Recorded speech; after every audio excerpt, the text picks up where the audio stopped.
Good morning, everyone, and welcome to the Rotary District 6490 Virtual District Conference.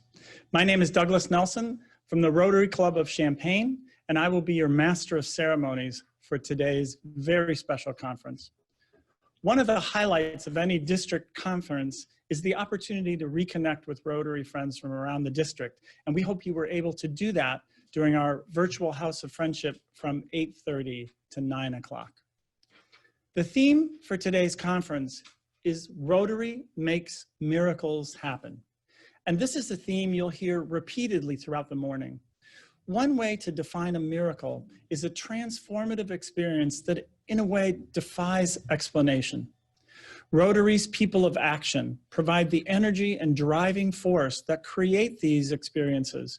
And there are few forces in the world more powerful than unity of shared purpose.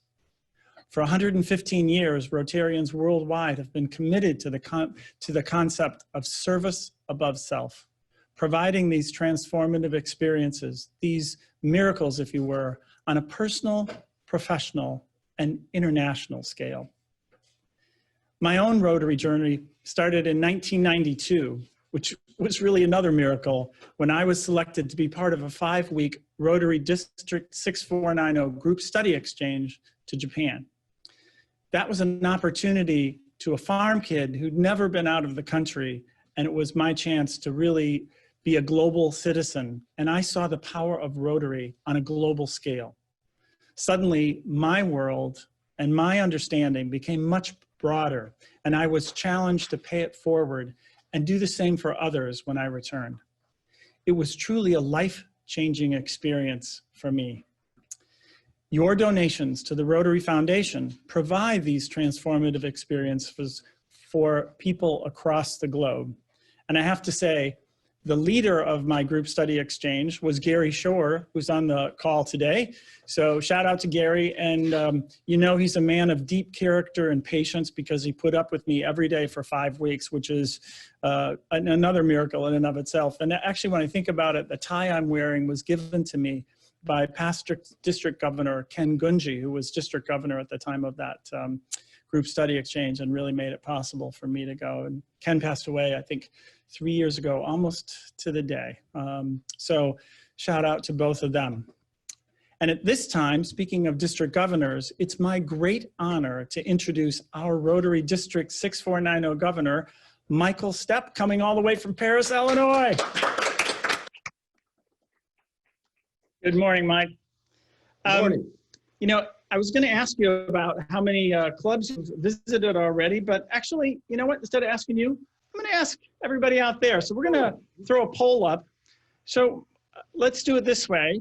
Has District Governor Mike Stepp visited your club virtually or in person for a meeting, a social, or a special presentation? We're going to throw the poll up.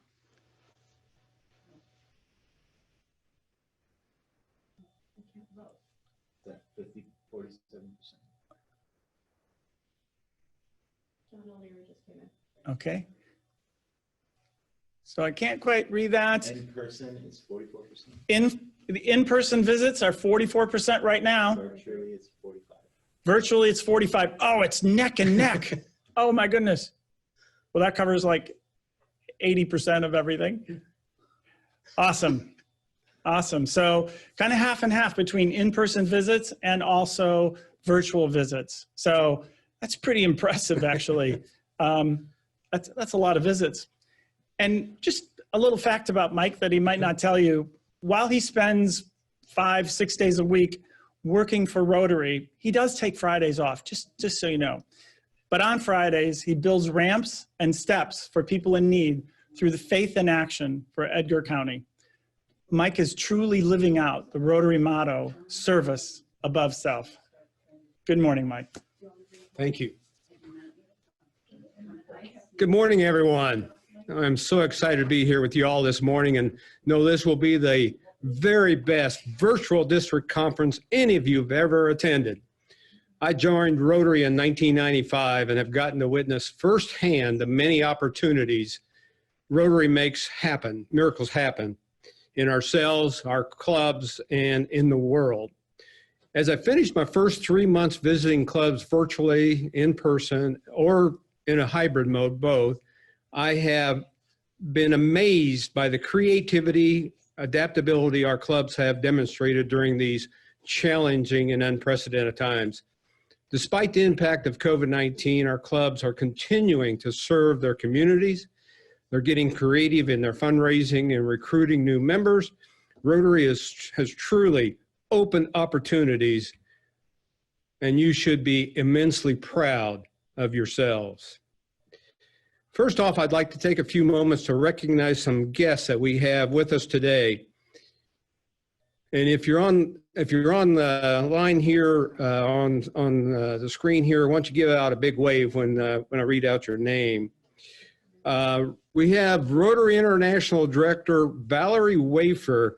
She'll be speaking later in our program and be introduced at that time. Thank you, Valerie, for taking up a Saturday morning and being with us. I have a couple of classmates, district governors from my class, Joe Collins from District 6560 in Central Illinois, or Central Indiana. Sorry, Joe. And Mara Donnelly from District 6460. She's from West Central Illinois. We have a couple zone leaders with us today.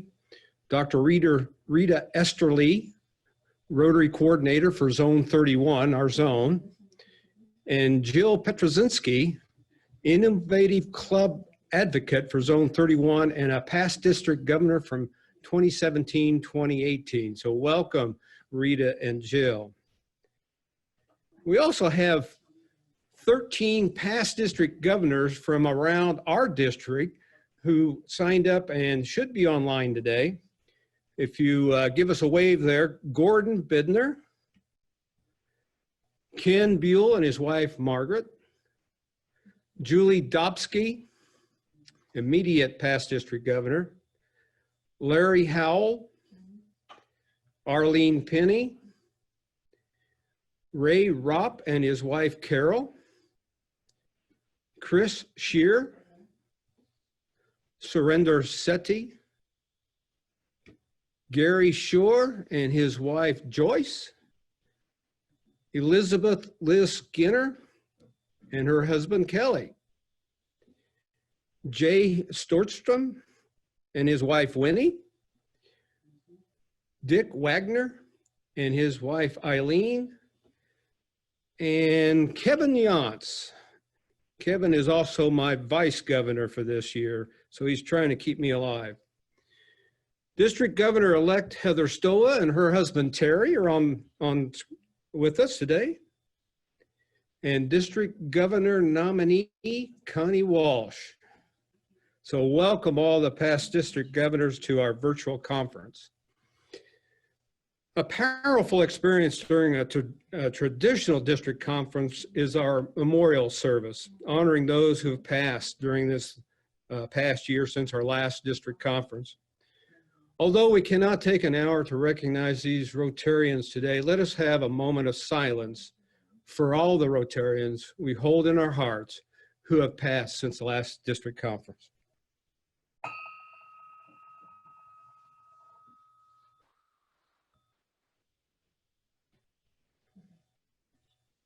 Thank you. We did lose 3 past district governors this past year, and I would like to recognize them at this time.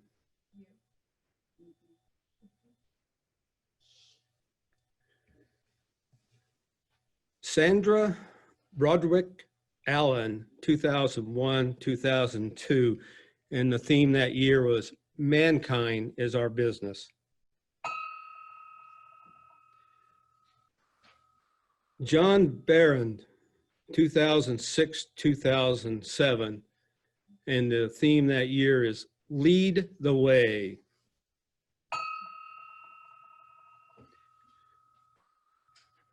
Larry Penny, 2013-2014, the theme that year was "Engage Rotary, Change Lives."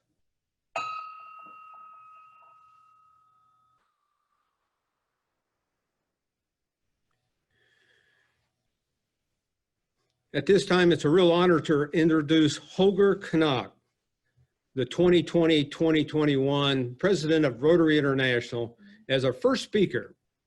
Holger is from Germany and is the CEO of Knock KG, a real estate company. He was previously a partner and general manager of Knock Enterprises, a 125-year-old family business. President Knock joined Rotary in 1992 and has served Rotary as treasurer, director, moderator, member, and chair of several committees, representative for the Council on Legislation, zone coordinator, training leader, and district governor. He is an endowment major gifts advisor and has co-chaired and was co-chair of the host organization committee for the 2019 Rotary International Convention in Hamburg. President Knock and his wife Susan are major donors to the Rotary Foundation, members of the Bequest Society, and had hosted 43 Rotary Youth Exchange students in their home. I now present Holger Knock. Dear friends in Rotary, a district conference is an important meeting that brings Rotary leaders together and help us prepare for the great challenges ahead. These are challenging times, and Rotary has a special place in helping communities and the world cope with crisis and prepare for future challenges. It is important that we focus on our core values of fellowship, integrity, leadership, service, and diversity, because these values remain constant as the world is changing. And the world is changing rapidly. Even before COVID-19, people were starting to move away from some of the traditions that defines Rotary clubs. The old ways where regular lunch meetings are going more and more away. They will be replaced by different and unique ways of maintaining contact. Younger generations have grown up with the digital world, and they have a strong desire for service and connections. But they don't want to wait. They want to play a meaningful role right now. And if Rotary cannot provide it, they will form their own types of connections. This is a great opportunity for Rotary. Some may complain that the new Rotary does not look like their old Rotary, and that's okay. But Paul Harris understood that change is necessary long ago. He said, we have to be revolutionary from time to time. And now is the time to be revolutionary. And one way we will do it is by creating new different club models and rethink what it means to be in Rotary. Young people should be the architects of these new clubs. We need a younger Rotary and a more diverse Rotary. We must make diversity a strength. And this means looking for new ways to find people who are a good fit for Rotary clubs, while appreciating that diversity means different things in every part of the world. We must take an international approach and ensure that every club embraces diversity in the way that it's most meaningful for their members. And a key part of this is increasing the number and role of women in Rotary everywhere. And I'm proud that Jennifer Jones will be our president 2022-2023. In the next Rotary term, 9 positions on the board of directors will be held by women. It's a great progress that we need to see all across our clubs. And we must never forget that Rotary helps build leaders, and we have an obligation to share this thread with everyone who has the talent and inclination to lead, regardless of their background. And we must show leadership by speaking out against discrimination in all forms everywhere in the world. Rotary is not political and must remain that way. However, Rotarians have a duty to speak our values everywhere they are treated. Discrimination is never acceptable in Rotary. Another way we live up to our values is to focus on the future and ensure that Rotary clubs are prepared to evolve. Every Rotary club needs their own vision, their own plan. I would like every Rotary club to have a strategic meeting at least once a year. Each club should be asking where they want to be in 5 years and know what value it brings to members. It is so important we help build this new Rotary for a new age, because Rotary is not just a club that you join. Rotary is an invitation to endless opportunities. Rotary service, large and small, brings hope to people who need our help. And because of this, Rotary opens opportunities for us to live a richer, more meaningful life with friends around the world, based on our core values. Everything we do opens another opportunity for someone, somewhere. As I like to say, Rotary opens opportunities. This is a moment for everyone in Rotary to step up and lead. I hope you make the most of it. Thank you. You know, when I heard Holger Knock speak at the 2019 Rotary International Convention in Hamburg, Germany, neither he nor I nor any of us could have imagined that 8 months later, the world would be shut down in a pandemic. And yet, Holger still sees the opportunities that the shutdown has afforded us as Rotarians. In keeping with the theme of miracles, our next speaker has a very personal experience with miracles. In fact, if you read his bio, you know that his whole life is a miracle. It's my great pleasure, my great honor to introduce to you John O'Leary from St. Louis, Missouri. And I think at some point in his speech, either in the middle or the end, we'll have some questions and some engagement, and I'll be looking at the chat room to be able to read those to you. So I present to you John O'Leary. To the two applauses that I hear in the background, I want to thank for the invitation to join your district meeting today, and for the honor of waking up with you on a Saturday morning to celebrate that life is not perfect this side of eternity, but it is good. Miracles still happen, and we at Rotary get to become part of someone else's miracle, both globally, which is remarkable to think about, but also locally in our own backyard. And in the midst of COVID-19 and with a global pandemic and with the recessionary winds upon us and with the struggles we face in our communities, in our relationships, in our lives, it seems sometimes hard to become part of someone else's miracle. It seems like maybe instead we should be focused a little bit more on the challenges we have. But today, in the time that we have together, I want to make sure we stay focused on what remains possible by providing two things for you to consider today. Number one is the gifts that you have right now already. It's very hard to be functioning to serve someone else if you don't first recognize the blessings that are in your own backyard, the blessings that are part of your life.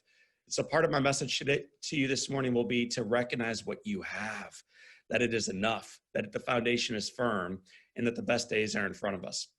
The second aspect of the message is the challenge, the invitation to become part of someone else's miracle by doing a little bit more each and every day in spite of the challenges, or maybe even sometimes because of the challenges. So Rotary, what I invite you to do at 9:29 in St. Louis, Missouri, where I'm taking this call from today, and wherever you are, is to take a sip of coffee, grab your notebook, get ready to take some notes, because today we get to celebrate the miracles that Rotary makes possible through your lives, through your lives. And we're going to begin that journey by celebrating the miracle of your life. By a show of hands, because I'm looking at all of you right now, 158 friends on the screen. How many of you feel as if sometimes life is a little bit challenging? If you ever feel like you got some challenges in your life or in your club or in your relationships or in your lack of relationships or whatever it might be, our hands should be held high. And yet, even so, we still believe that it is good and the foundation is firm, that Rotary is good, and the best days do indeed remain in front of us. I've seen this modeled in Rotary. I've seen it modeled throughout history. I see it modeled through great leadership, but I've also seen it modeled through my own father. And so today, as we celebrate miracles in our lives, I wanted to celebrate one of the miracles in my life. His name is Dad. You can refer to my dad going forward as Denny O'Leary. My dad is a Rotarian. He's a phenomenal human being. He also has had he's got Parkinson's disease and has had Parkinson's disease for 33 years. This is a man who has lost his employment. This is a man who has lost his financial freedom. This is a man who's lost his physical health. This is a man who's lost the ability to drive and to ambulate and to move around freely. This is a man who's lost everything that so many of us might take for granted. And yet Rotary, this morning, Saturday morning, I want to share with you a few pictures of my dad, a man who is in constant chronic pain. And as I put the pictures in front of you, I want you to identify what you see in my father's face. Okay, so I'm gonna share my screen here in a moment. And if you're looking at like the Brady Bunch, what you may want to do is go to speaker view. That way you can see the picture of John, and then the pictures I'm about to show you pop even larger in front of you. But these are the pictures of my dad. And as I show these pictures to you, I want you to type in, what do you notice about my dad? And again, before I show you the pictures, he's struggling mightily. Okay, the wind of challenge is blowing directly at him. And yet, what do you notice in my father's face? That's what I want you to keep a close eye on. What do you notice in my father's face? This is a picture of my dad, and this should get some boos from some of the Rotarians, in a cardinal hat. He's next to his granddaughter. Her name is Grace. What do you see on my father's face? Recognizing that the only reason he's seated there is that his two boys had to pick him up out of a wheelchair and carry him down into that seat. But what do you notice in my father's face? And as we propel through these pictures, what do you notice not only in his face, but Rotary on the face of everybody seated nearest him? This is important we recognize as Rotarians, as we recognize the call and the challenge to grow our membership, to grow our impact by being part of the change that we seek to be part of. Our energy is contagious. So what do you see in Dad's face? This is a man who, there he is working in my office. He's shipping out hundreds of calendars.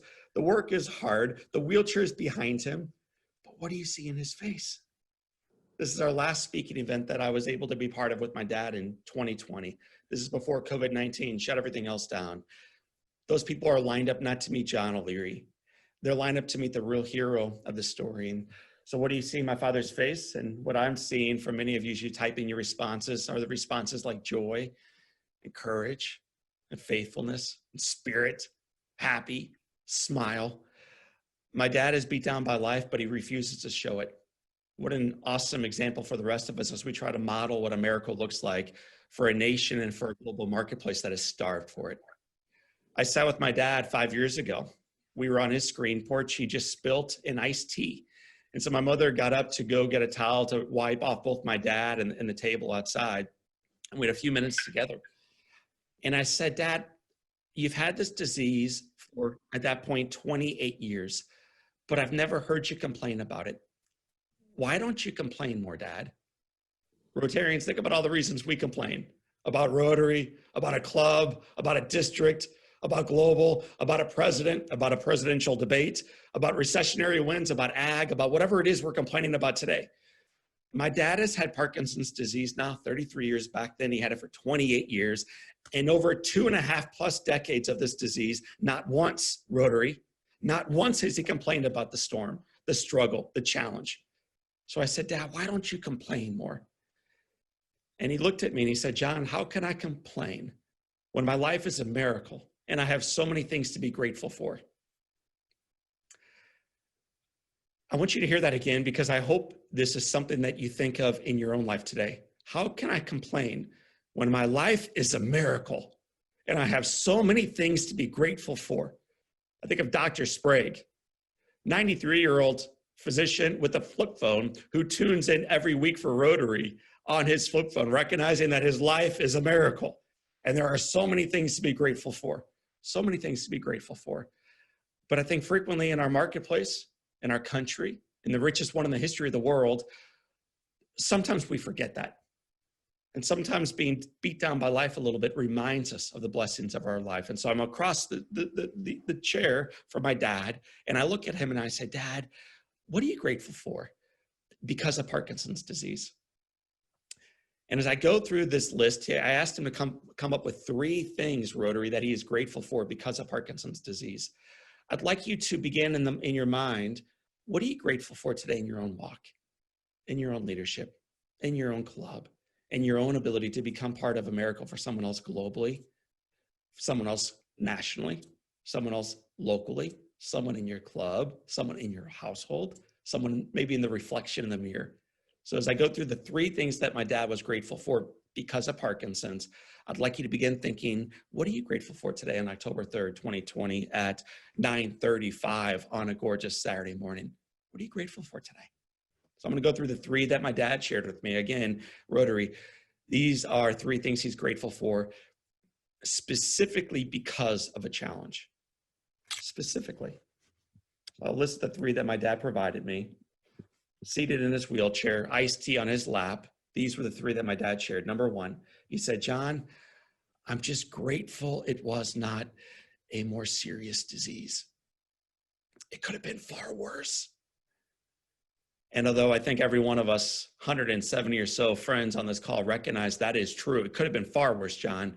When you're the one in the wheelchair, when you're the one immobilized, when you're the one financially upside down, when you're the one struggling, and when you're the one with an iced tea on your lap, it is very hard to recognize it could have been worse. It could have been worse. But what an awesome perspective to recognize on a Saturday morning as we choose to become part of somebody else's miracle. As difficult as this day sometimes may feel, it could have been worse. It's kind of a blessing, actually. So that's the first perspective my dad had. The second was this.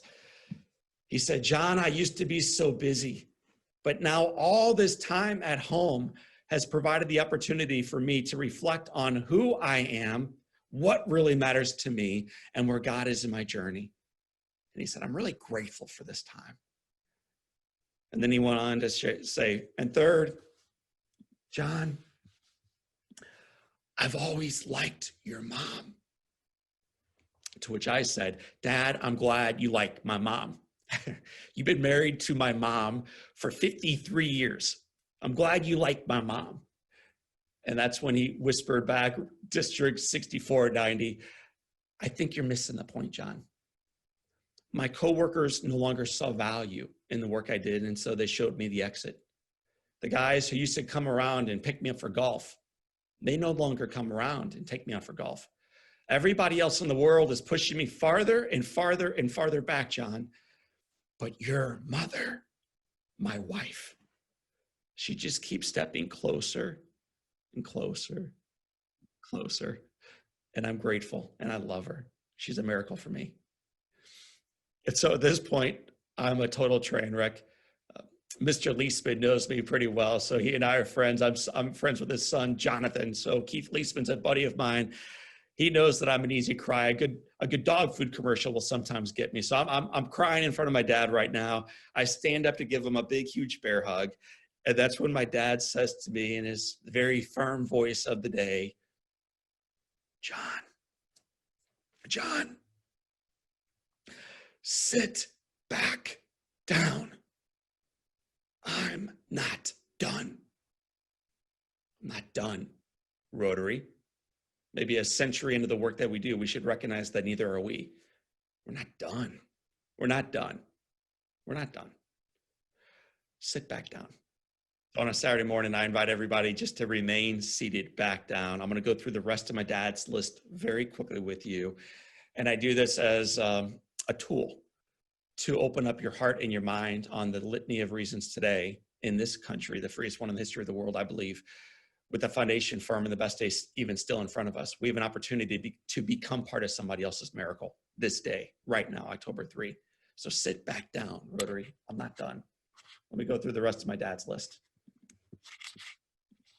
He said, John, I'm grateful for the time at home with my 6 kids and my 21 grandbabies, for medical technology, and for the ladies and gentlemen who provided to me, What a gift it is to recognize those who serve us, Rotary.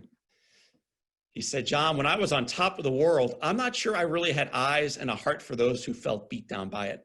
But now that I am down there with them, my mind and my heart have been open to the needs of others, Rotary. I think this is true for each of us. Our hearts and our minds are open to the needs of others. What a gift that is. My dad's heart has been opened via Parkinson's disease. He said, John, every day when I have to crawl, I'm grateful for the days when I could walk. It wasn't always like this, man. And then he said, when I can't speak, which is every day. I'm going to see my dad later on today, and I will not hear a word from my dad. But 5 years ago, when I could hear a word, he said this to me, John, when I can't speak, I'm grateful for the days when I could. Then he went on to say, when your mother drives me, I'm grateful for the handicap spot. We have rock star parking everywhere we go, man. Your mother gets out, she gets the wheelchair out of the back of the car, she rolls it around, and it's as if red carpet has been rolled directly out to my seat. I'm grateful for that gift, John. I'm grateful for the gift of the handicap spot. I don't know how you would feel about the need for a handicap spot. Many of us would feel as if it proved us to be less than. We don't fit in anymore. My dad just views it as a treasured gift. What a miracle. What a miracle to view life like that. Mike, leaders, friends. He shared with me 3 more, so I'm going to go through the rest of these very quickly. As a family, we never talked about little John O'Leary being burned. Why would you talk about a tragic fire story when your little boy gets burned on 100% of his body when he's 9 years old and he loses his fingers and he spends 5 months in hospital? What a horrible story. So we never talked about it, ever, not once. And then my dad got Parkinson's disease, and then he lost his job, and then he came home, and then he reflected on his life and what really mattered. And he wrote a 111-page book about it. He printed 100 copies. He sold Rotary 85,000 cents. And one of the copies was sold to your speaker this morning. His name is John O'Leary. So for $10, I got to read about how I got burned as a kid. It's the unauthorized biography of my life. And it changed my life for 2 reasons. Number one is I had always viewed what happened to me as being tragic. I'd always viewed amputations and scars as a disability, and one that I wish I could just go back and erase from my history. And then I read their book and I realized, wow, it was a moment of grace. It was a miracle. I just never recognized Rotary, the miracle of my life. I wonder for how many of us that same truth is alive and well in your life. You just don't recognize the miracle of your life. You just don't recognize in the busyness of the day, in the difficulties of the day, the miracle that is your life. That's how certainly I felt. And the second reason that it changed my life is that I always viewed what happened to me as happening uniquely to me. Life was happening at me. And then I read this book and I realized what happened to my mom and dad and the struggles they faced. And I could not fathom being the parent of a little boy going through this. I never imagined what happened to my brother the day I was burned, or my 4 sisters. I never thought about what it was like for them to be raised by somebody else for 5 months as my mom and dad were out of town with me in a burn center. I never imagined being in someone else's shoes. And yet it changes your life when you empathize with someone else, doesn't it, Rotary? It gets us out of our comfort zone. It allows us to stretch it a little bit, to become part of somebody else's miracle. I just had never done that, not until I read that book. And the reason my father wrote that book is because of Parkinson's disease. You just never know where COVID-19 or challenges with technology or Zoom calls on a Saturday morning, the first in the history of Rotary, where it might take you. So you say yes to the miracle of life. I got 2 more from my dad, then we're going to go into the miracle of your life. He said, John, every single day, I'm grateful for the honor, for the gift, for the miracle. Please write down that word if you have not yet. For the miracle to see, hear, learn, laugh, love, and live. What a gift. What a gift. Dr. Sprague, you represent this well, my friend. To see, hear, learn, laugh, love, and live every day, regardless of your age or the challenges you've been through. And then the final thing my father said to me is, John, every single day, I'm grateful for being healed, even if not cured. I may die of Parkinson's disease or something related to it, but as I arise early in the morning, as I get into my wheelchair, as I roll toward the east part of our house, and as I look east, I watch the sun cut through the darkness in the freest country in the history of the world. And I'm grateful for it. I'm grateful for being healed. I'm grateful for being healed. I know where I'm going next, and I'm grateful. Rotary, every morning of our lives, including October 3rd, on a cold fall morning, when your Chicago Cubs or your St. Louis Cardinals have been eliminated from the playoff race already, we all look east and we all ask the same question, all of us. Me too. And the question I believe we ask is this: why me? But today, on this date, as we connect as a family district, we ask this question not as victims to circumstances, not as victims to COVID-19 or the inability to meet physically in proximity, but grateful for the gifts we still have, including Zoom, including love, including the opportunity to become part of somebody else's miracle by first recognizing the miracles in our life. So about halfway through the O'Leary kickoff, I have about 30 minutes. We've used about 15. The great news is I'm going to be quiet for about 30 seconds right now. You're going to grab your keyboard, and I'd like you to answer the question on the screen. Why me? By typing in your response. Today, October 3, 2020, as a Rotarian, I am grateful for. So on this somewhat chilly fall morning, overcast skies here in St. Louis, Missouri. I don't know where you are in Illinois. I know some of us are tuning in from Indiana. Maybe we're as far away as Germany. Perfect. What are you grateful for today? What are you grateful for? You got 15 seconds to open up the chat feature and go to town. Longest list will win today. What are you grateful for?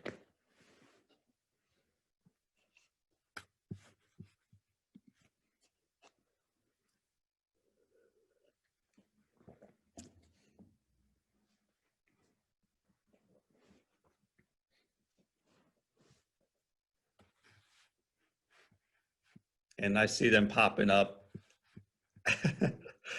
I'm just going to go ahead and read some so you all can just stay focused on your computers, your desktops, whatever else you might be doing. Second chances. Megan, that is a beautiful response. Second chances. Everybody else, add that to your list too. Being awake, being alert, being enthusiastic, and being energetic. Beautiful. My family, my opportunity, says Ann Hago. I'm grateful for everything I have and for my family. Thank you, Teresa Long. Susan Jepson, my family and my friends. Yes. Van Miller, it's a great name. Parents who are healthy and eager to help watch my young kids so I can take advantage of the opportunities to join the group and learn how to better serve my Rotary as club president this year. Congratulations, Van. Mindy, my life. Start there, Rotary. As you pick up your daily reader in whatever community you may have found yourself today, and you realize how bad the world is and how the economy is slugging and ag is down and President Trump has COVID and the world is falling apart. You have your life. Wow. The research around this fact, by the way, of you being born, of your mother and father coming together at just the right time that leads to your life, Chandra and Mindy and Van and everybody else, the likelihood of that biology, that moment of time happening to produce your life is less than 1 in 400 trillion. Just the fact of your parents coming together at the right moment, 400 trillion. You are a miracle, Rotary. Act like it. Don't play small. I think too frequently we play small. We play small, but we're walking miracles. Or in my dad's case, we are rolling miracles. What a gift. What a gift. I'll share 3 more and then we're going to move forward. Chandra said, for this day, I'm grateful for this day. Awesome. Fred, the wind down of polio that affected my father's life. Can you imagine? We are part of a global miracle. We're this close. Unbelievable. That my parents taught me to serve. This one from Michael Watts. That they encouraged my curiosity. And all those who encouraged and showed courage to me along the way, especially my teachers. Thank you, teachers who might be in the room with us today. And finally, Deb West, I'll share yours. I'm grateful for my family, my friends, my Rotary, my second chances, me too, my music, my life, my joy, my sunrises, my rainbows, rainbows rock, and my opportunities to serve and become part of somebody else's miracle. Awesome. Well done. There are many more that we could share. We're going to pivot now from counting our miracles, which is a wonderful place to spend some time, to being part of somebody else's miracle. So in the 12 or so minutes that I have, O'Leary's going to put on his auctioneering voice for a moment, and I'm going to sprint to the finish line with you, because my finish line today is your starting line, right? I mean, this is not like, okay, after John's done, we go back to bed. Ugh, wrong. After John's done, we sip down our coffee, roll up our sleeves, and we figure out how we can do this even better going forward. So I'm going to share with you now how we can become part of somebody else's miracle. The first question you asked this morning was, why me? And it's when you got to make a list of things you're grateful for. The second and final question we get to ask as you step now into this day is, what more can I do? What more can I do to become part of somebody else's miracle? So I'm going to race you now through my story. As a little boy growing up in this community, I saw boys in my neighborhood playing with fire and gasoline, monkey see, monkey do, and through a tragic event, I was burned on 100% of my body as a child. One moment I'm a happy, healthy. As I zoom in for you this morning, Rotary, you can probably see the picture nice and clear, and you'll probably nod your head when I say it. Extremely good looking. Life was good, and then life changed. This morning, I'm going to show you one hard picture, which means some of you may want to shut your eyes or shut the eyes of your spouse or your child or somebody you're watching this with, a club president. You may want to shut your eyes for a moment. This will be hard to look at. But I found myself District 6490 on my back with burns on 100% of my body. And I'm dying. 100%. 100%. 87% was third degree. And I'm laying there, and you recognize very quickly in life how little you can do by yourself. But Rotary, I think we underrate how much we collectively can do together. We're this close to being part of somebody else's miracle in our own backyard, in our school, in our churches and synagogues, in our community, and globally. We're this close to being somebody else's miracle. So we keep moving forward. We keep asking the question, what more can I do? I found myself that day being loved by my mom and my dad. They showed all kinds of grace, which changed my life. I think grace changes lives. I wish we would see more examples of grace in the marketplace. The staff showed up. A phenomenal physician named Vachiavaj and his entire team showed up. We had prayers coming in from around the country and around the world, which was remarkable. Trees were being planted in Israel on behalf of a little boy named John O'Leary. It was a global movement, Rotary. It was a global movement. Sounds familiar, right? It also was a local movement. As a little guy, there was pretty much one thing that I loved to do, maybe more than anything else as a kid. There I am when I got home.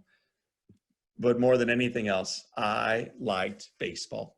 I love baseball. And for those of you who are probably middle part of the state up, I don't know why you would do this, but some of you probably prefer this brand of baseball. Those of us a little bit more astute in the game of baseball, we lean south, and so we prefer this brand of baseball. This was our team, at least for me. I'm a St. Louis, Missouri guy. I know it's a divisive time, both in baseball and in politics. Yeah, we saw examples of this in Chicago. They had this broadcaster. He had a partner, though, for many years. Harry Carey was partnered with a guy named Jack Buck, and Jack was the broadcaster for the St. Louis Cardinals. So that's the setup to this story. I get burned on a Saturday morning. I find myself on a Sunday afternoon strapped into a hospital bed, unable to do anything. I can't move. Hands and legs strapped down to the bed. My lungs are burned, so I can't breathe on my own. I can't eat or drink. And Rotary.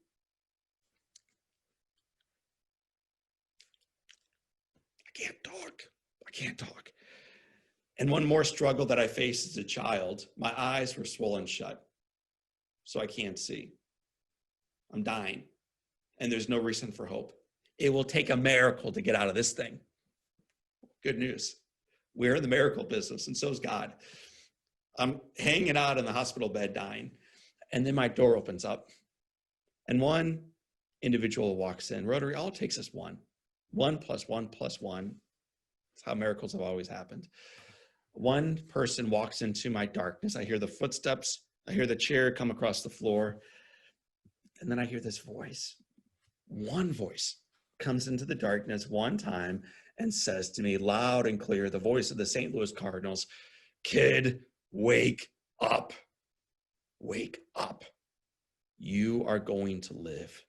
You are going to survive. Keep fighting. John O'Leary Day at the ballpark will make it all worthwhile." Kid, are you listening? Good. Keep fighting.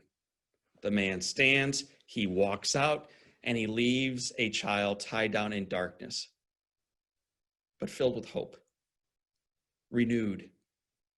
Miracles still happen, is what that little boy believes. I hope the little boys and the little girls on this call recognize that same truth alive and well in your life, Rotary, today. Miracles still happen. Look in the mirror if you don't believe me. Miracles still happen. Jack walked out of that room. He left me beat down, but elevated. He changed my world in that one encounter. He walks down the hospital corridor, leans his head against a glass door, and he just starts weeping, which, of course, we all know as Rotarians is the sign of great weakness. Yes? I mean, listen, if you're crying at every club meeting, that might be too much emotion to show week after week after week, but on occasion, it's not a sign of weakness, it's a sign of humanity. He wept. It's the shortest verse in scripture. He wept. It's not weak, it's strength embodied. One of the nurses comes over to this crying celebrity here in St. Louis, kneels in front of him, looks up and says, "Mr. Buck, are you all right?" And he says, "I'm not sure. That little boy, he won't make it, will he?" And the expert, Rotary, looks up and says, "There is absolutely not a chance. There's just nothing you can do about it." When this diagnosis comes into your club, not if. Rotary's old, it's done. When it comes into international, into your district, we can't do it anymore. We're losing members. There's nothing we can do about it. When that diagnosis shows up, how you choose to respond next will inform what happens next. The future is not yet determined. What Jack does, he takes it home. He cries, which is healthy. He prays, which I believe is healthy. And then he reflects on one question, Rotary. This is the question that will take us to the finish line. One Rotarian asked the question, "So what more can I do to make tomorrow better than today?" It's a great question. The following day, there's a little boy named John O'Leary who's dying in darkness by himself until Jack Buck walks into that room with him. He shows up a second time as hope, as encouragement, as possibility, as a miracle to somebody who is struggling for it. And he says the words, "Kid, wake up. You are going to live. You are going to survive. Keep fighting." Jack continued those visits for the 5 months that I was in hospital, guides me home, picks me up on August 26, 1987, takes me downtown. We have John O'Leary Day at the ballpark. He then takes me upstairs. We broadcast the ball game together. And Jack looks down at this little boy and he sees the little boy who's in a wheelchair. He sees the little boy who's struggling, a little boy that can't hold anything with his hands, a little boy that's got scars and open sores and wounds and wrappings. Everything's wrong with this kid, except that's not what he is looking for, Rotary. I think any fool can find the things that are wrong with politicians, with economies, with marriages, with singleness, with Rotary. Anybody can find what's wrong. Our call as Rotarians is to not just see what's wrong, but what is right and how to make it even better. In other words, how to become part of somebody else's miracle. So Jack takes home what is, in quotes, wrong, but also sees what is right. He cries, he prays, and he reflects on one question. What more can I do? And the following day, I get a baseball in the mail, signed by a Cardinal player named Ozzie Smith. Some of you may remember Ozzie. He used to flip onto the field. And below that ball was a note that said, "Kid, if you want a second baseball, all you have to do is send a thank you letter to the guy who signed the first." The only problem was I can't write, but I want a second baseball, and miracles still happen. So with the help of a leader on my left side and a leader on my right side, two therapists pushed my hands together and we wrote a note together, because you can't do it by yourself, but together. We wrote a note to Ozzie, mailed it off, and 2 days later, I got a second baseball with a second note that read, "Kid, if you want a third baseball. Kid, if you want a fourth baseball. Kid, if you want a fifth baseball. Kid, if you want a sixth baseball. I won't bore you with how many times this happened, but by the end of 1987, Jack Buck sends a little nobody named John O'Leary 60 baseballs, 60, reminding a little nobody that there's no such thing. You ask yourself, Rotary, why is anxiety so high in our country and around the world? Why is depression so high? Why did 1.6 million people attempt suicide last year in the United States alone? Why is there such despair among us and around us? I think many of us feel like our lives don't have meaning, that miracles don't happen anymore, and the best days are behind us, not in front of us. And then in steps Rotary, and then in steps Rotary, and then in steps you with the invitation, join us. Join us to become part of somebody else's miracle. Your life ultimately is not just about you. It's about pouring yourself out and elevating the lives of those around you. Rotarians get this.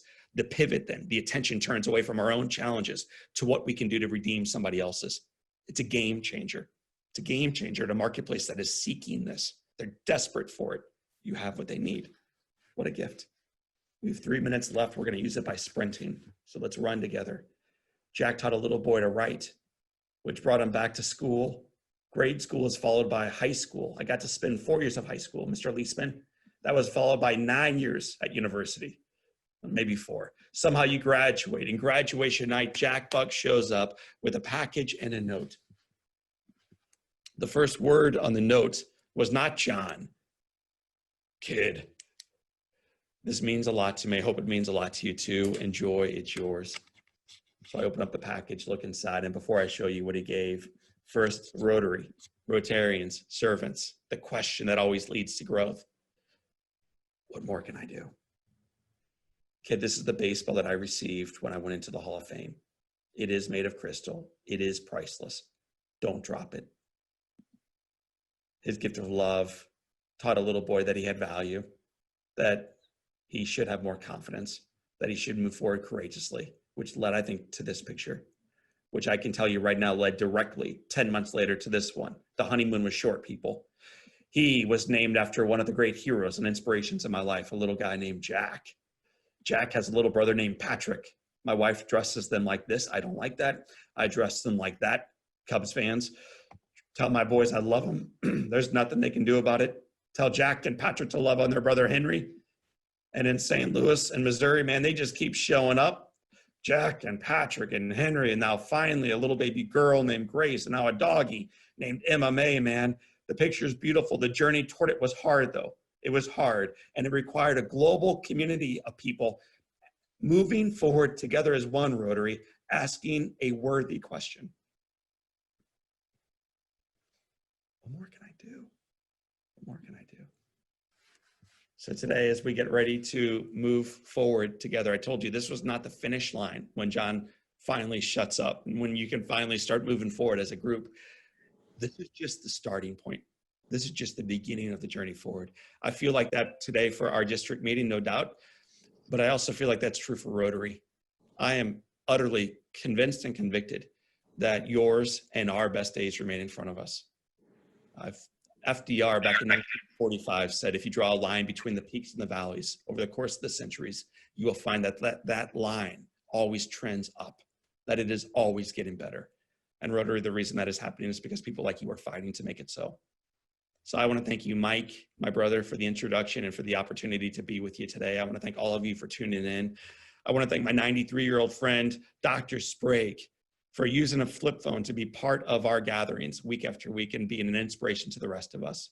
So Rotary, we're this close. We are this close and our best days are in front of us. God bless. Have an awesome Saturday. Thank you all for being here.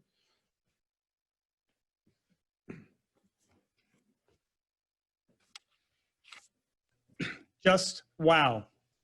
Thank you, John, for, such inspiring things about saying yes to the miracle, and also for giving us a call to action. And I knew it would happen, and it did. I got to put you inspired my shoes off. So wow, I knew. Hang on, I'll be right with you. Wait a minute. I think I got a phone. No. Okay, hold on. Okay.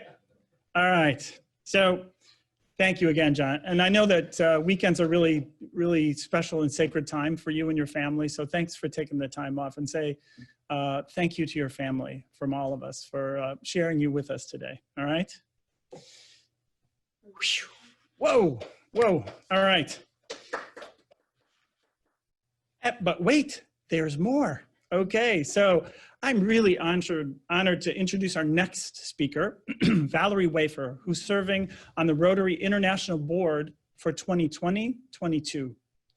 Valerie has had a 27-year career as a restaurant owner in Toronto and served as governor of District 7070, which covers the Greater Toronto area, and in 2013-14, and now resides in Collingwood, Ontario. She's an international trainer, a member of the Rotary International Convention Committee, and a representative of the Rotary International President. In addition to serving on the board of Rotary International, Valerie and her husband of 33 years, Mark, are Paul Harris Fellows, Bequest Society members, and major donors to the Rotary Foundation. Ladies and gentlemen, Valerie Wafer. Thank you so much for that introduction, Doug, and it's an absolute honor to be here. And wow, I'm still trying to get my breath back from that incredible speaker. I mean, John was just amazing. So what a wonderful way to start off your conference. And again, thank you so much for the invitation. District Governor Mike and I met at a presidential lunch at International Assembly in January, which just seems like so long ago now. But it was a real pleasure to get to know him at that event. I'd also like to send a very special thank you to the conference committee that brightened my day and sent the flowers that you can see in the background. It really did brighten my day to have that surprise visit when my doorbell rang and had such a lovely gift. So thank you so much. Today, I thought I would share with you a personal story, speak to you about our Rotary experience, and imagine where we could possibly go from here. So, you know, we all understand the power of Rotary, and we quite often get that question, what is Rotary? Many times. So how many times have you changed your answer to that question or looked for a 30-second soundbite to grab the person's attention? It's tough, because when we hear that question, we are being asked not just to explain our organization, we're being asked to explain and define something that is so integral to our lives. The way we view Rotary and our experience in this organization is central to our personal narrative.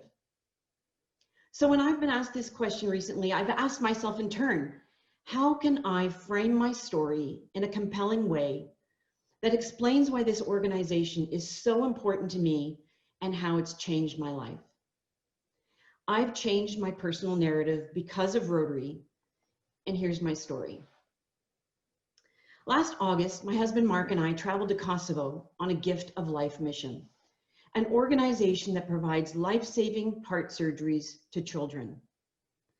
And the first few days were spent watching and learning as the doctors screened the children to determine which children would have surgery. And to me, one family in particular will remain with me. And they embodied the true nature of this mission. They arrived in the screening room with twin boys, 18 months old. One sick, his name was Amar, and one healthy. And the parents were in their 30s, and mom was heavily pregnant and due in the next month. Now, the city of Pristina does not have a pediatric cardiology program, which is why we were there with the Gift of Life. And the parents realized they had a very small chance, a window of opportunity as we were there for a week and a half to have their son, Amar, be chosen to have the surgery. And as I watched the screening process, I felt like I was looking at this in her place, through her eyes. Will my child be chosen for surgery? Will Amar be able to run and play with his twin and the new baby? And how will we manage if Amar isn't chosen for surgery? Now, I didn't speak Albanian, but I didn't need to. Thankfully, Amar was chosen for surgery, and mom and dad's relief was etched on their faces. And 2 days later, on the day of surgery, the surgical team asked Mark and I to observe in the operating room for Amar's surgery. Now, as you heard from my introduction, I'm a restaurant owner, which means no medical experience on my part. And my first reaction was, ew, no. But immediately my next reaction was, of course. So there we were, standing at the back of the room, trying to stay out of the way. And we were fascinated by the dance of the operating theater, the teamwork and the constant communication during each step of open heart surgery. Of course, just as I was getting comfortable, if that was possible, the anesthetist called to me and he said, Valerie, come and take a look at this from my point of view. And I found myself looking into Amar's tiny chest to see his heart beating as the doctors patched the hole in his heart. This was an incredibly profound moment of my life and an opportunity of epic proportions. But what went through my mind at that moment was Amar's mother, as I looked at her son through her eyes. Her son would be healthy. Her child would run and play with his brother and the new baby in a short period of time. Now, incredibly, under the outstanding care of the ICU nurses, Amar's father, who never left his side, Amar was ready to go home 3 short days later. Now, much of my interaction with the family had been from afar and from observation. To me, it was a very personal and private journey for the family. But as Amar and his father were given the news they could go home, I approached the bed. I wanted to say goodbye. I needed closure after such a personal experience. And through an interpreter, I expressed how happy I was to see Amar healthy. And now as parents, they could welcome their new baby into their lives the next month, knowing that their children would run and play together. Now, this is a very emotional story to tell. And on this day, of course, it did not, my goodbye did not happen without hugs and tears on both sides. And it didn't matter that we didn't speak the same language because we were both parents and our children were healthy. That experience changed me, and it changed how I look at things. And it changed what I think we can do together and what we can accomplish, because this is the power of Rotary. And we must be willing to embrace change to leverage that power. Now, today our world is experiencing a rate of change unseen in history. And in the world of business, we constantly change, adapt, and evolve, or we become obsolete. It's a simple business concept that we practice every day in our business. If our products and services aren't attractive, we no longer remain relevant to our customer base. The power of Rotary is the power to elicit change. And the power of Rotary is the catalyst to take us to the next level. And the power of Rotary is the very reason why change is expected. You know, change takes courage. There's great resistance to change. And there's always a subconscious desire to stick with the status quo because it's comfortable. It's like that cozy sweater we just don't want to take off. It would have been so much easier for me to write a check and feel good about that surgery center in Kosovo. Good work would have happened either way. But seeing it with my own eyes shifted the story for me. It made it clear, for the first time in my life, why Rotary's work is so essential. We change lives. And we must have the courage to change so that more lives can be saved and that the impact of our service will continue to grow. We need to be willing to think differently about how we're doing Rotary.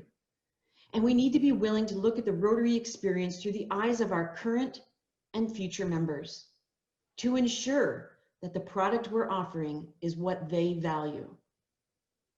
We need to change the narrative. We need to change our language because what we do every day as Rotarians is not normal.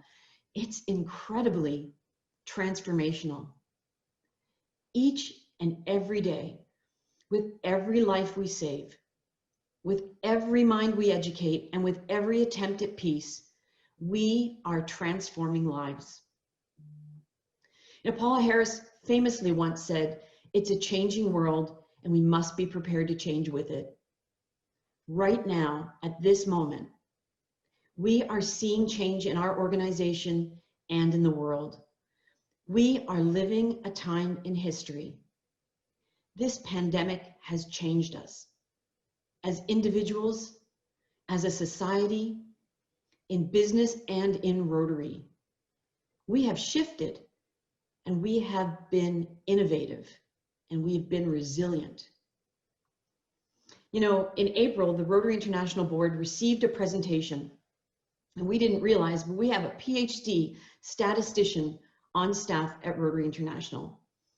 And he analyzed our membership numbers during worldwide events: the Great Depression, World War II, the energy crisis in the 70s, and the 2008 recession. And the findings were remarkable. During times of crisis, our membership numbers do not see a dramatic decrease. In times like this, the time we are living today, the world needs Rotary more than ever. And we need Rotary more than ever. We heard from President Holger at the opening of this conference, and his theme, "Rotary Opens Opportunities," could not be more relevant and prophetic. We have an opportunity before us to look at our clubs through a new lens. Perhaps we pivot to a hybrid model of one meeting online, a social meeting for fellowship, and a hands-on project in our community to round out the month.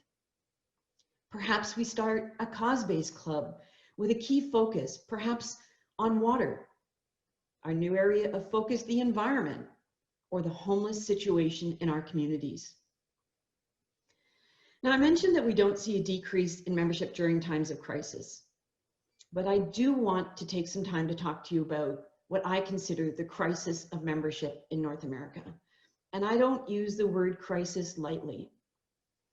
Internationally, we have seen membership declines for the last 14 years. And in North America, it has been alarming the last 5 years. In fact, that's why we were rezoned on July 1st and we lost a seat at the North American board table for Rotary International. While membership is declining in North America, it's growing in other parts. Last year, 80% of our decline was attributed to North America and the Caribbean. That actually came to a decrease of 12,000 members between the US and Canada. So I say, we need to be revolutionary and we need to be visionaries. And we need to get the message to Club Rotarians that when we talk about Rotary, we should be talking about the Rotary experience, not just our Rotary clubs. We've all had a job where we become unhappy, and we still respect the company's reputation or the product or service that we sell. But almost always we become unhappy due to the culture of our organization, our direct boss, or our coworkers. So what do? We dust off our resume and we look for another job, or we ask for a transfer to another division. Well, let's think about that in terms of our Rotary clubs. We join because of the promise of value, of service and fellowship. So what happens when a Rotarian is no longer receiving that value, or the culture becomes uncomfortable? They still believe in the product and the organization, but unfortunately, they leave. They leave because they might not be aware that there's an alternate Rotary experience waiting for them. In fact, they should ask for a transfer to another division, a new club, a club that meets online or a hybrid, a service-oriented club, or a cause-based club. Quite often we become possessive of our members in our clubs, and we don't want another club down the road because we worry our members may leave. So we don't encourage alternatives in the fear of losing them. But guess what? They were likely to leave anyways. So let's not lose them to Rotary. Let's give them options.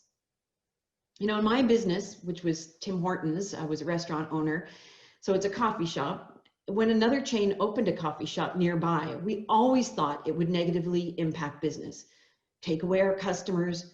But in fact, what had happened is it drew more traffic to the area because more alternatives are healthy. It drives awareness, and the best service to the needs of the community will always win. The opportunities in our Rotary experience are endless, and they're only limited by our imagination. Our time is now. We are ready for this. And I am seeing and witnessing some amazing shifts in clubs and districts. Our online presence has allowed us to connect to the club level. International speakers, inspirational speakers, and club and district support from Rotary International. We have experienced some innovative and great messages from around the world. The engagement of members in our clubs who haven't had the experience to see Rotary outside of their clubs, go to an international convention or a district conference, are now experiencing Rotary outside their clubs. They have an international and broad view of the possibilities. And most importantly, they're experiencing the value of Rotary in our communities and ourselves. Rotary opens opportunities, and this is the time to innovate. Now, I've referenced my business a few times. I was a Tim Horton franchisee for 25 years, and we had 6 restaurants in the Toronto area. We had a head office that set our standards. But where did the innovation occur? Product development, or how to best serve our customers? It happened at the restaurant level with our team and our managers. Our stores were all within a 20-mile radius, but the customers, the product offerings, and the service methods were very different. Each restaurant represented a distinct community with diverse demographics and a culture. So if we compare that, and I think you know where I'm going with this, compare that to our Rotary clubs, I will tell you that innovation, and what I am seeing now, innovation is happening at the club level. Each of our communities are unique, and if you walk through the door and identify with the people in the room, you are more likely to stay. Each club in our community may have a different culture, a different focus, a different product offering, but choice is good and choice is healthy. The Rotary experience is crucial to engaging and retaining our membership. So I want to thank you for all that you are doing. I want to thank you for adapting, and I want to thank you for being innovative. I know when we can meet again in person, our organization will be so much stronger and more relevant to the world we're living in. So again, thank you for having me with you today. Thank you for the invitation, and I want to wish you luck for the rest of the conference today, and look forward to seeing each other when we can get together in person. Thank you so much.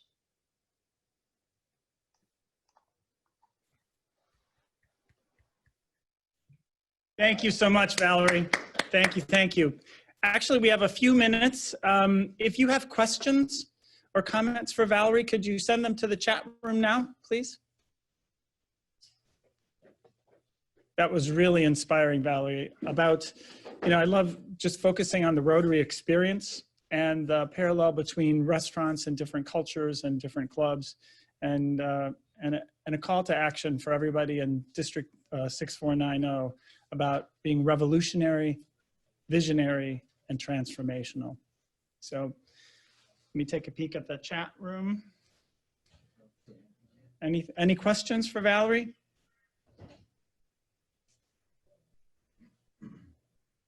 Always depends on how fast you type. Yep. So one question would be, are there specific examples of innovations among our clubs? Absolutely.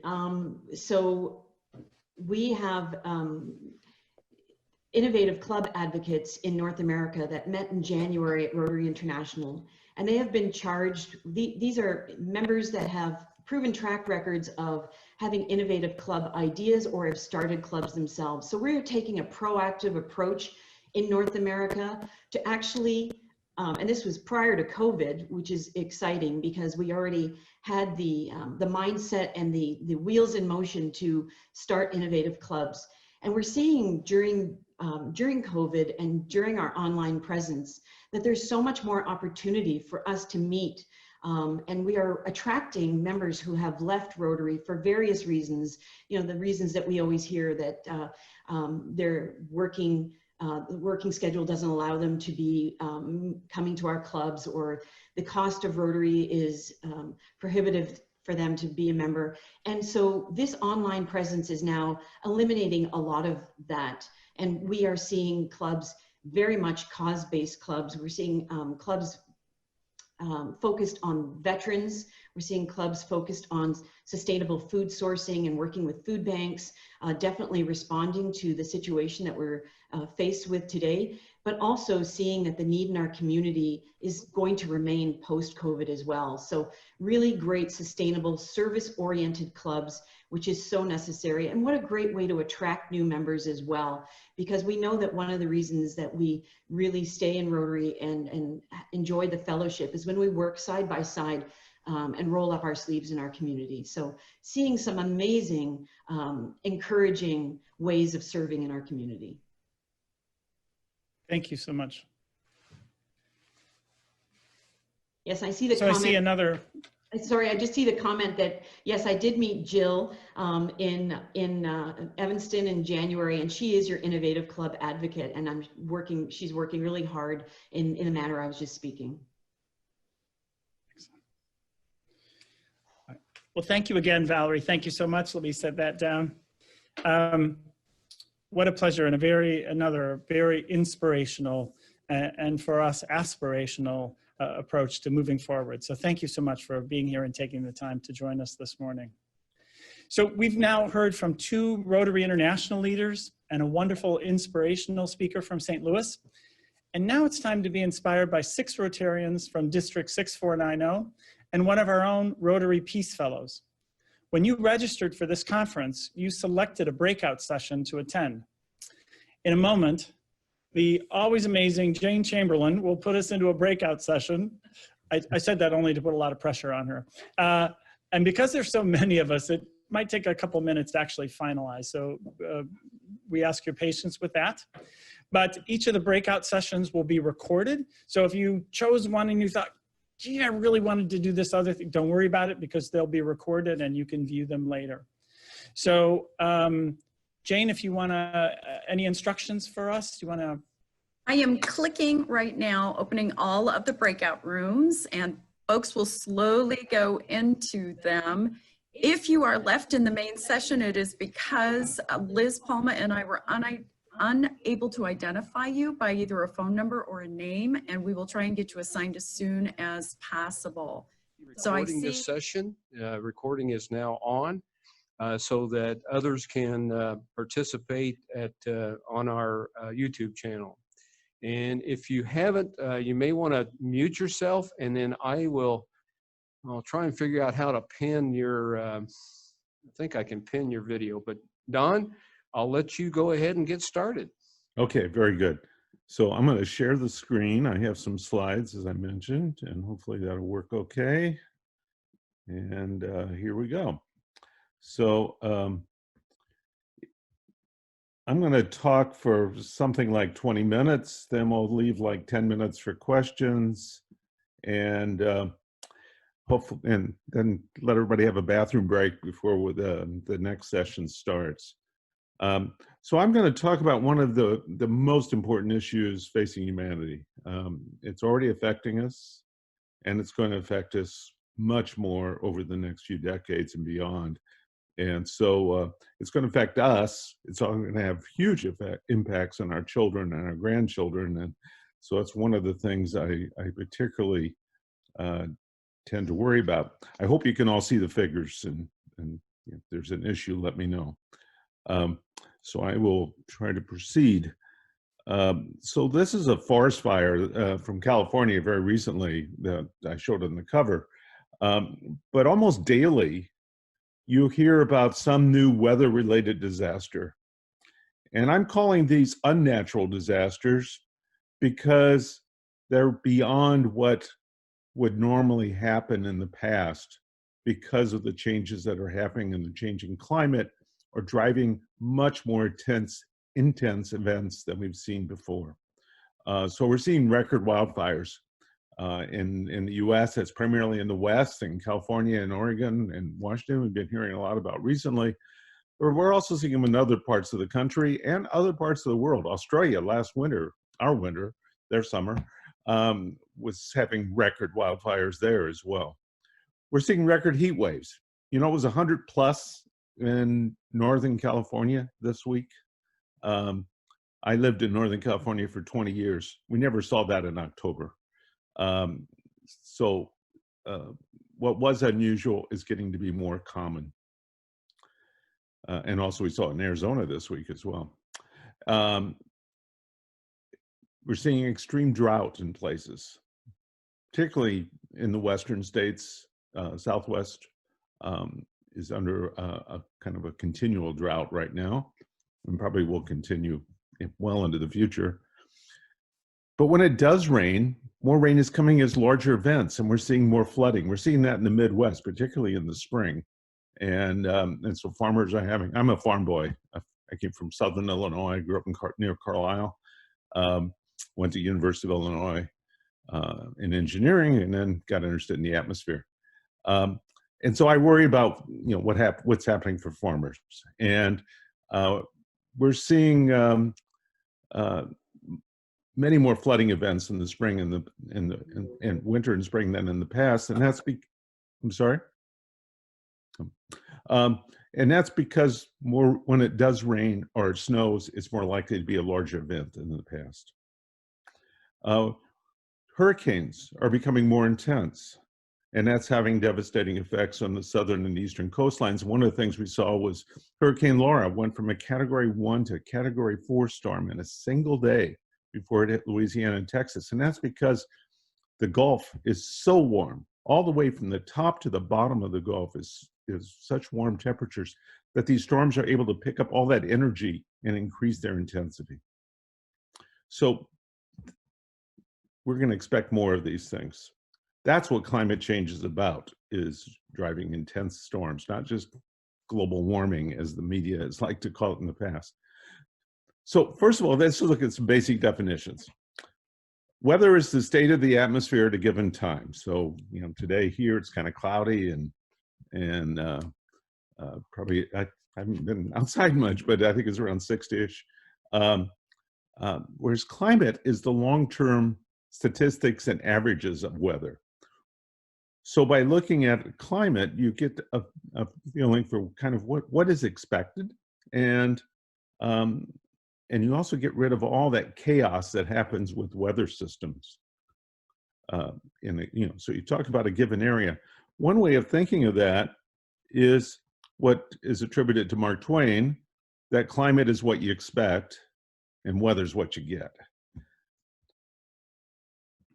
Now, every year there's about 12,000 papers, the peer-reviewed literature that scientists, it's how scientists judge each other and how we learn new, represent the new things we discover. We're all about how does our world work, and so we share that with each other, these journals. And so there's so many of them that the governments of the world had said, well, we need to have more concise information if we're going to ever consider policy. So internationally, that's done through a UN body, the IPCC, the Intergovernmental Panel on Climate Change. And the picture on the left is from the last assessment in 2013, where I led chapter 1, actually. And there's 3 volumes, and each volume is about 1,000 pages. These things are huge.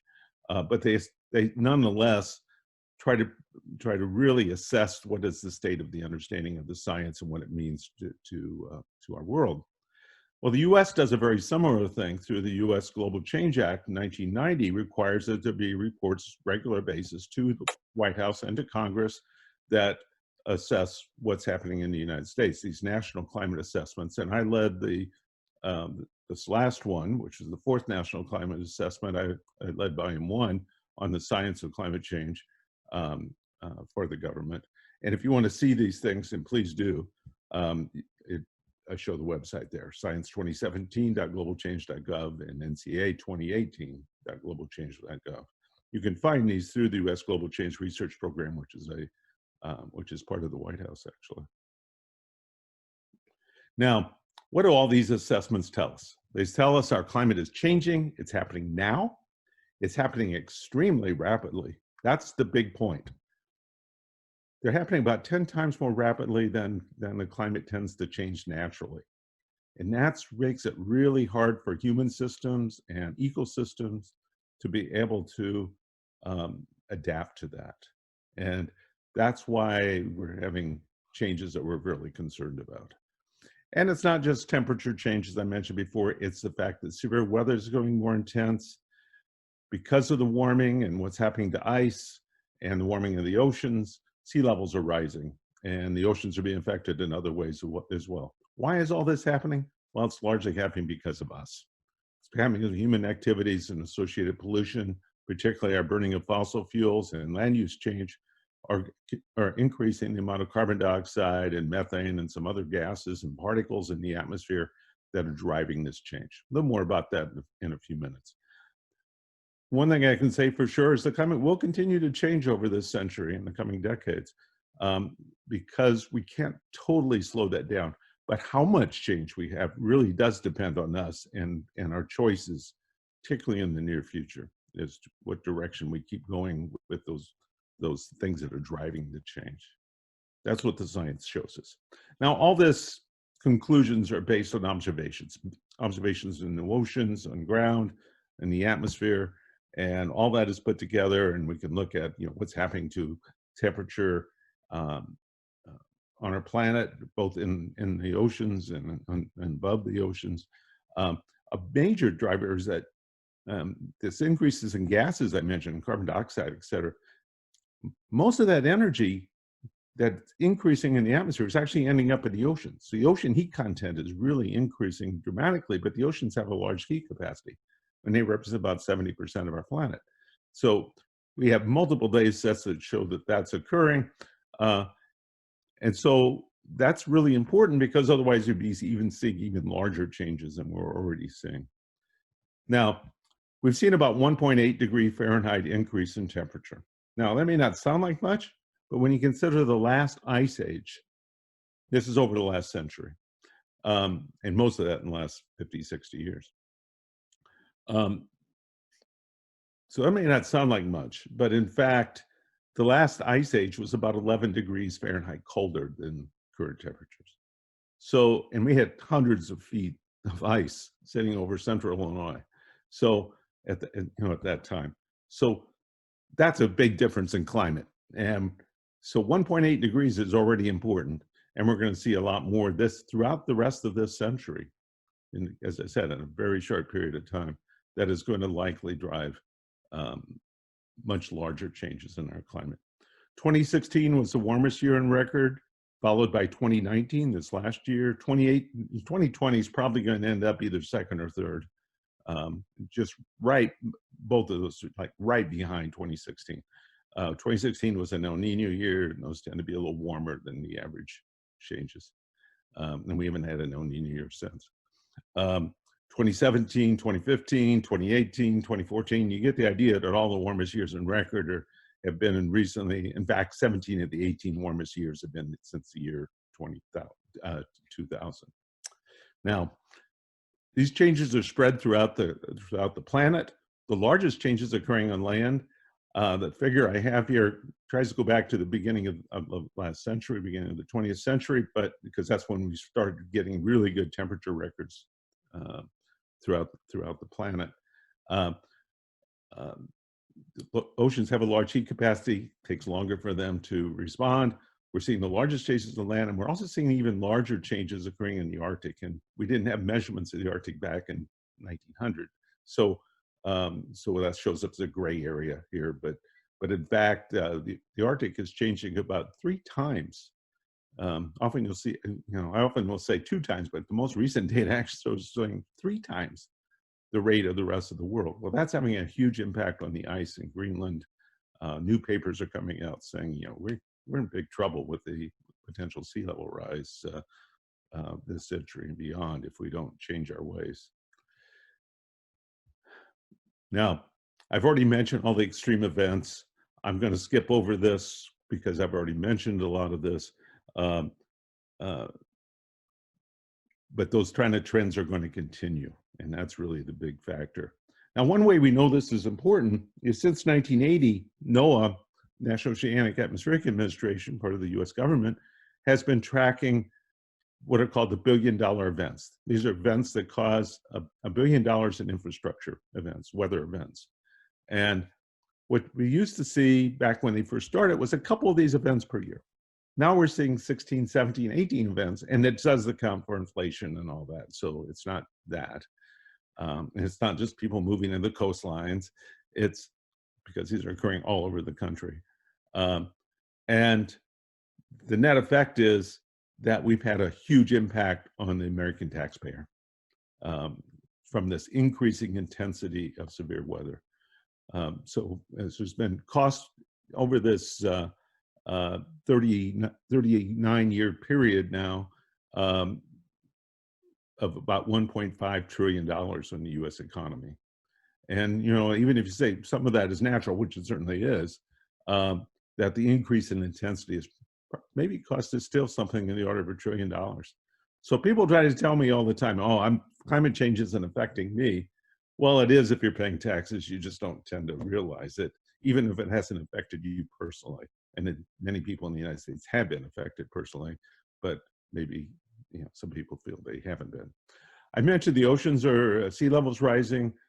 They've risen about 7 to 8 inches so far over the last century. We can expect another 1 to 4 feet this century, and 8 feet is possible because of what's happening in West Antarctica, where a large amount of ice could just slide into the ocean, and it's dependent on ice being held up right now in the ocean. It's being warmed from below, and if that goes, then it is possible we're going to get much larger amounts of sea level rise. Well, if you actually look at the amount of sea level rise in the United States, the land on the East Coast, particularly, is dropping, like tectonic effects, and so sea level rise of an average of 3 feet, say, is going to be more than 3 feet, as much as 6 feet, actually, for some parts of the East Coast. And so that means we can have some really dire issues with major cities located along the East Coast. Some cities like Miami are potentially in huge trouble. We're also seeing acidification of the oceans as the oceans are warm. As the amount of carbon dioxide in the atmosphere increases, 25% of that carbon goes into that carbon dioxide goes into the oceans, and there it becomes carbonic acid, and so that's making the oceans less basic, and it's having an effect on shellfish, and we're already seeing that in some locations, and that's likely to increase as a major issue. Big problem there is we don't know what that means to the other life in the ocean and the food that we get from the oceans, and that's a big concern to many of us. Now, we've known for a long time that there are natural drivers of the climate change. We know that every 100,000 years for the last 2 million years, there's been an ice age. And that's all related to how the Earth goes about the sun. That's called the Milankovitch effect. You also know the sun can vary, although it tends to not vary very much. It tends to vary very slowly. And we'll talk a little more about that later. And we also know things like volcanoes can cause a cooling effect from the particles they put in the atmosphere. But now we know, and we've known this actually for about the last 180 years, thanks to a famous scientist named Fourier, that certain gases are really important in the atmosphere. This is called the greenhouse effect. And gases like carbon dioxide and water and methane and others are all important to helping the Earth be livable. Without those gases, we wouldn't have life as we know it. But the problem is we're increasing the concentrations of those gases.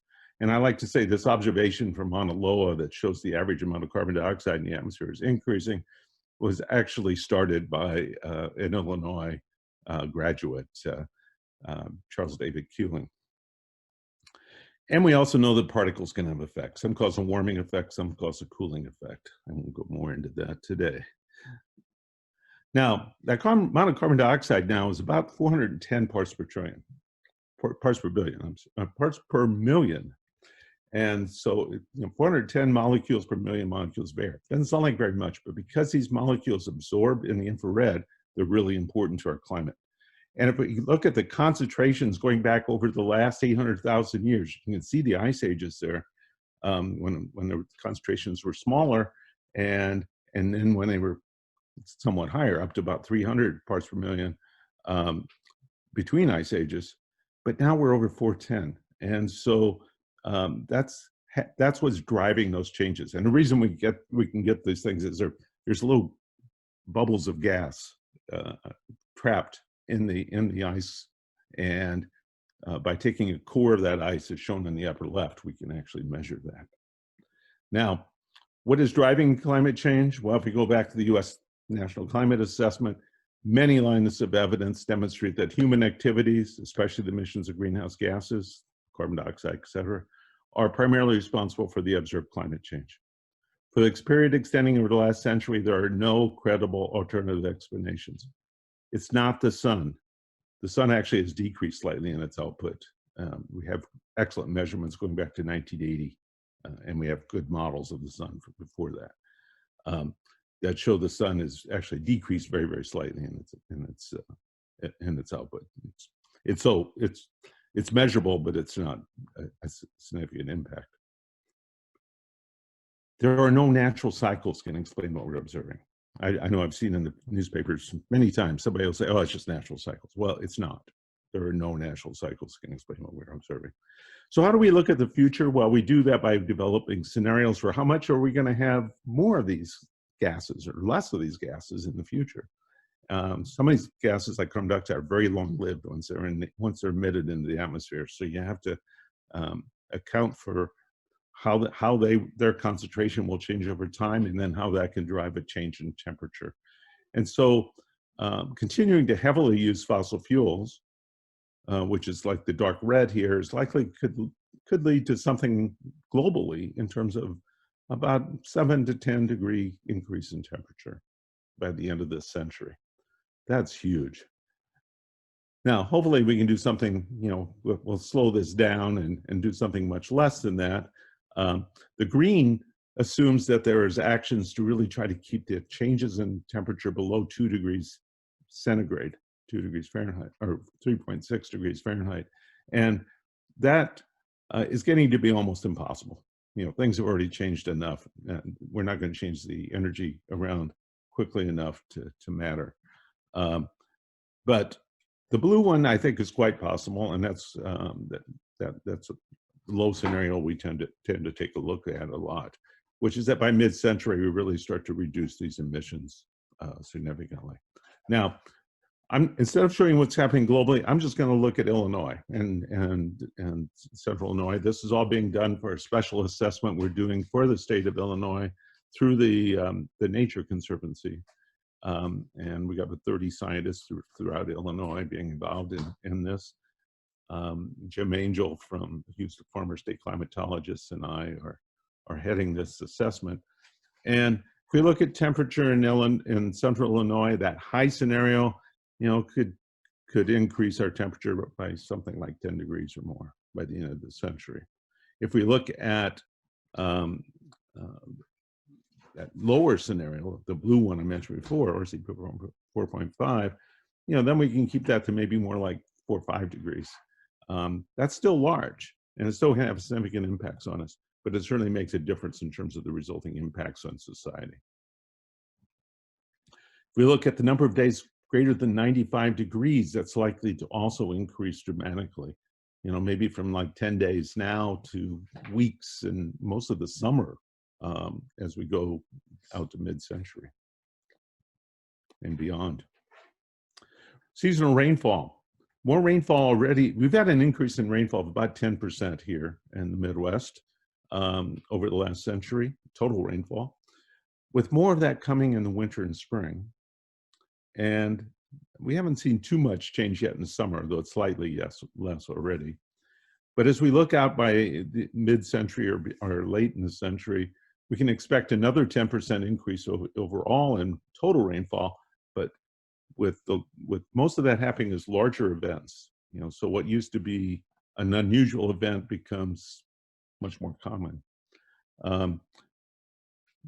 So particularly seeing significant increases in winter and spring, but drier summers. And drier summers isn't so great for farming. And so you're going to have much warmer temperatures, more soil evaporation, and drier conditions in the summers. And it's one of the things we're really worried about, what that means to agriculture. And then fall's pretty similar to now, not all that different. Now, if we look at the length of growing season will lengthen. And this is just looking at the days between the last frost and the first frost during the year. And so it's likely to lengthen, and that's overall a good thing. But unfortunately, weeds and insects also really like the longer growing season, and so it isn't all a win-win. Well, I've already mentioned the increasing impacts from severe weather are likely to continue, and I'll go beyond that. Impacts are already apparent in every part of the important sectors, whether they be health, water, agriculture, energy, transportation, et cetera. So we can look at each of the sectors separately. The National Climate Assessment does that. What can we do? We have three options. Mitigation, taking measure to reduce the emissions of those gases and particles I mentioned. We can adapt, taking measures to respond to those adverse impacts and kind of prepare for them, becoming more resilient, or we can suffer. And right now we're doing some of all three. We can minimize the suffering by doing a lot of mitigation and a lot of adaptation. That's where we need to put ourselves. What can we do personally? Well, there's a lot of things we can do as individuals, whether converting our energy system in our house, being more energy efficient, having a vehicle that's more efficient, et cetera. But also a really important thing is voting with care, speaking up, write your representatives that this is one of the most important issues facing humanity. I want to leave you with, I know this is all pretty difficult stuff because it's pretty depressing, but I do want to leave you with a sense of hope. We can draw on our long history responding to changing conditions on our planet and facing the challenges of climate change. We need to protect our home. And I'm going to end there with the idea that I want to be able to answer a few questions before we go.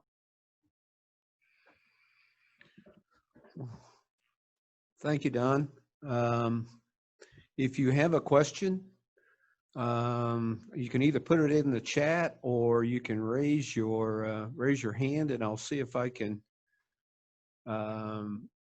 I don't know. Maybe try and unmute you or unmute yourself. So, Yeah. if Just I unmute don't see yourself and anything in ask. the chat yet, Okay. Don. Oh, well, there we go.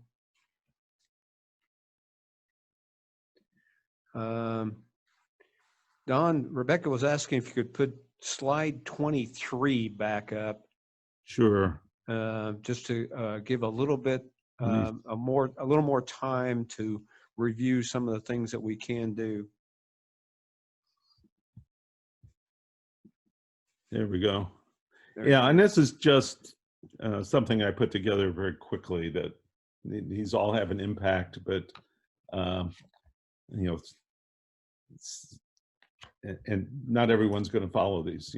I try to eat less meat, but I'm not going to be a vegetarian. It's just not. I'm a farm boy. It's not my nature. But I've been pressed by people who are vegans who have given me a hard time about why aren't I a vegan. I'm sorry, I just can't do it.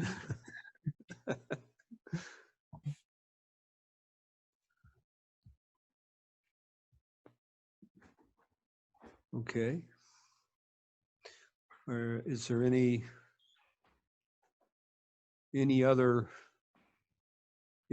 questions? We have about, according to my timer, we got about 15 minutes here. If you have a question for Don. Hi, this is Darren. Can you hear me? Yes, Yeah. Jim. Yeah. Regarding ocean levels rising, is all of that due to melting ice caps, or is there any change in how rain is distributed? Like, is there more Yeah, rainfall it's not. oceans now than Yeah, land? I mean, the rain will not have a huge impact by itself, but the warming ocean, water expands as it warms. So, Mhm. so some of that increase in sea level rise comes from that. But as we look out over the coming decades, the most important part is what's happening to glaciers on land, and particularly what's happening on Greenland and Antarctica. And in both places, we're seeing a much more melting. People always tell me that you scientists are such alarmists, and I say, what the reality is that what the real observations are telling us is that we're not being alarmist enough. That the changes occurring are actually greater than our analyses have predicted in these assessments. We tend to be pretty conservative in those assessments. So in fact, the actual changes could be much larger than what I was even showing you as a projection over the coming decades. And that really worries us. And so just last week, actually, a new paper came out about Greenland saying that it's disappearing, that the ice is disappearing far faster than we expected it to be at this point. Don, Thank you. this is Fred Hahn. I have a question about the stratification of oceans with the higher temperatures and the surface. From the report that I read, oceans are becoming more and more stratified temperature-wise, thermal stratification, and that's causing, probably accelerating the surface temperature, getting hotter faster. Is that correct? Yeah. One of the things being looked at closely is what is happening to the circulation in the ocean, and particularly in the Atlantic. We do know that the circulation is slowing down, which is contributing to that. On top of that, nutrients like nitrogen oxides and phosphates that are being put into the oceans, like to the U.S. Gulf, are causing dead zones where there's little oxygen, and basically fish can't live in those regions, and that's becoming a bigger and bigger issue as well. So yeah, it's a little, it's really a major concern. A lot of studies going on in the ocean right now, and I would say we still don't understand enough. As I already mentioned, that ocean acidification thing is a really big worry, but we really don't know what it means. How is that going to affect the whole chain of life through the ocean? Thank you. Hey, Hello. Don. Yes. I'll wait. Go ahead, and I'll be second. I'm Paul Anderson. Later. Okay. Go ahead.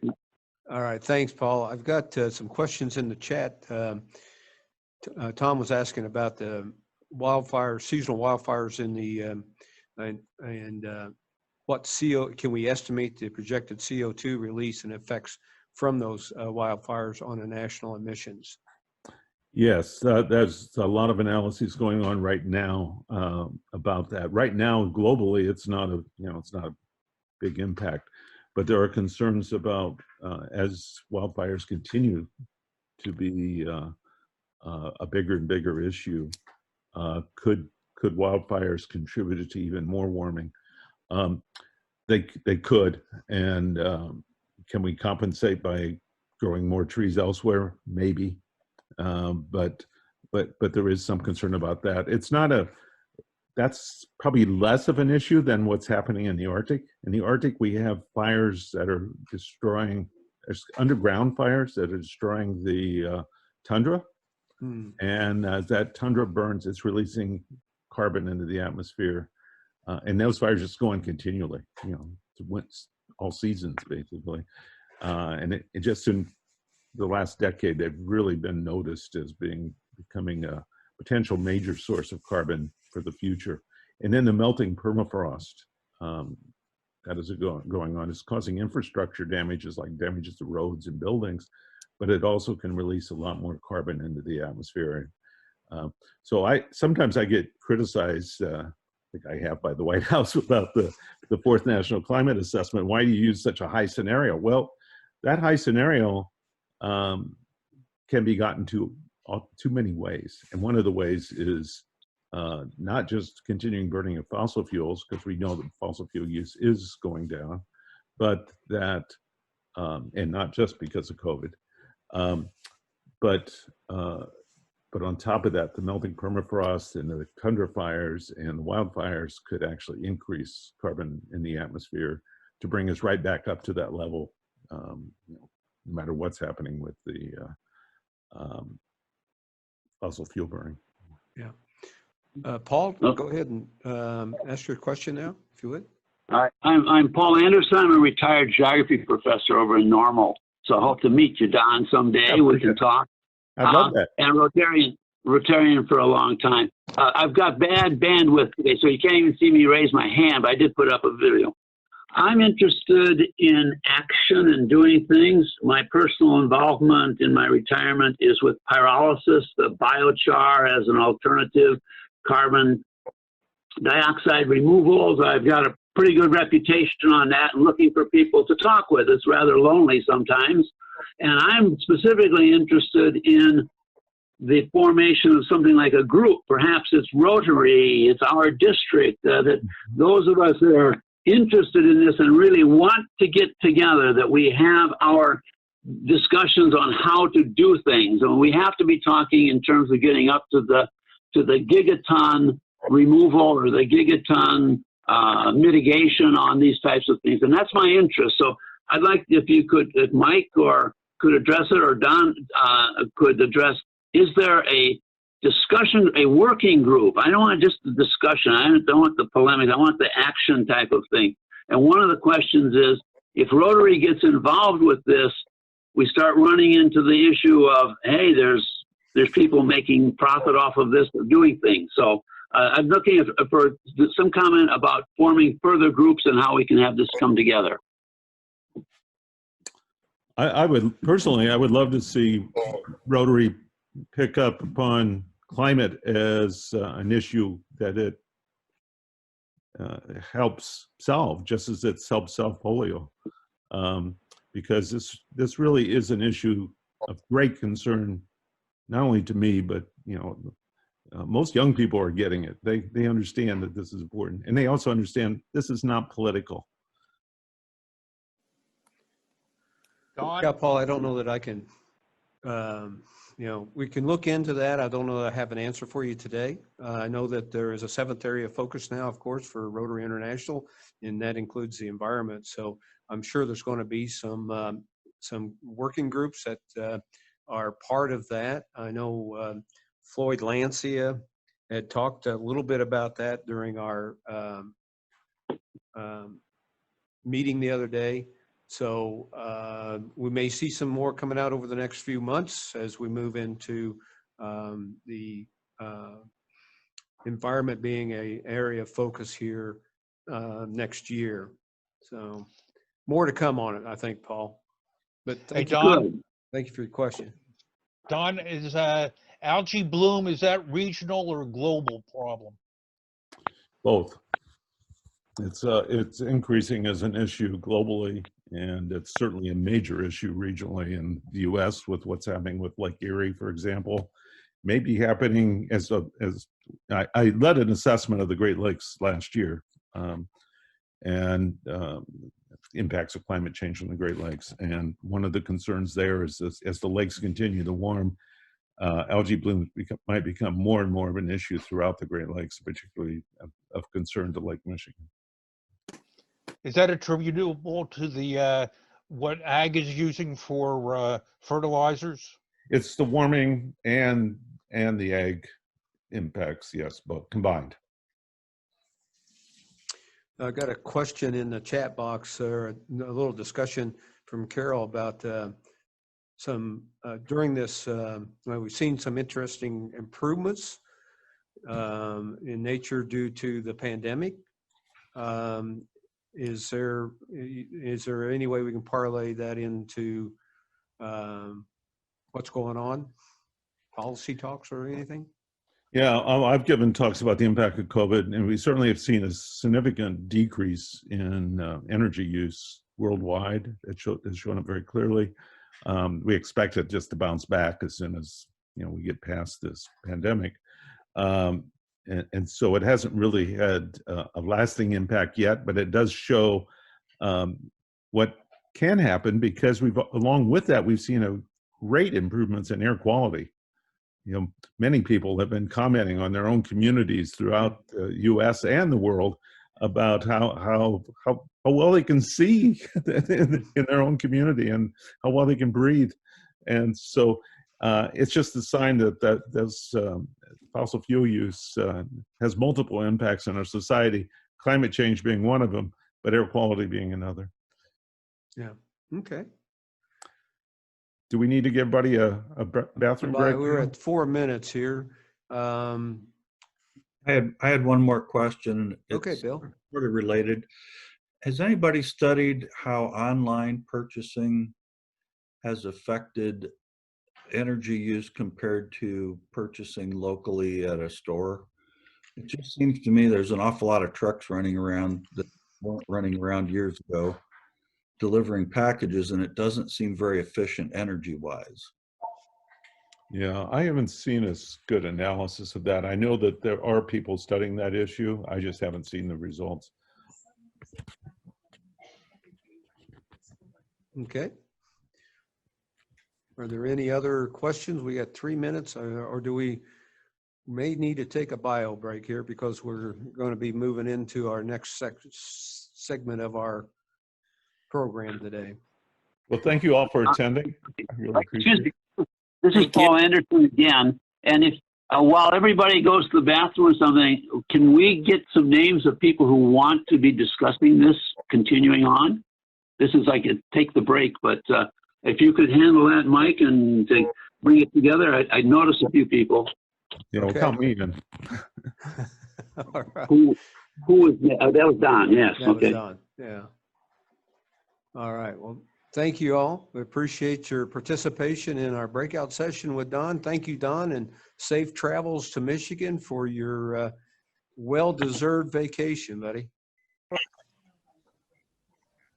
Can you see my PowerPoint slide? I don't see your PowerPoint, but now I hear you. So Do other people see my PowerPoint slide? No, we can. No? Yes, we can see it. It You works need now. to share your screen, Carl. Continue. Go down to share screen.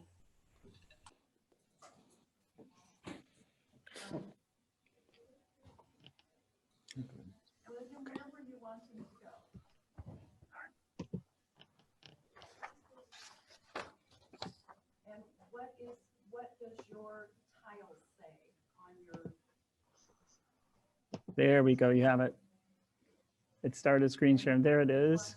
So Okay. Carl, before you do that, let me just do a quick introduction for everybody and especially for the recording. So welcome everybody. Thanks for your patience and getting everything set. So I hope you're enjoying the conference so far. Just some really amazing inspirational presentations. And it's my great pleasure to introduce Carl Birkebeil, a fellow member of Champaign Rotary. Carl has dedicated his life since retirement to bring clean water to Africa and sustainable gardening to 15 countries. I'll be recording this session, so please keep your microphones muted if you would. And when Carl finishes his presentations, you can type any questions into the chat and either Carl or I will be able to see those questions and address them. So Carl, you have your screen shared. We see your first slide, ready to go. And thank you so much. It's a pleasure to be with you today. I often tell people I'm a farm boy from Illinois who never expected to get out of the country. I've been to Africa 25 times at this point and various other places in the world. And every time I travel, it reminds me of just how blessed I am to be where I am and have the things that we have, like clean water and food to eat. And so one of the things that I start out with is we can make a difference. And I think back to John's question is, what more can I do? And so hopefully the things that I talk about today might fit into that for you in terms of something else that you could do to make a difference. Oftentimes, what I see is school-age children, young children, they will get porridge. Cornmeal porridge is what they eat. I call it soupy grits, but there's not a lot of options in terms of the diet typically. Where there's famine Oftentimes it's one meal a day, and it typically is maize and beans. So these are school children that are standing in line for their lunch of maize and beans. And so when we talk about famine relief and famine prevention, we can change their lives. And so when I talk about fighting hunger, what I really want to talk about today is three different things. What we call the first 1,000 days, famine relief, and famine prevention. So the first 1,000 days is really from pregnancy to age 2. And so there's actually a Rotary project. It's a global grant, and there's a program called the Peanut Butter Project, or Project Peanut Butter. And so again, it's dealing with malnutrition of these young children. So again, from conception to age 2, we're talking about nutrition is critical for a healthy development of a child. And malnutrition is the #1 cause of death for children under the age of 5. So the Food Nutrition Commission says that in developing countries, 52% of childhood deaths are due to malnutrition. 40% of children under the age of 5 experience stunted growth. And 80% of brain development actually is in the first 1,000 days. So the stunted brain development results in a lifetime impact. So this really is a big deal. Each year in Africa, Latin America, and Asia, we're talking about 14 million infants that perish from malnutrition and related disorders. That's 40,000 babies a day. So the Peanut Butter Project, again, deals with malnutrition. And so what they have done is they've created ready-to-use therapeutic food. And what this is roasted peanuts, powdered milk, vegetable oil, sugar, vitamins, and minerals that are given to these babies. And so it really is used from age 6 months to 5 years. Prior to this, what happened was that babies went into a hospital on an IV for a period of weeks. This therapeutic food is actually something that can be given by the mother to the baby at home. It doesn't have to be refrigerated. So it's really a step in the right direction, step forward. So the Rotary Peanut Butter Project, again, we're providing this for severely malnourished children. And right now they're working in Malawi, Sierra Leone, Ghana, and the Philippines. This man actually spoke at our district conference several years ago. He's a doctor, and so he's really a good contact person. The Peanut Butter Project has been in operation for 18 years. $35 can provide this therapeutic food for a child. $50 can train a healthcare worker. $1,000 can treat an entire village. With Healing Hands International, we work with bringing clean water to people. Also, we deal with famine relief and famine prevention. And so when people are starving, the right approach is food relief. And so particularly in this time with the pandemic, we have been involved in a lot of famine relief.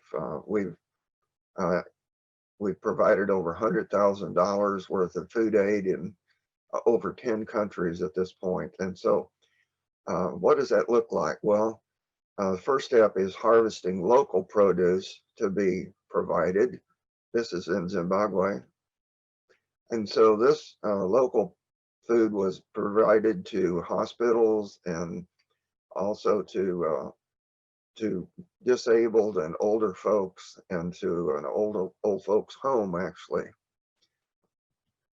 And so another part of food relief is buying in-country food, what we might call food staples, maize meal, wheat flour, cooking oil, sugar, to provide to families. And so that's what you see here. And this is just maize meal. which is a basic food staple. And so you can see that these people are happy to receive that. Another thing that we have done right now, we have a 40-foot container of prepackaged meals that we work with Feed My Starving Children. One container in Zimbabwe, one in Zambia. And so what's in this prepackaged meal is rice and soy protein, dehydrated vegetables, and a vitamin mineral premix. The great thing about this is it's a balanced diet. If you eat maize and beans, you can be full and still be malnourished, especially with a child with a full or with a small stomach. So the idea of this balanced meal is really helpful. What we really focus on is famine prevention. And so we have, at this point, we have 11 native trainers, trainers in 8 African countries, and also in India and Honduras. And so we do a 2-day survival gardening workshop, teaching people how to raise their own food. So for $25, you can empower a family to feed themselves for a lifetime. And what that is family member attends our training and gets a drip irrigation kit. So one 50-foot long raised planting bed that's drip irrigated can provide enough food to feed a family of 7 during the dry season. And so we sponsor, people can sponsor a village, a survival gardening workshop for $1,000, or also a school workshop. We also teach these workshops in not only secondary schools, but even in primary schools. And so part of that is providing seeds, again, and drip irrigation kits to people who have been trained in these workshops. So what is survival gardening? Well, it's a combination of teaching composting, raised planting beds, use of drip irrigation. So really what it's about is helping people help themselves. And so making a compost pile, why is that important? Well, these are people who typically have no money or very little money. And so they may recognize that the fertility has gone from the soil because it's been farmed for many years. But so what we say is use what you have. What are your resources? Save the money that you would use to buy fertilizer. Use, again, vegetation and animal manure and make your own compost pile. So again, it's using what you have, vegetation, animal manure, and kitchen scraps and you see a pile here that has been made. And so mature compost has a sweet smell to it, and the original materials, and some of you probably have done composting, you know, the original materials are not recognizable anymore. And so this is an example of what you have. Another approach is to make manure tea. So in this case, what you do is you take maybe an old t-shirt, a couple handfuls of animal manure, dried animal manure, make a tea bag, if you will, put a rock in there to give it some weight, put it in a bucket or a barrel of water, and leave it there for a couple of days.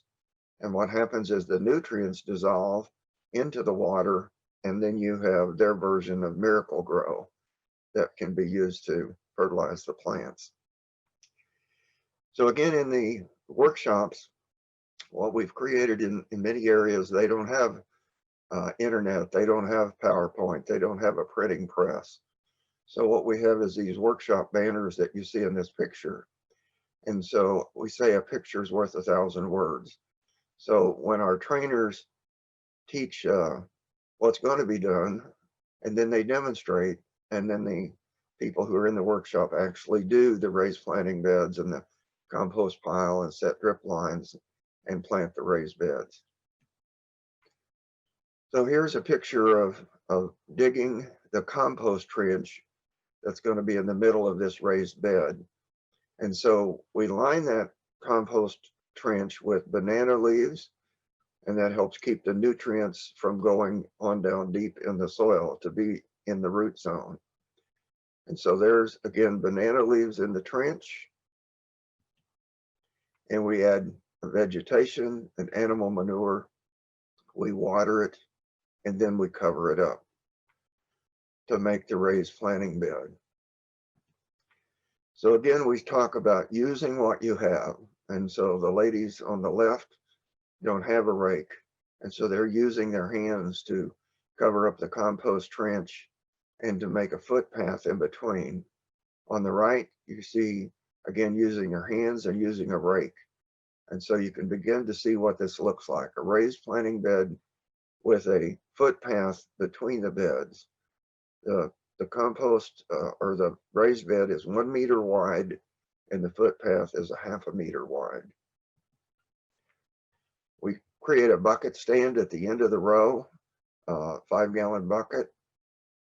It needs to be, the bottom of the bucket needs to be 1 meter above the raised bed. And we fill that bucket morning and evening. So with 10 gallons of water a day, they can raise enough vegetables, again, to feed a family of 7 with 1 planting bed. So the first bed feeds their family. If they have a second one, a third one, and a fourth one, that's income. And so here we are setting the drip lines on that raised bed, typically 2 drip lines on that 1 meter wide raised bed. We plant at the wet spots. If you've carried your water for several miles, the idea of making every drop of water count is a big deal. And so that's what we do with drip irrigation. And again, to conserve that moisture, we would like to mulch that raised bed. So we teach them to do that. What mothers say in these workshops is their first goal is, I want to be able to feed my family. My second goal is I want my kids to have an education. So again, through this training, we help them feed their family and help them make it possible for the kids to have an education.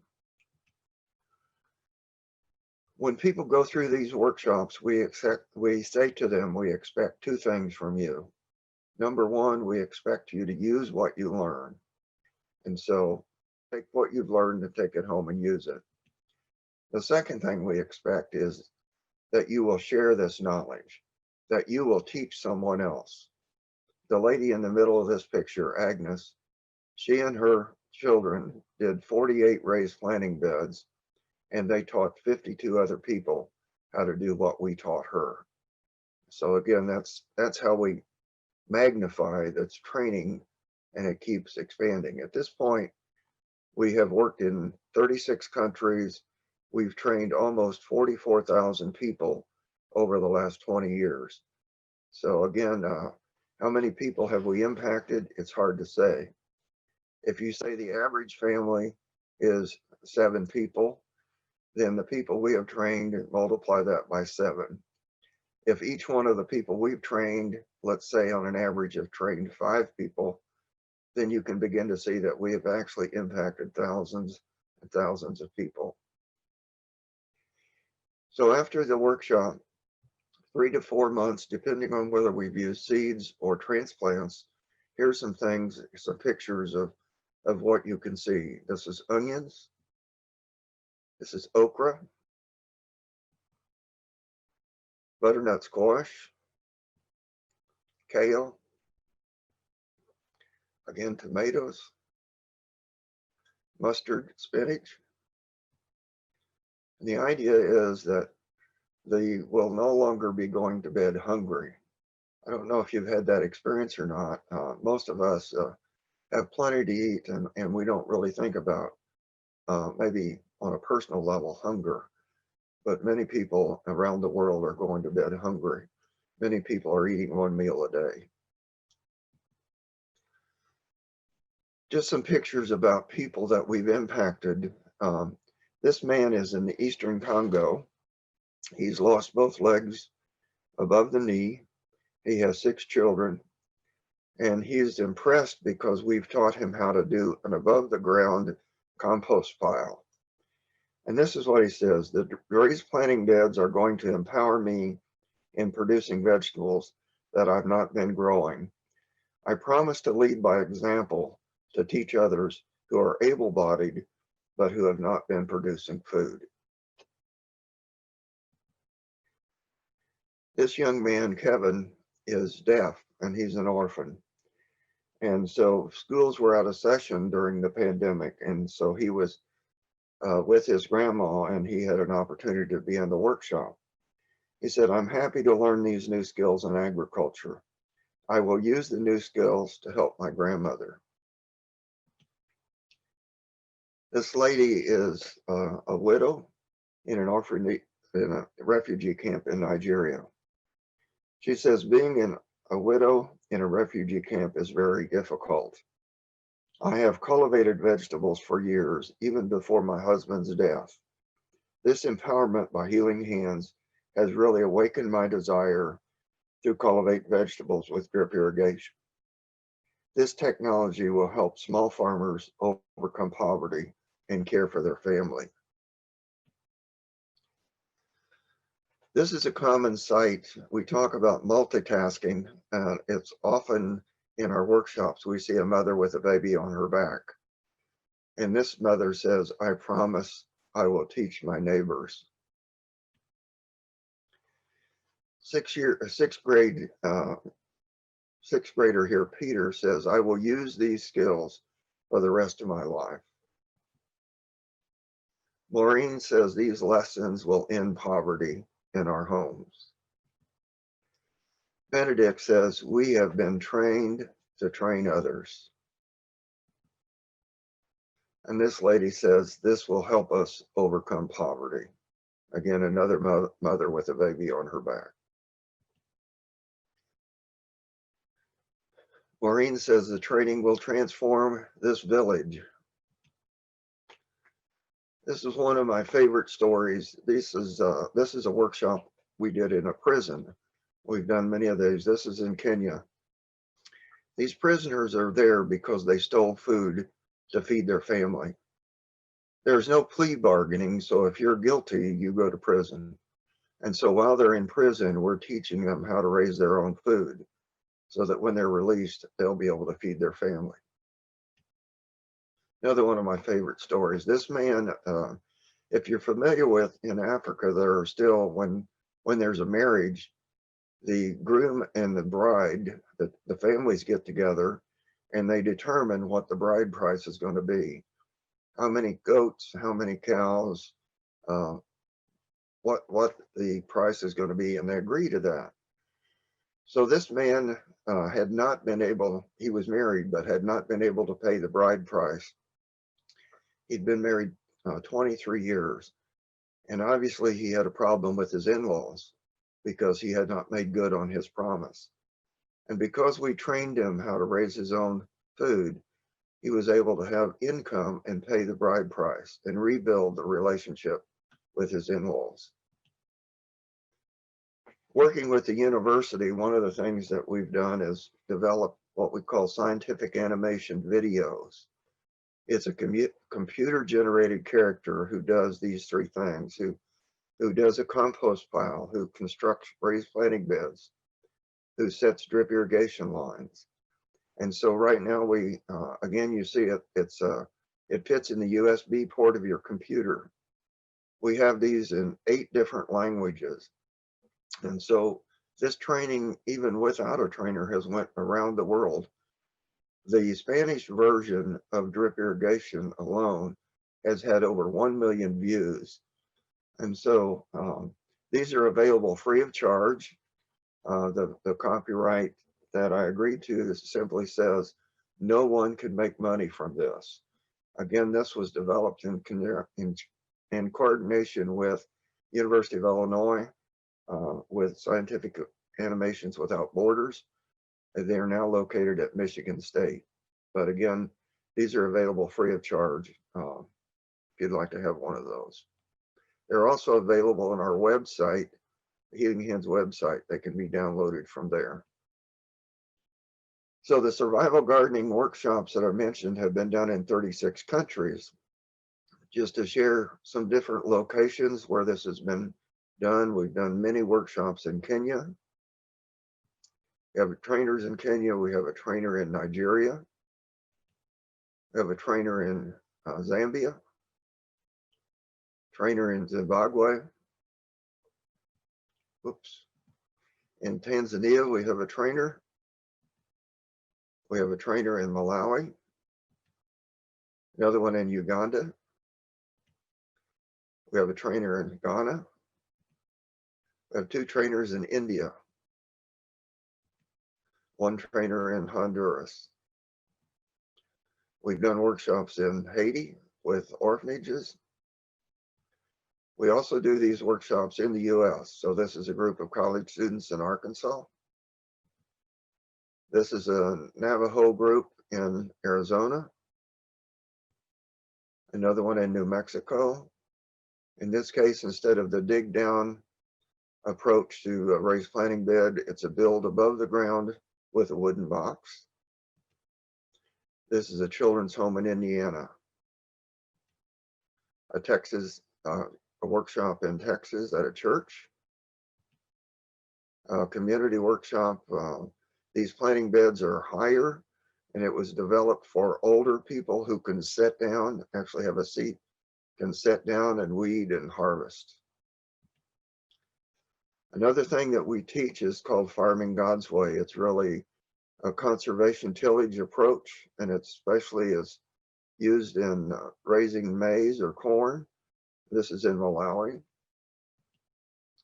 Their traditional approach is to do ridges, and again, in a dry climate, to make a ridge and plant on the ridge means that that doesn't make a lot of sense. And so with farming God's way, what you do is you dig a planting pit and you put compost or animal manure in the pit to fertilize it. And then when the first rain comes, you plant. So again, you do planting pits, you add the compost or animal manure, you plant at the first rainfall, use crop residue as a mulch, and you plant in the same holes year after year. You might think, well, this doesn't sound like much, but it will typically double their yield. So again, it conserves moisture, it reduces weed growth, it reduces tillage expenses and labor, and increases yield. And so we've also, in this location, set up a grain milling business where the farmers can add value to their grain by milling it. So part of that process, the first step is to remove the seed coat from the kernel. And then you take the grain and you run it through a grinder and create the flour. Again, you're increasing income by processing the product. We actually have a 750 farmer co-op in Malawi. And just recently, because they've been trained and registered with the government has asked them to sell 63 tons of maize to the government in this reserve program. And that means that they get a higher market price. So it not only has created a market, but it has created greater income. Right now we have a fundraising program called Double Your Harvest. And through December 15th, the donor is willing to match donations in our hunger fighting work up to $40,000. With Champaign Rotary, we've actually applied for a District 6490 international grant, which would involve doing these workshops with the Mazembe Rotary in Malawi. So I met with them a couple of years ago, and we talked even back then about someday doing some kind of a grant together. This is a trainer that we have there in Malawi. And so again, he's the one, if this grant is approved, he's the one who will be doing the training, working in connection with our Rotary Club and the Rotary Club there. We say children are the future, and the point is, we can change their future through providing clean water and providing food to eat. We can change their future. I often say that making a difference, the way you do that is one person at a time, one village at a time. it's easy to become overwhelmed when you look at the problems that exist and just be, say, I can't do anything. But the idea again is to working with one person at a time and one village at a time, we can make a difference. I think back to John O'Leary's comment, his question is, what more can I do? And this is just one example of what more can I do, is helping make a difference, especially in the lives of children. This is my contact information, and this is a way that donations can be done online. If you choose to do that, my cell phone number, my email is there. And so again, I appreciate the opportunity to spend some time with you today. And if there's some questions, I'd be glad to try to answer them. And Carl, I think with the number of people that we have, instead of just using the chat, you could probably just unmute yourself and ask the questions directly to Carl.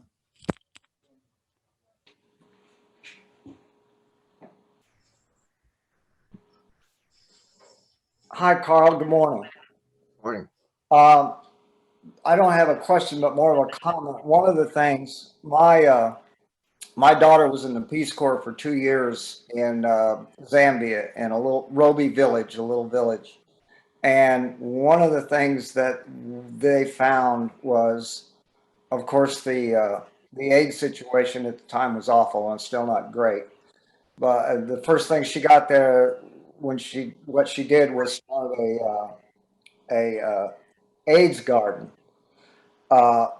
which was going along pretty well. But my wife and I used to travel with kids and with people to people organization, and they always had to do a little project. And we asked her, we said, because we were going over there to visit her, and we said, what can we bring that could make a difference? And she said, seeds.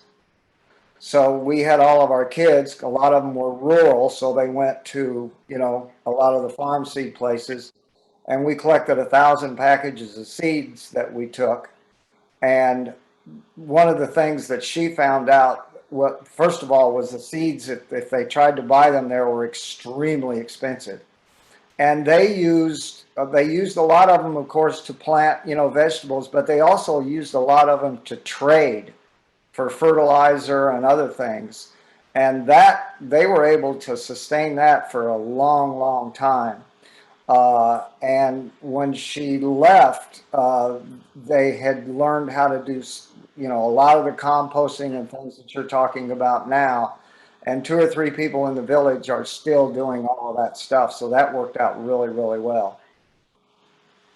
I just mentioned a couple of organizations that are involved with that. There's a Hope Seeds that I work with, and they provide free seeds for mission-related organizations. They work in 75 different countries, and right now I have 1,500 of these family garden packs of seeds from them that are on the way to Malawi, along with 540 drip kits that are in a container, partnering with another organization that's sending other things. And then Seed Programs International is another company, and they are in partnership with some Rotary clubs in South Carolina. That's Rotarians Against Hunger, I think, is the organization. And so there's actually a grant, and I applied for last week to send more seeds from them to Zimbabwe. And you're right, seeds are really a valuable thing. And when you work with an organization like that, then you know that the seeds that you're getting are adapted to the climate where it's going. And so that's one of the issues. And also because they worked with international shipping and so forth, you know that the seeds can get in and there's not going to be a problem with that. Yeah, terrific. Anyone else? Carl, this is Larry Johnson. You have spoken to our club team, Riders Rotary, a couple of times in the past. And thank you so much for the work that you've been doing. My wife and I have had the pleasure of being in Africa 4 times and so much enjoy the people and its culture. is there something we as a district can do, can come together as a district, can do jointly to support people there or in other areas of the world? Well, one of the things, again, with what I'm focused on is providing this training so they can raise their own food. And so when you work in another country, and that's part of the Rotary Global Grant idea, is that if you've got a connection in that country with people that you trust, people that you can count on, then that's huge. And so I guess that's one of the things that I say that with Healing Hands International we have to offer, is that we have boots on the ground. We have people who know how to do this training. They know the culture, they know the language. When I do some training myself when I go, but I don't speak the language, so I need an interpreter. And if you're a local person, you're immediately accepted. You're part of the culture, so it's different than a foreigner coming in. So that's one of the things we have to offer. So that's one of the things. And of course, we've done with a number of Rotary clubs in Central Illinois. We've done a couple of global grants that bring water to people. I think 7 wells in total, and then we did a well through Champaign Rotary, and Rantoul in Paris were involved in a well for Esther's school. So again, this is one of the ways. And again, the Peanut Butter Project is dealing with the first 1,000 days. And so that information I shared earlier. Thank you very much. Carl, this is Hank Campbell, and nice working with you through the years, and I'm proud of what you do. I just wondered about the land. How is some of the places culturally the land available for these beds because of history and so forth? So comment on that, please. Well, typically people who own land have a small amount of land. And that's one of the things about the raised planting bed with the compost trench and drip irrigation, is that you can raise a lot of vegetables in a small area. And many of these countries still have a village chief, and the chief will own land. And so they may, one of the things we have is it's community gardens in a lot of places. So there might be anywhere from 15 to 60 or 70 families that are gardening together with land that has been provided by the government, the village chief, the councilman, those kind of people. So that's land is at a premium for many families. But again, with the techniques that we're teaching, you can feed your family, like I said, with one raised planting bed, 50 feet long, or they would say 15 meters long and 1 meter wide.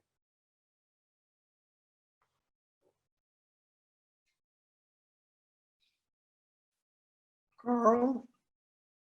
Yes. Very educational. I'm new to all this.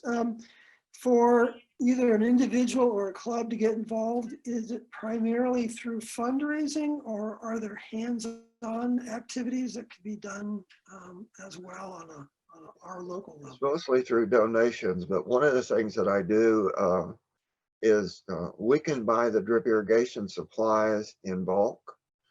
And so then we can make up individual drip irrigation kits that are again designed for that 50-foot long planting bed. And so that's a hands-on kind of thing that could be arranged for a club as a service project. And when you buy the materials in bulk versus purchasing them already made up, it's about half the price. So one completed drip irrigation kit is $15. If you buy it in bulk, it's about $8. And so that would be one way in terms of hands-on. Again, sources of seeds, if you've got a good source of seeds, that would be a possibility as well. Okay, thank you.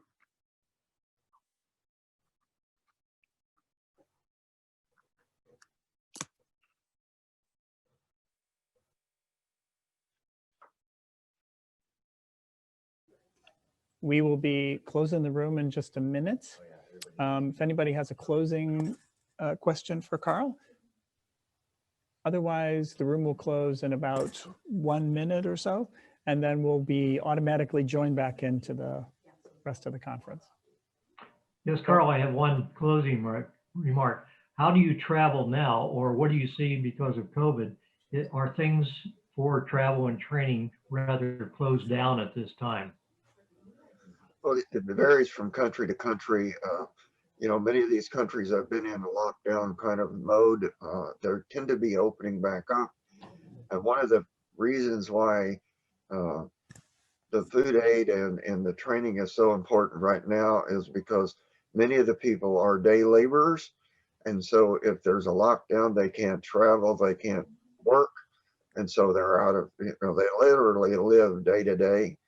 And so it really is crucial in terms of food aid and also in training them for the future to raise their own food.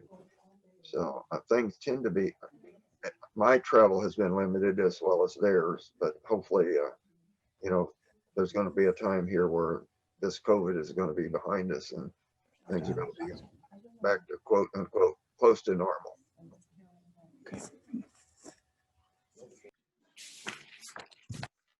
Welcome, everyone. I hope you are enjoying the conference so far. I'm Liz Palma, president of the Bloomington Normal Family Rotary Club, and I am very excited to introduce Shannon O'Rourke Casali, who has experienced some wonderful world opportunities through Rotary and who has started her own nonprofit organization to bring peace to the Congo. I will be recording this session, so please be sure that your microphones are muted. When Shannon finishes her presentation, please type any questions you may have into the chat, and I will go ahead and ask Shannon to answer your questions. Shannon, please go ahead and start when you're ready. Good morning, everyone. Let's see. I think you can see the screen now. Yes, all right.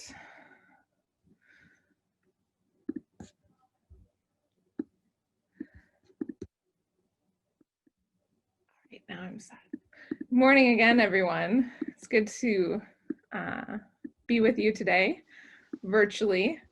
And I would like to take the time during our session today to share with you a bit about the place where I live and work in the Democratic Republic of Congo, as well as to share with you about the work I am doing to build a culture of peace through education and libraries in the country. I've spent most of my time since 2011 living and working in the eastern region of the Democratic Republic of Congo. The country is shaded in an orange-yellow on the map, and I will refer to it as the DRC, or Congo for short. As many or all of you know, this country was formerly known as Zaire until 1997. To give you an idea of scale, the DRC is the size of Western Europe, or it's the size of the United States east of the Mississippi. It takes 2.5 hours to fly from the east, where I live, to the capital city, Kinshasa, in the west. And there are no roads that connect the area of the country where I live from the capital city, or to the capital city. To get a closer look, I spent most of my time in the city, or at least based out of the city of Goma, which is on the border of Rwanda and also nearby Uganda and Burundi. The DRC is a French-speaking country in addition to over 200 local languages, with Swahili being the dominant language in the area of Goma, but school and businesses are conducted in French. However, the neighboring countries to the east, Rwanda, Uganda, Tanzania, and Kenya, they're all Anglophone countries. The eastern region of Congo, where I lived, has been plagued with war for over 25 years. This is the deadliest conflict since World War II, resulting in the death of over 5.4 million people and causing the displacement of over 2 million people. The fighting began when those who committed the genocide in Rwanda spilled over into Congo, and some of them have never left. The area has been destabilized ever since, and fighting is ongoing. Currently, there are over 70 armed groups in the province where I'm living and working.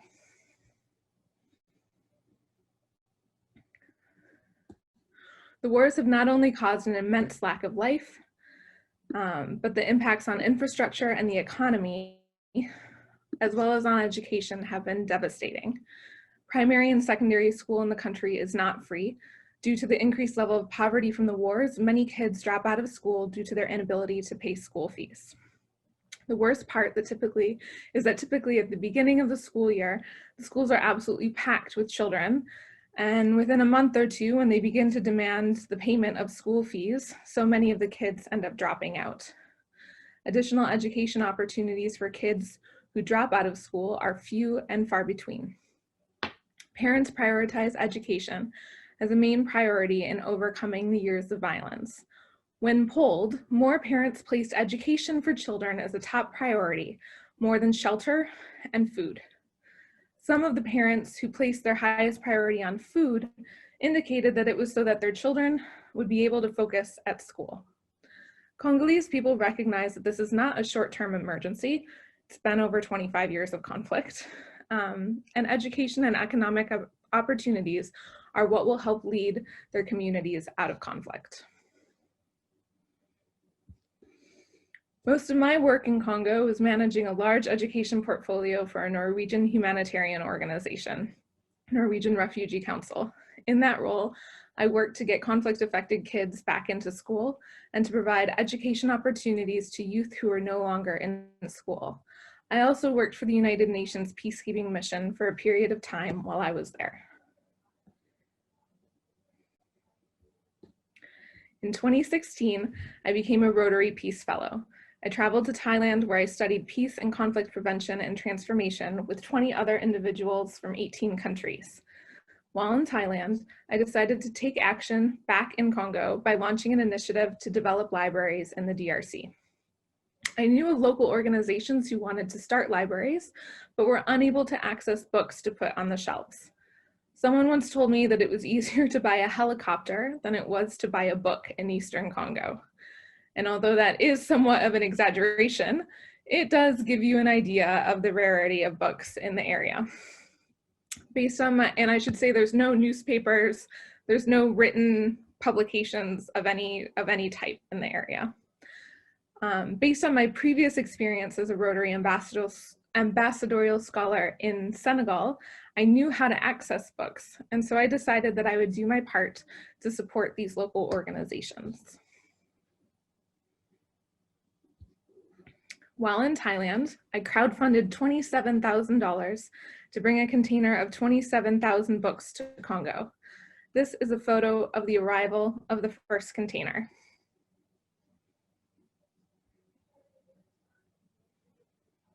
I say first container because since that time, this initiative has grown in leaps and bounds. Since 2016, I have brought over 56,000 books to Congo, and another 26,000 books are packed and ready to leave later this month. Almost all of the books that we bring are in the French language.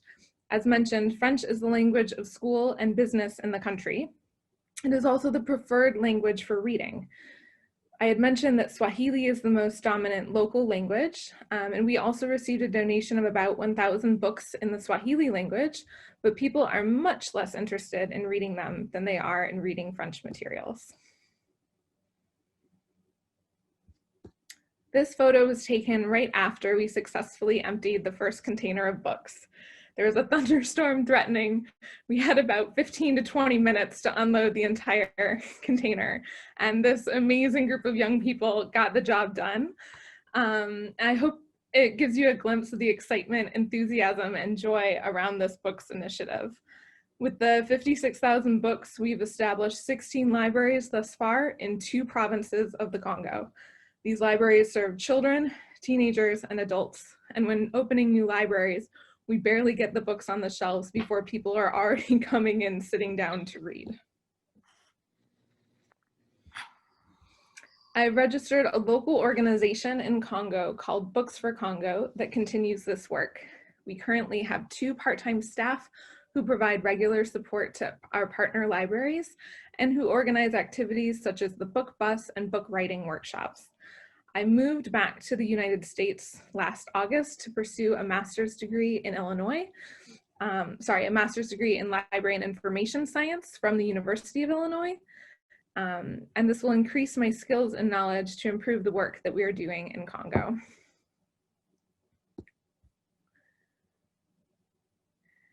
Here's an example of one of the libraries we've set up. The PYE, it's a local organization called Promoting Youth Education. The founder of the organization contacted me and asked if I could help him with some books for his language school. And he built the small bookshelf on the top left, and we filled it with books. And the books were read almost immediately by all the students in the language school. And then about a year later, he sent me a text message with the picture on the bottom left of that building under construction. And he informed me that he had collected money from the community and that they were building a library building. And would I be able to help them by providing bookshelves, tables, and chairs and books? And we did. And so that final picture on the top right, that's a picture of the interior of the library. And it's one of those places where we were still setting up the actual library when there were like 10 kids on the floor already reading books, and community leaders coming by and checking to see if we had the book that they were looking for. This library is truly a community space. They regularly hold discussions and activities that promote community building, community action, and community development. Local leaders are invited to make action plans with young people to help address the problems in their neighborhood to improve their communities.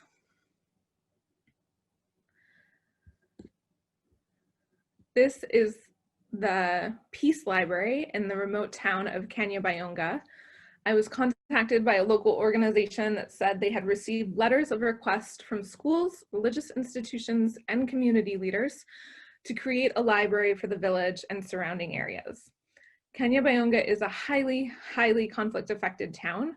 They regularly receive waves of internally displaced people who arrive in town after fleeing fighting in their villages. We provided them with books and gave them money to build the bookshelves and set up the library, which is partially pictured here.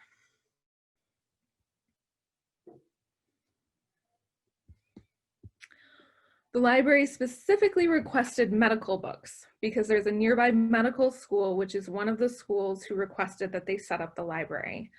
When they received the books, they invited the professors from the school to see the newly arrived textbooks. Their medical school has no textbooks. One of the professors picked up a medical textbook and said it was the first time they had ever seen one. They typically learn from hands-on experience as well as copying down notes from each other. And this was the first time they had books with color images of human anatomy, diseases, and other health problems. The library is frequented by not only the professors, but the students as well. And I think it's at least a 30 minute to 1 hour, maybe longer, walk by foot from their school to get to the library. That Peace Library also has a morning program for children who have dropped out of school. As I said, it's a highly conflict-affected area and there are tons of kids who aren't in school. Younger children are taught the alphabet and basic literacy skills, and all children are given access to books to read and continue their education informally. Arts and crafts activities are also organized. And this is actually, they ran out of space in their building because there were too many people coming. So they built these outdoor structures for some of their activities outside in the yard. It's a good problem to have. The Leopard Education Library is a dynamic library we created in one of the largest and most conflict-affected neighborhoods in Goma, the city where I've been living. It's frequented mostly by college students and professors, as well as by children. And I wanted to highlight them because the library creates very unique programming for their patrons. Last year, they organized a local history project where children went out and interviewed their elders about their lives and the history of their community. And then the children wrote their own life stories, and the library put the stories together in a small book. And this not only documents community history, but it also teaches the children that their lives and their stories matter and are important.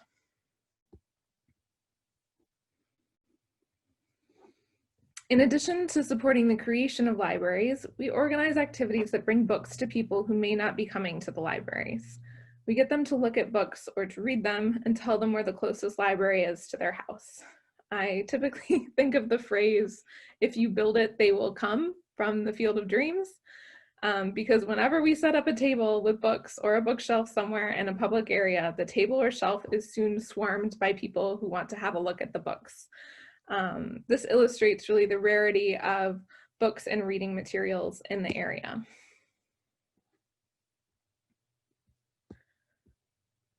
One of my favorite activities that we do is a bibliobus, or a kind of a mobile library.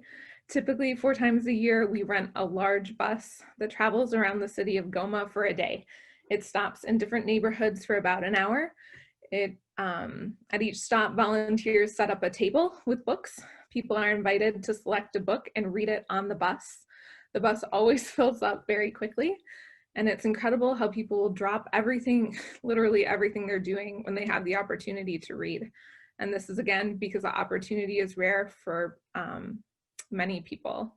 This activity costs about $100 for the bus and driver rental, fuel, and lunch for the volunteers. And it typically goes to about 4 or 5 neighborhoods in one day, and we'll stay there stationed for an hour and then pick up and go to the next location. I also organize librarian trainings to provide an intensive short course for the librarians of our partner organizations so that they can learn what the role of a librarian is, how to set up a library, and how to make a library work. Most of these people don't know what a typical library looks like or how it functions, so we really start from scratch about how to place books on the shelf, what kind of organizational system to use, how to do a book display, how to do story time for children, like physically how to hold the book when reading to children. And so far I've trained 33 librarians.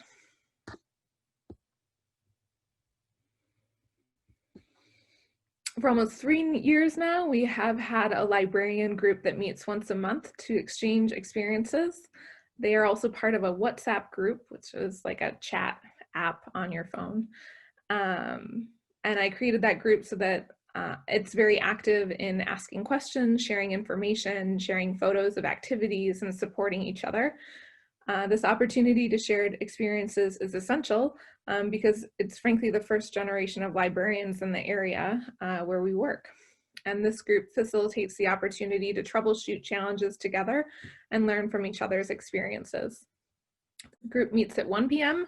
on the first Saturday of the month, each month in a different library. Their meeting for the month of October was this morning, and they talked about loaning books this morning.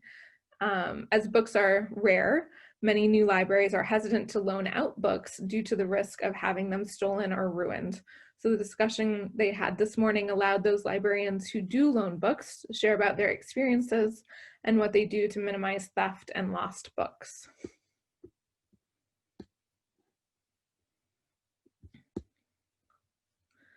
The libraries we create and work with partner and collaborate with area schools. We focus on creating community libraries that can serve as a resource to area schools instead of creating libraries in the schools themselves. Many of the vast majority of schools don't have school libraries, and some of them that do, they keep the door locked because books are so rare that they want to protect the books and they don't want to let the students ruin them. So to preserve this, to preserve the books, they kind of keep them under lock and key and don't let them be used very much. So these partnerships between our libraries and the schools are really important, not only ensuring that students have access to reading materials, but that also teachers have access to materials that help them prepare lessons. The libraries also provide educational opportunities. It's difficult to improve your reading and literacy skills when you don't have reading materials. Through the libraries, we provide increased access to reading materials for those in the communities where we work. We provide books based on what the community asks for.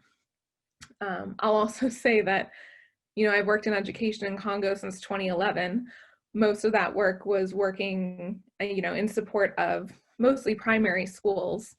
And I was often in the field visiting schools all over the different provinces where we worked. And only once did I walk into a school and see textbooks out and being used by students.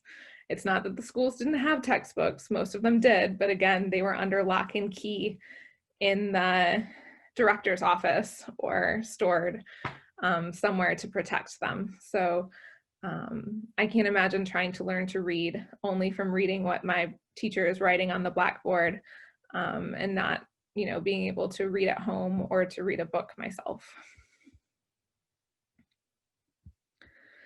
As the containers of books that we bring are mostly written by Western authors. The first container came from Paris. The second container came from Quebec, and the container that should be coming this year is also coming from Quebec.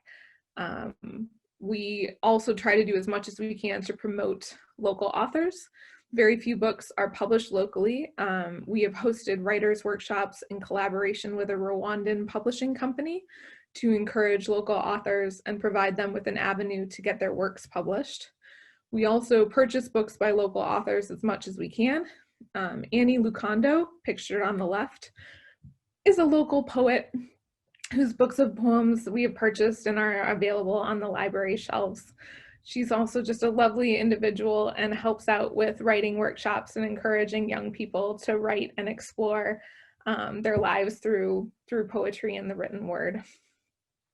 Support from District 6490 Rotarians through district grants and additional donations will help us purchase thousands of books by Congolese and African authors to put on the shelves within the next year.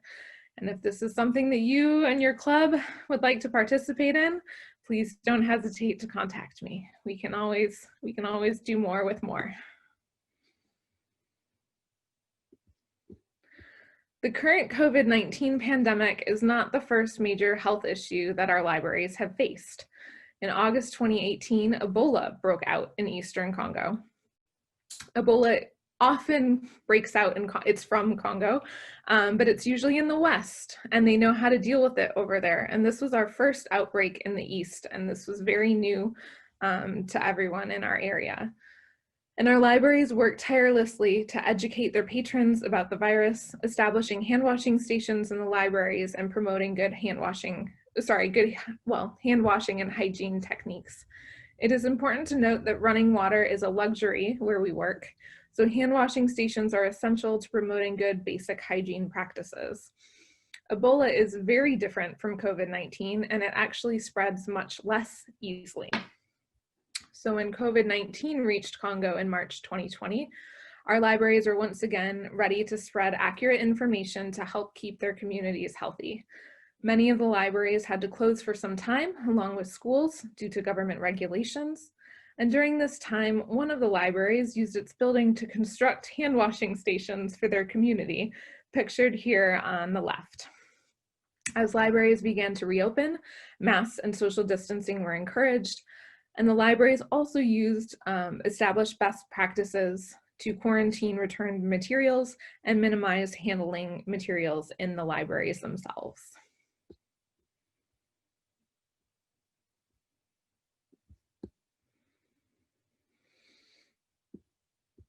Our community-based approach helps us work directly with local entities to help them best meet their needs, specifically in regards to reading and educational opportunities. We work hand in hand with them, building a culture of peace, using libraries as community centers that serve as a resource in building these communities.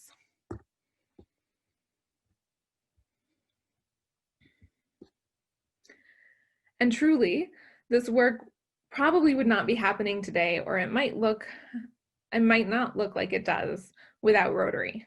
Rotary has been a formative part of my life. Not only have I benefited from its programs, but I've benefited from and enjoyed building relationships with Rotarians and Rotary clubs across the world over the years. I always leave Rotary Club meetings feeling inspired with renewed enthusiasm to keep up the work that I am doing. Seeing what Rotarians do all over the world is always exciting. And at the same time, things like the four-way test are very grounding in what can be a somewhat chaotic world. I appreciate Rotary's relationship-based and community approach to the work that it does all over the world. So thank you for being a part of my journey and for joining me this morning. As the keynote speaker was talking about miracles and being part of other people's miracles, I would consider this work to be a miracle, and I very much appreciate you for being part of it with me. So in closing, I'll leave you with a phrase that is always on my mind. Bila elimu hakuna amani. It is Swahili for without education, there is no peace. Through my work with libraries and education, I'm doing my part to work on Rotary's areas of focus of education and basic literacy and peace and conflict prevention and resolution. I'm helping to provide education and peace-building opportunities to communities who prioritize them to help build a more peaceful country for their children. And I hope that one day I'll be able to talk with you about how the Congo has transformed into a peaceful country and how we did our part to contribute to that process. Thank you. I wanted to leave all kinds of time for questions because I'm sure you have them, and part of my joy in presenting to you is also building that relationship and sharing with more about what you're most interested in. So thanks. Thank you, Shannon, for that. Thank you for sharing your passion and for making this world a better place. People like you that others strive to be. So thank you for being able to be one of our breakout speakers today. Thank you. So with that, let's see. Questions. If anyone wants to type in questions in the chat, you could probably, it's a small enough group as well where you guys can unmute and ask. So also, Shannon, if you could put in your contact info in the chat, because we do have people that seem like they're interested in reaching out to you to see how they could partner. There right now. What is the literacy rate in Eastern Congo? I believe overall it's around 75% for adults. And I think that's 65% for women and 85% for men. But it's also important to note that that's adults, and the education system used to be better. So I would say among children, it's most likely much lower, but there aren't any statistics that come out of Congo, you really have to take them with a grain of salt because they are rarely valid. But I would say 75% for the adult population and less than that for kids and youth who grew up during this time of war. Shannon, do they count, are they looking at French literacy or their indigenous language literacy? How are they marking what literacy means in that data collection?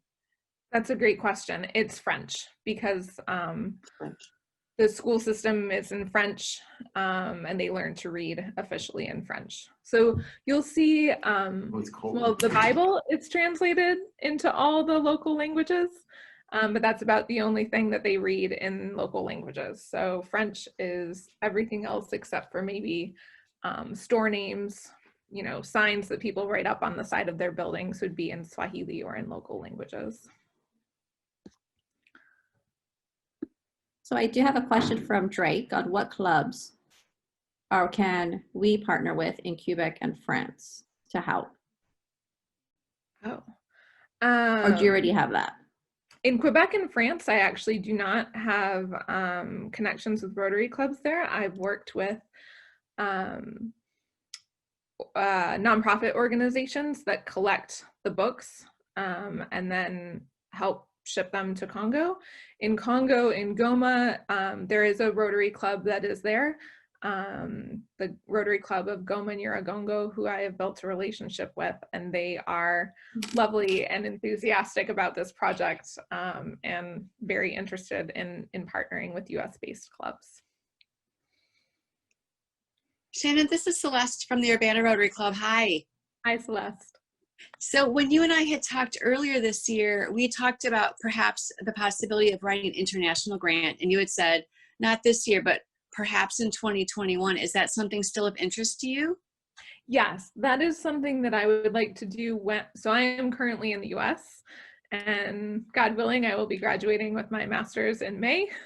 And then we'll probably be heading back to Congo. So that is something that I think would be a great thing to do once I am back on the ground there, to better handle the grant management from the ground. Great, because the due date's September 1st. We want to make sure that we do our due diligence on our side to support you. And it looks like in the chat, other people are interested too. Great. Thanks. That would be wonderful. And I know the club, I know for international grants, you need the local based club, and they are very interested in that as well.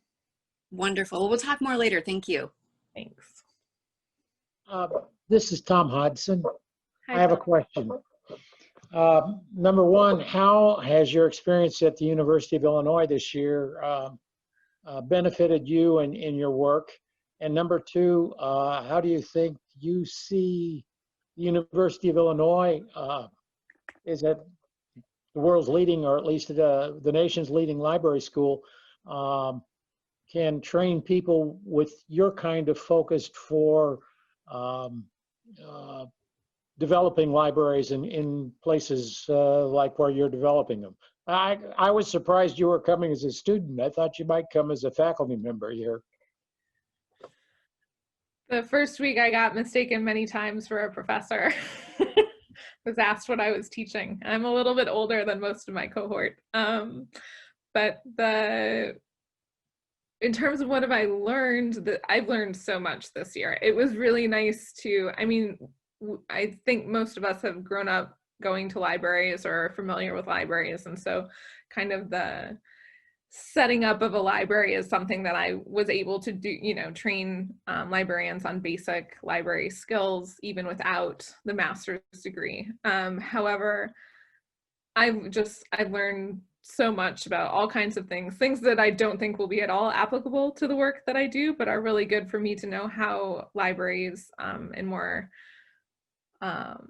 our countries with a longer history of libraries, maybe better infrastructure, are able to function, but so much about really meeting community needs and making sure that the materials are useful to the communities and not just things that you want to stock on a shelf and sit there and not be used.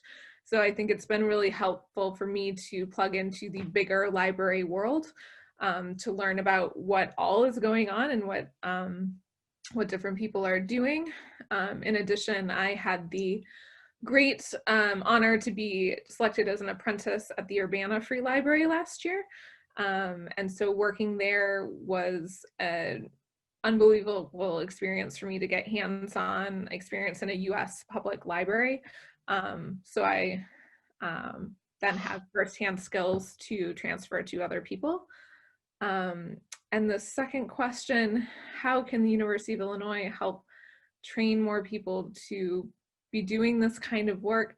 I will say I'm a little bit of a black sheep at the University of Illinois. I'm in class with a lot of English majors or undergrad English majors who are interested in being academic librarians.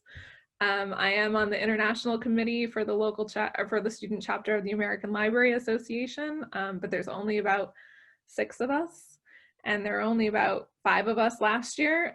So there's very few people who are really interested in international libraries at the university, which I think is a shame because, well, not only because I'm biased and you can see where my interests lie, but also because the University of Illinois has the Mortensen Center for International Library Programs, which is the only one of its kind in the world that is focused on developing libraries worldwide. And that would be an opportunity to do such interesting programming as well.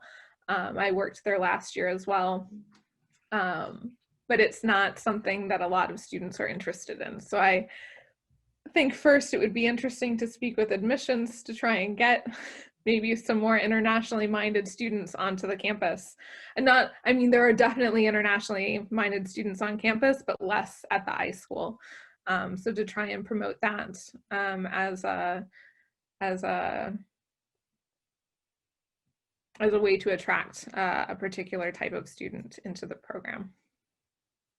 Thank you for that, Shannon. I do have a question in the chat is, please share NGOs in Quebec and France and how much money for containers and other costs. Yes, the NGO in Paris is called Asso Adiflor, and I'll type that into the chat because it is bizarre. And we found that they were actually quite expensive comparatively. They provided a container for $27,000, a container filled with 27,000 books. So, I mean, at the end of the day, it's about $1 per book, and that's a really good deal. That's very cost efficient. It's much better than paying for collecting. If I were to personally collect the books myself and try to ship them over, they would cost so much more than that. But I didn't love them because the quality of the books that we got was not, many of them were good, but they also sent a lot of books that were secondhand and people in France didn't want anymore. So why did people in the Congo want them? I'm not sure. And so we switched over to this group called Culture à Partager, which is in Quebec. And I've had an excellent experience with them. They ask us exactly what we want. We tell them exactly what we want, and they match it as best as they can. The medical books that we got from that, we received from Quebec. That was one of my concerns because medical books are something you want the most up to date. That's not something you want to send over medical books from 20 years ago. And the ones we got were, some were brand new. They were all within the past 10 years, most within the past 5. They were very high quality books. I will say that from Paris, we did receive some culturally inappropriate materials, and from Quebec, a few, but much, much fewer. And the containers from Quebec only cost about $13,000. We don't pay anything for the books. We just pay for the shipping costs. And it costs about $13,000 to send a full container, 20-foot container from Quebec to the Congo. Great. Well, thank you, Shannon. And thank you so much for sharing your experiences with us. And I'm sure all the Rotarians and guests that have joined this breakout session also to appreciate and enjoyed as well. So I'm going to leave you with about 5 minutes to take a break, and then stay tuned because we have awards coming up. So we'll see everyone in about 5 minutes, and I will also send out an email to every participant that's in this breakout session with her contact info, and if you have any other questions and whatnot, you could send that to me, to Liz Palma, or you could send it directly to her as well. Thank you. Thank you so much. Ellis Nelson. I am a member of the Rotary Club of Champaign and the district conference chair. I hope you're enjoying the conference so far. Champaign West Rotary is the largest club in our district with 154 members. And I think much of their success with membership has to do with the very meaningful service projects they do that keep their members engaged.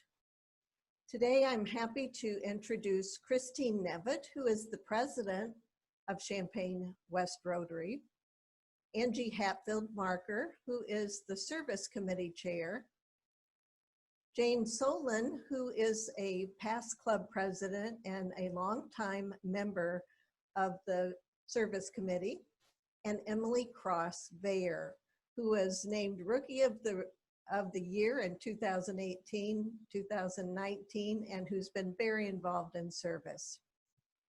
I will be recording this session, so please be sure your microphones are muted.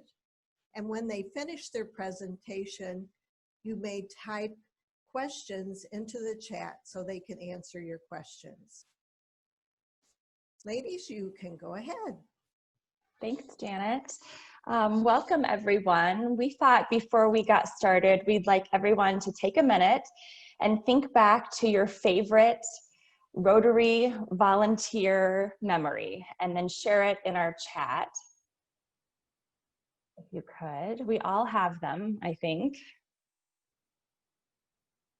We thought it would be nice to reminisce, and then we'll take some time to read through these later in our program. While you're doing that, I'll share what you can expect to learn today. We'll share with you how to foster an effective community service committee within your own clubs, how to offer diverse volunteer opportunities to your members. We'll give you tangible examples of service ideas, and we'll share how to engage your members and potential new members with special recognition and social media. And then at the end of our program, we'll leave lots of time for question and answers and a brief break before we return to the regular session. Without further ado, we'll get started. So why volunteer? Volunteering connects you with others. It's a great way for club members to socialize and bond with other members as well as with people in your community. It also provides members with the opportunity to create lasting friendships. Volunteering is good for your mind and your body. It counteracts the effects of stress, anger, and anxiety, combats depression. It makes me happy, so I'm hoping when you volunteer, it makes you happy as well. Improves self-confidence, provides a sense of purpose, and helps you stay physically healthy. Volunteering can advance your career. It provides opportunities to learn new skills or to improve your existing skills, which can lead to career opportunities that you never thought of before. And volunteering brings fun and fulfillment to your life. It allows your members to explore their interests and their passions. It's a great way to escape from the day-to-day routines. I mean, just look at our club members in this photo who had a fun and fulfilling day on a chilly Saturday morning, helping volunteers sign up for the annual boneyard cleanup.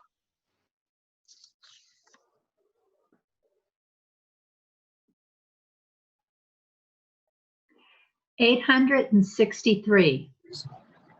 That's how many volunteer hours in an average year Champaign West Rotarians give to the community.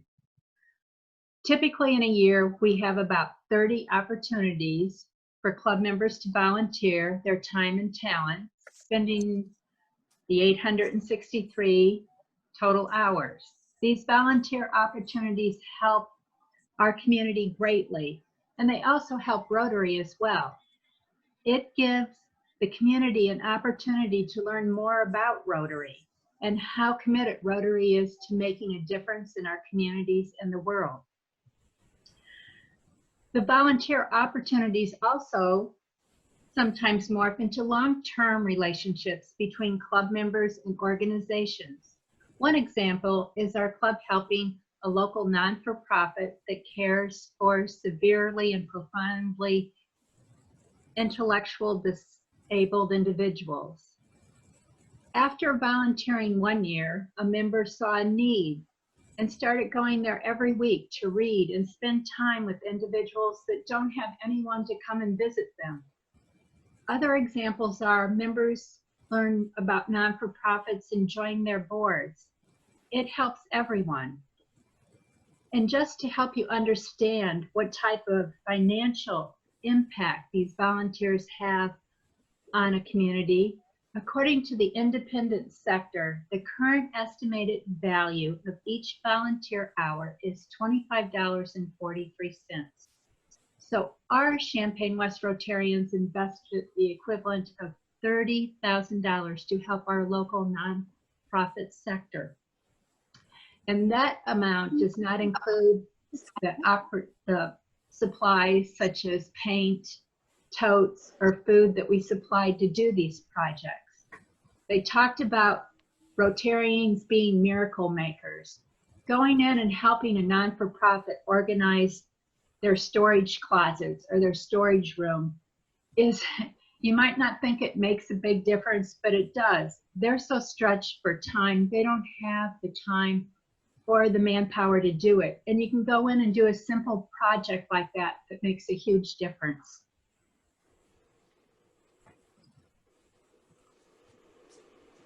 So, you know, we're all in Rotary. We all have a culture of volunteering already, but we wanted to talk a little bit about what makes your volunteer culture thrive, and, you know, how do you grow that? How do you foster this real sense that in your club, your members volunteer? Because you can think of the best volunteer opportunities, and I am reading all of yours in the chat and they're amazing. But if people don't feel like they need to show up, they want to show up, they show up with their friends, you know, then it'll just be sort of an opportunity that is missed. And we try really hard in our Rotary to use social media and just to inculcate in our members that we volunteer. You know, this is a Rotary that volunteers, and this is a big part of being a Rotarian. When I joined 2 years ago, the member who recruited me said that, you know, this will be a volunteering opportunity for you, and we expect our members to volunteer. And, you know, and through social media, and then my advisor, we all reiterate that piece that we expect our members to contribute. And, you know, I have an infant at home. I have a 3-month-old now, and obviously I'm not expected to volunteer now, but, you know, we all have times of our lives when we can't. But overall, you know, we opt for about 2 volunteer opportunities a month. So we're always giving our members an opportunity to look forward to. If you can't do it right now, obviously that's fine. But, you know, overall, we absolutely strive to reach that goal. And Christine, do you have something to add? Okay, sounds good. And so, you know, what's nice about that is there's a variety of opportunities. And so, you know, our members can take those whenever they fit their schedule. Another piece that we do is we survey our members frequently. So we are keeping our ears to the ground about what opportunities there are, what our members are interested in doing, and what is important to our community. Because if you're creating meaningful opportunities and our members know that when they show up, their time matters, and their time matters to the community and to that nonprofit, then you'll continue seeing people show up time and time again, because not only is it meaningful, you know, to meet their needs, but they know that they're meeting a need in the community. You know, I think we'll talk a little bit later about social media. If you have any questions, please feel free to put them in the chat. But this is a really important piece of having your members volunteer regularly. Our community service committee is comprised of a co-chair and 20 members who meet quarterly to discuss pressing community needs and coordinate outreach. Now, smaller clubs, you probably won't have as big a committee, but we have found that it's better to have a committee, and all volunteer opportunities must go through the committee just to avoid conflicts of scheduling, you know, dates and times, so that we have the correct number of people to do the job for anyone that we perform a task for. But any club member can email or come to our meeting and suggest, you know, an opportunity, a volunteer opportunity. And if it fits into the time frame and they're willing to help chair it, then we move forward. Then the member gets up and explains the need at our weekly meeting and organizes the volunteer opportunity from sign up to cleanup. Most of our volunteer opportunities we have actually come from club members who have the knowledge of non-for-profits and some of the needs that they have. And it works very well in our club to have everything go through the committee, and then people chair them. And some days we have multiple volunteer opportunities going on, given the fact that we have a large club membership, but members are always willing to sign up and help with our volunteer opportunities.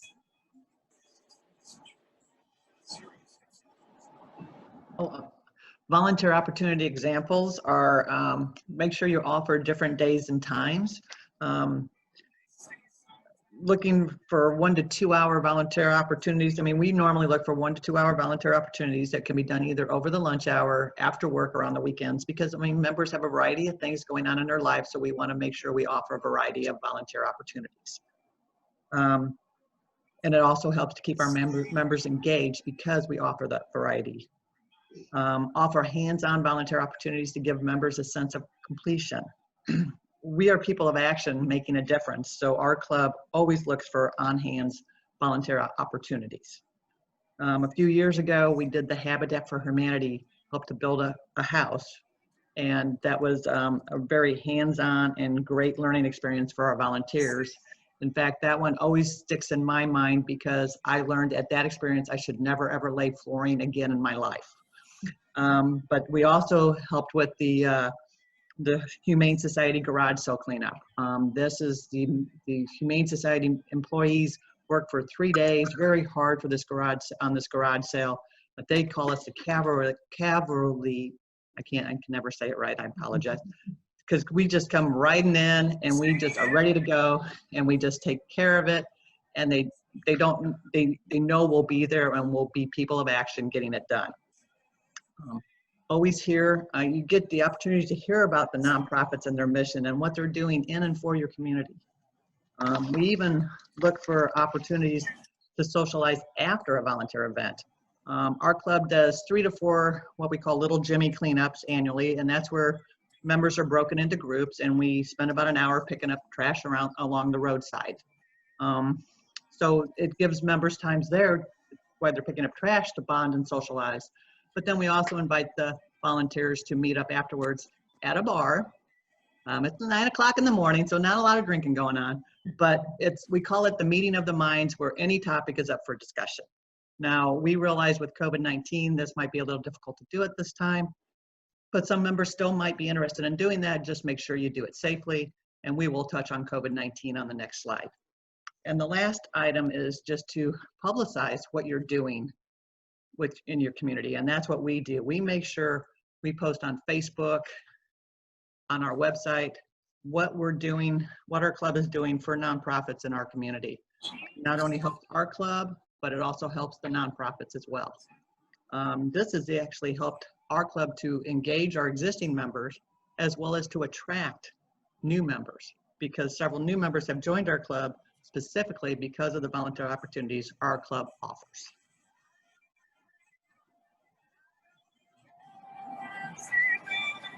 Thanks, Christine. Can everybody just make sure they're muted? I'm hearing it's beautiful music in the background, but it's a little distracting. We wanted to share kind of what our calendar of volunteer opportunities looks like for our Champaign West Rotary. Obviously this year it's been a little bit different with COVID, and we'll talk about that on the next slide, but this just gives you an idea of kind of how we break down our volunteer opportunities by month.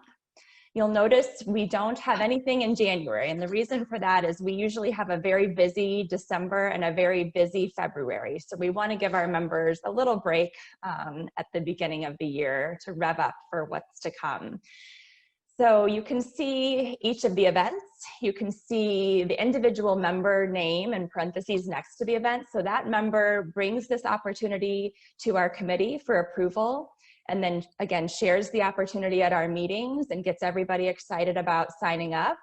They're there for the actual volunteer shift, and then they make sure that they coordinate the cleanup for the nonprofit as well. So it's a really nice way for members to take ownership over volunteer opportunities, and usually what ends up happening is they become sort of annual events for the club, and you can count on that member to bring it every year. It's a nice way to remember your favorites, but also to bring in new opportunities to serve. So a few of these that we'll talk about, and as we were going through these slides, Emily put these beautiful pictures of all of our Rotarians that made me miss being able to get out there and volunteer and, miss normalcy a little bit. We miss our members. So it's nice to see some smiling faces on those photos. I think, Christine, you touched on Austin's Place. We did a project for this nonprofit where we built and organized shelves. It probably wouldn't have gotten done at the organization. They're pretty volunteer run, and it was a huge help for us to come in and just take care of business and make that happen for them. The Illinois Marathon Water Station, our club has our own water station every year where we pass out water to runners and talk about being inspired. That's a great weekend for all of us as members and as a community. Kevin always heads up our buddy bench installation. So we installed buddy benches around the schools in our school district, in our community, for friends to meet and chat, school children to meet and chat on those benches. We touched on the Humane Society garage sale cleanup, the Little Jimmy cleanups. We do an annual backpack program with Row Guards, and this is an important piece. A lot of times clubs, if you're able, can partner with for-profit corporations in your community and do service projects with them. And so this is a nice way to incorporate kind of all the sectors to give back. We have a golf outing that's also a fundraiser every year. We work at a diaper bank, so packing and repacking diapers. We participate in a lot of walks throughout the year as well to raise money for various nonprofits and causes. We are a huge force to be reckoned with when it comes to CU Oktoberfest. We have a lot of volunteers that sign up to help with that event, probably because they know that there's really good beer afterwards, but you know, hey, whatever gets you there. I'm sure they're doing it for the feel-good factor too and to help out. So, and then in December, you see, we help the Salvation Army, every single year, the Swan Special Care Christmas party, we look forward every single year, and the Crisis Nursery Holiday Shop. So we try to offer, as you can see, 2 opportunities each month. They're all very different missions, different organizations, different times, different types of work. So not all of your club members can build a shelf or want to build a shelf, but some of them do want to help little shoppers help support Crisis Nursery for the holiday shop. So you need to be mindful about offering variety in your volunteer opportunities.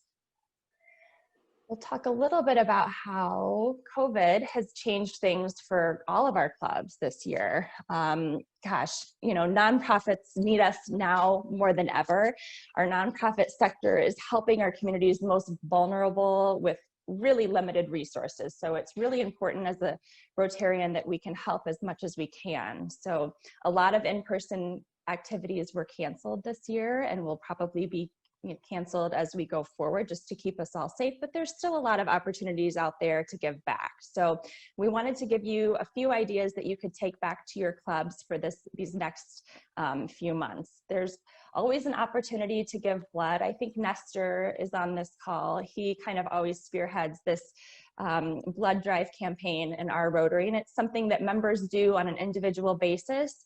Blood banks are in dire need of blood right now, and they're taking extra precautions to keep all of us safe as we go to donate. So that's something you can think about doing club-wide.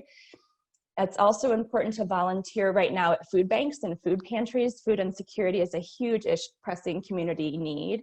Most food banks and pantries offer lots of space for safe social distance. They're happy to allow for small groups so you can kind of stagger your time. We did this for an organization feeding our kids. We had a couple of different hours available, allowed for 6 members to go with masks, hand sanitizer. We were able to keep a safe social distance and pack backpacks for kids for distributions in the school district. School districts, a great example. You could reach out to your area schools. They need help with supply distribution and certainly food distribution for food insecure families. And they are taking every precaution as well to keep volunteers safe, but they could certainly use the extra help. Something neat that your club could try is letter writing. So sending cards and letter campaigns to area hospitals and nursing homes, assisted living facilities, and certainly our troops. There's lots of organizations. Operation Gratitude is a great one that can help you coordinate reaching out and keeping those folks connected in a time where we all feel not so connected. The key, though, is to keep our members safe with any volunteer opportunity. So requiring masks and offering them, you know, you can get masks with your Rotary on the side of it too to hand out to members. Offering hand sanitizer, and then certainly plenty of space for your volunteer opportunities. Emily? So since you're doing all of this awesome work, you want to make sure that you recognize your volunteers and your members. And this goes back to creating that culture of volunteering in your Rotary. Members do not ask for the recognition, but you need to do it anyway. It is so important. We recognize our members a few different ways. The biggest one is definitely social media. You know, people like seeing pictures of themselves doing cool things pop up on Facebook or Instagram.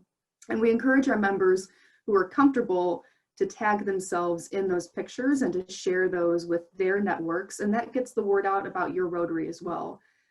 Certainly, I joke that I'm one of the certified young people in our Rotary, and social media is something that's comfortable for me to work into my, you know, day-to-day helping our Rotary Club. And there may be a member in your Rotary who is looking for something to do, but they can't come to committee meetings regularly. You know, we just have people who show up to the events, take a few pictures on their phone, send them to our email inbox, or text them to one of our social media committee members. And it's a really easy way. Once I get that picture, and then I get the description of what we were doing. If I'm not able to show up or another member isn't able to show up, it's very easy to then turn around and post it. It doesn't take much time, but it's a way that I can stay engaged, or other committee members might be able to stay engaged. And it's a really good opportunity for somebody to learn a lot about your Rotary. This was how I learned about what all we did in our Rotary, as I signed up to do the social media. And that ensures that you are getting the word out for the nonprofits, you're recognizing your members, and you are creating that culture that is really, really important. We also have a few different awards. We are creating a Volunteer of the Year award. We also have the Rookie of the Year and the Rotarian of the Year award. And volunteer service and, you know, activity in the committees and in the club are heavily weighed in consideration for who wins those awards. So those are just a few ideas. If anybody has other ideas, feel free to put them in the chat. And can I interject one thing too about the social media? I mean, there are release forms, which you have to use care if you might have minors in your pictures to make sure that you get parental approval to post those pictures on social media. So just a reminder there. And for the Volunteer of the Year award, it's my presidency. This is the whole reason why I joined Champaign West Rotary Club, was because of the volunteer opportunities, and that's what I wanted to do. So I just felt that's just something I wanted to do for my presidency. Thanks, Christine. Well, thank you. Go ahead, Janet. I was going to say, I hope everyone was as inspired as I was in hearing about your service opportunities. I first learned doing when I would log into DACDB, your stories would be, you know, on the front page. I started seeing all the different things you were doing and the number of people, number of members that were involved. And I found it very inspiring, and that's why I ask you to speak to us today. If any of you have questions or comments you would like to make, you can type.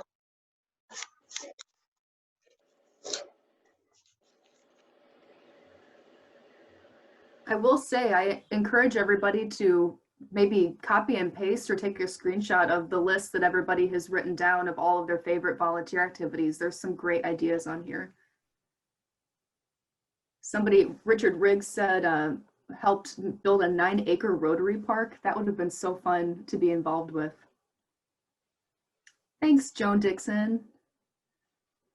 You know, it's interesting when we recognize our members for their membership anniversaries. Christine always asks them to note their favorite Rotary memory. And I would say probably 99% of the time, it's a volunteer opportunity. You know, those are the memories we remember as Rotarians, and those are the ways that we connect with our other Rotary members. So it's certainly inspiring for us and I hope you'll take some of this back to your club as well. How long is going to the recording of this is going to be on, so I can refer back to a few things that you ladies have been doing? Absolutely. So we can send Janet a PDF of our presentation that she can hopefully send out to everyone in this breakout session. That would be great. Thank you. Sure, you're welcome. Yes, Jane Chamberlain will be posting actually the entire conference, so we'll all be able to return. But good comment, Norley.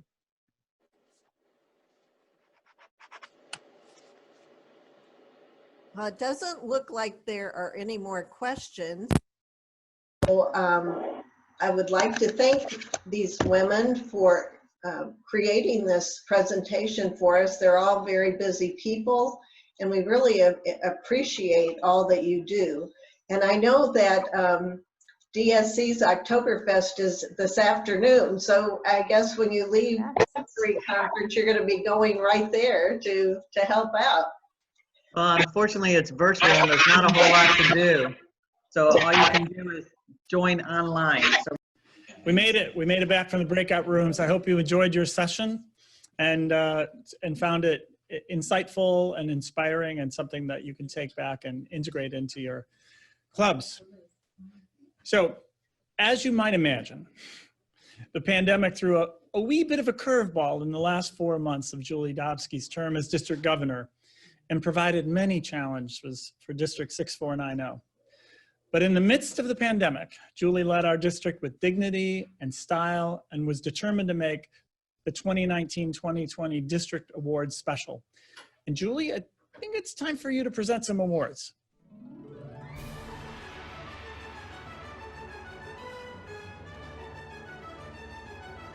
Hi, I'm Julie Dobsky, past District Governor 6490. I have the privilege of presenting 2019-2020 awards. Rotary connects the world, and Rotary connects us with each other. We are people of action, we are active, we're involved, and we inspire others, but most importantly, we are Rotarians. I've got a lot of awards to present, and for every club and Rotarian, we appreciate all of you. We appreciate your hard work and your efforts. Many of our decisions were very difficult to make, as there were so many qualified candidates and clubs. But that was a good problem to have. Choosing one was the hardest. So without further ado, I would like to present the Avenues of Service Awards, and I'd like to congratulate all of our Avenues of Service Award winners. Thank you.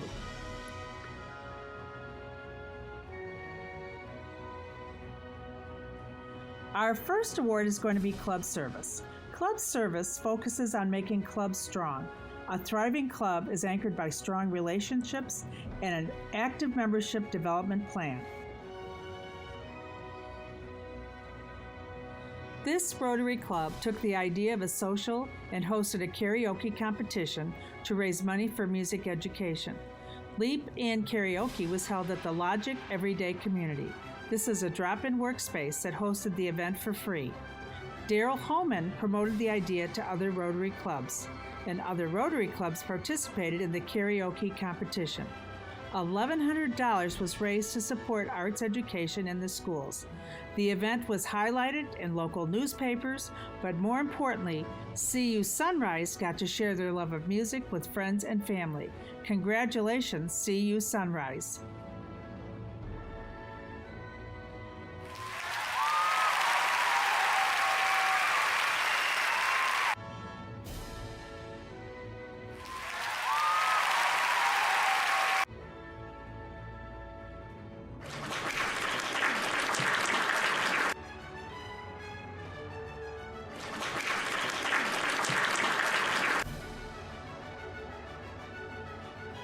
Our next award is Community Service Award, which encourages every Rotarian to find ways to improve the quality of life for people in their communities and to serve the public's interest. This club embarked on a new project, our Rotary Barrel Train. This is a train that will be used at events year-round and made its debut at the Harvest Fest last September. The Harvest Fest is attended by over 1,000 plus people and was surely a highlight. Rotarians sign up to work the event. The barrel train was used at the local Halloween event, and many of the members helped to build that train. The club is anxious for community events to take place once again. Congratulations to the Rotary Club of Gibson City.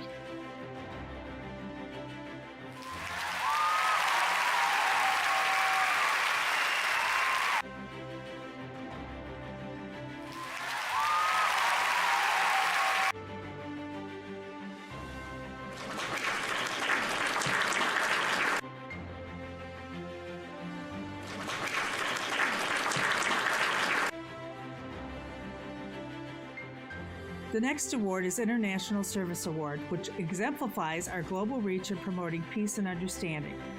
We support this service avenue by sponsoring or volunteering on international projects, seeking partners abroad, and more. When this club met Esther Gumbi from the University of Illinois and heard of a school that she and her parents started in Kenya, they learned the school had no source of water. The Champagne Club began to immediately start raising funds for a well at the school. Esther Gumbi and Carl Berkebile, a member, spoke to their club and several other clubs. They made contributions to the well project. Now, Carl Berkebile had several contacts in Kenya and with their assistance was able to begin the project. The completed project had clean water for over 100 students to drink, wash in, and irrigate crops. The people in the community were also able to access clean water. Esther soon became a member of the Champagne Club. Congratulations to the Rotary Club of Champagne.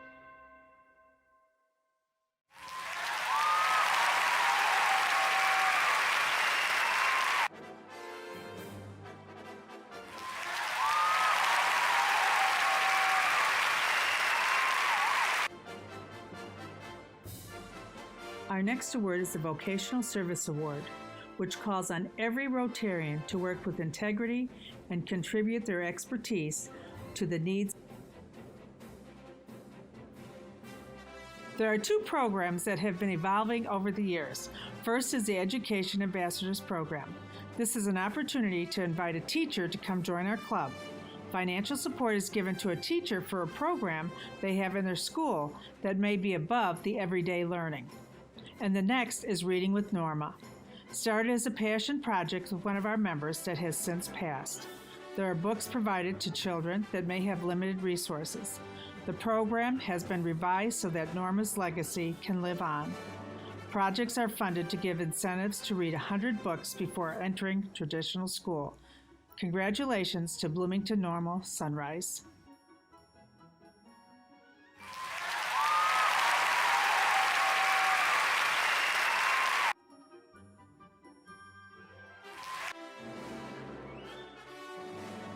Youth Service Award recognizes the importance of empowering youth and young professionals through leadership development programs.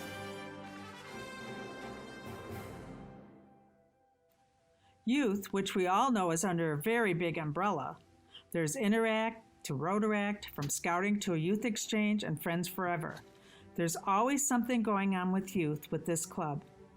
This club supports Mark First, a nonprofit serving people of all ages with disabilities. The club also has partnered with Interact to help with the Oktoberfest 5K. Rotaract is over 2 years old with 30 members and supports Habitat for Humanity, Harmony Park Project, Midwest Food Bank, the Boys and Girls Club, McStrong 5K Classic. They also hosted a student from Japan and an outbound student to Germany. But due to the pandemic, both students returned home safely and early. This club also sponsors a Cub Scout pack. Congratulations to Rotary Club of Bloomington.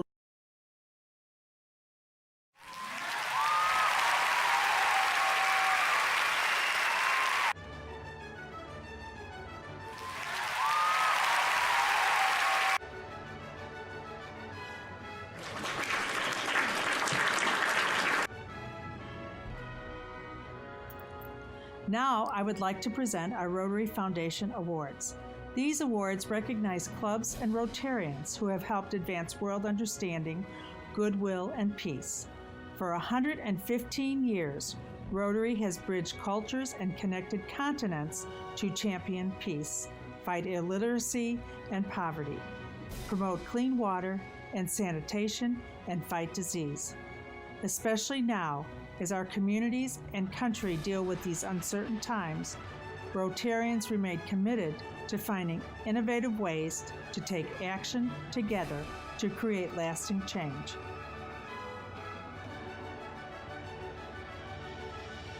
As far as foundation giving this past,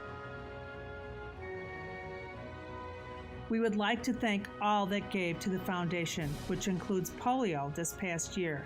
You contributed over $301,000, and we'd like to recognize the generous support of the following Rotarians.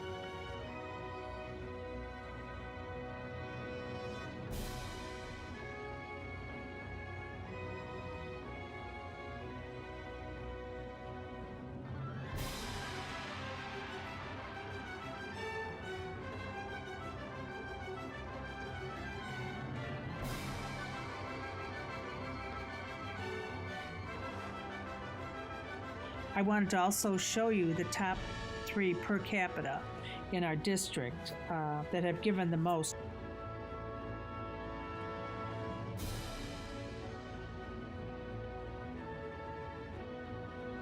Also, I wanted to point out, as you notice, Bloomington Normal Daybreak has been in the top 1 position for the past 5 years. And interestingly enough, the Bloomington Normal Sunset Club has been number 2 for the past.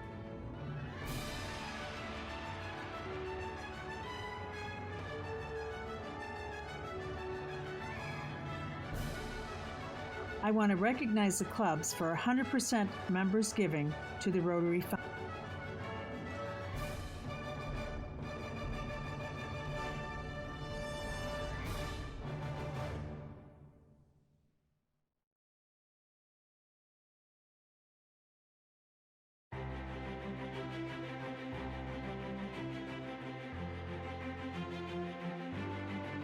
There were many Rotary clubs this year celebrating key anniversaries, and I did want to highlight them.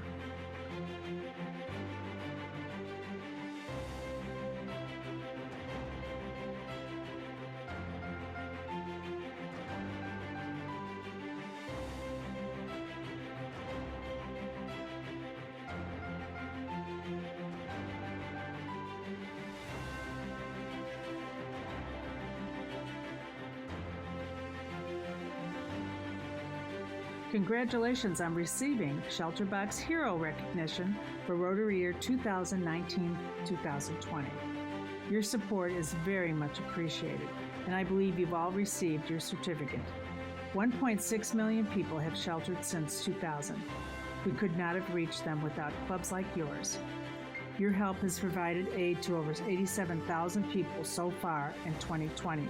And I'd like to also mention that our district was number 1 in shelter box giving, so thank you so much.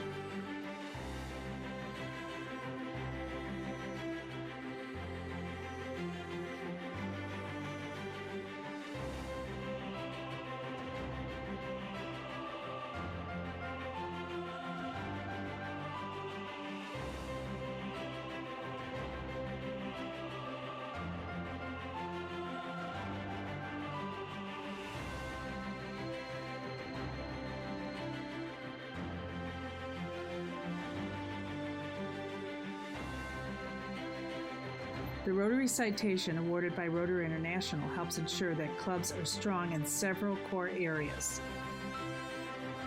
The theme last year is Rotary Connects the World, and the Rotary Citation includes activities in support of that theme.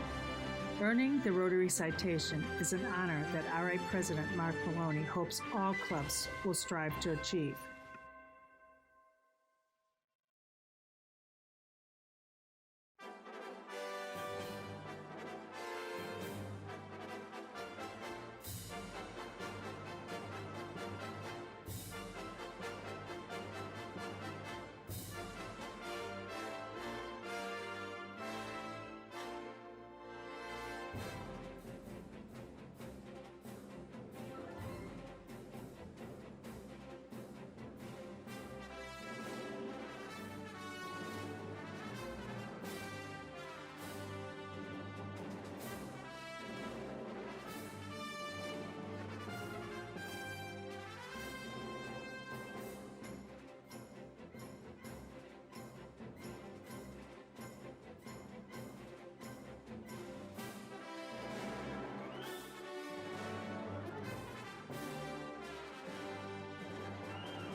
We had a great team to work with deciding these award winners. Thank you so much to the committee. Great time we had together. But I also want to remind you to please stay tuned. We've got more awards coming up.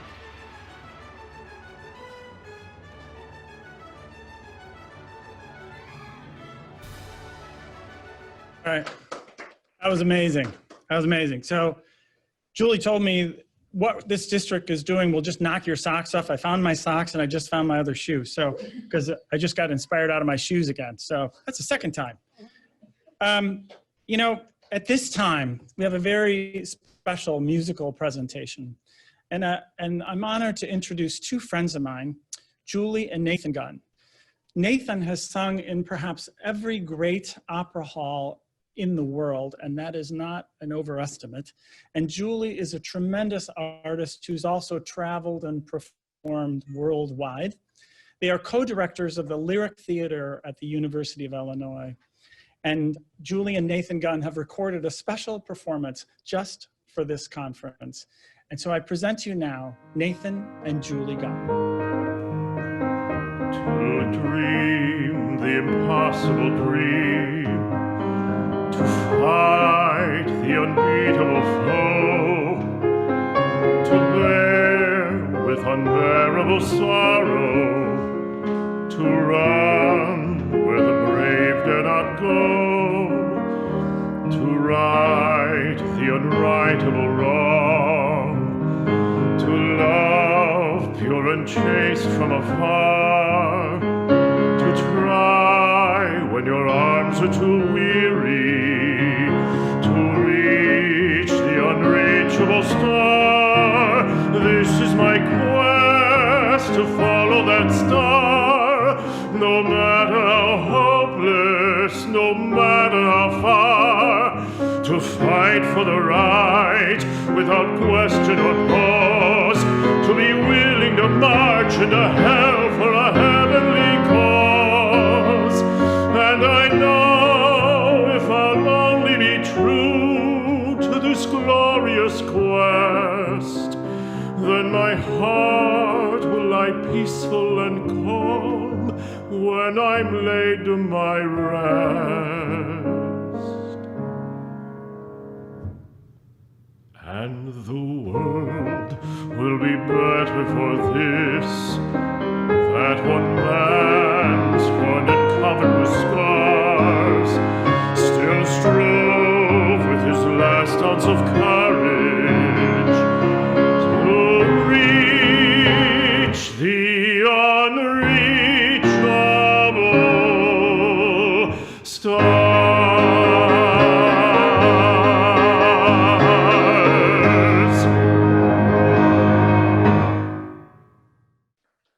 Well, you can see why Nathan sells out opera halls across the globe. And I understand that women think he's very handsome. I know this because every time we see Nathan perform, my wife is sitting on the edge of her seat and I think enjoys it almost a little too much. But anyway, that's another story. So it is also my great pleasure now to introduce District Governor-elect Heather Stoa, and she has chaired the District Grants Committee during the 2019-2020 year and has put together a slideshow of all the projects our district was able to complete with district and global grants.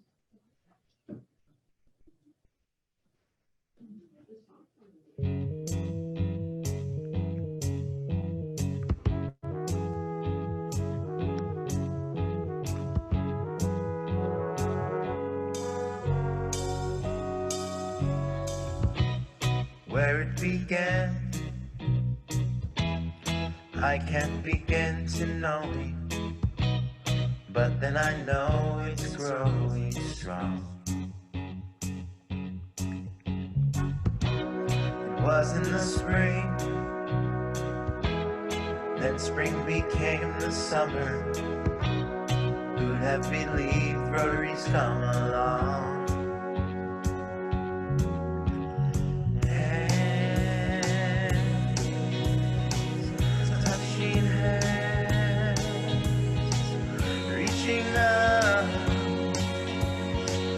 Touching me, touching you,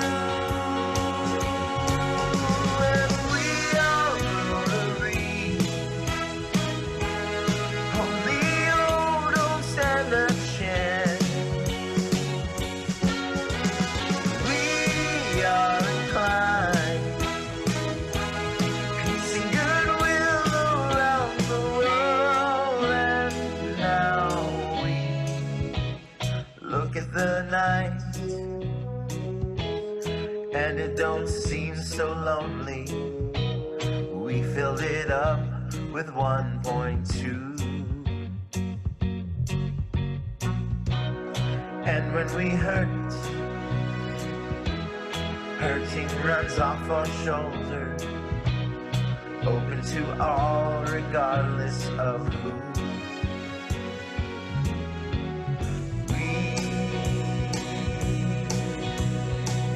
touch the world, reaching out, changing me, changing you. And we are Rotary, to believe a Rotarian code. Sweet Rotary, only you don't stand a chance. So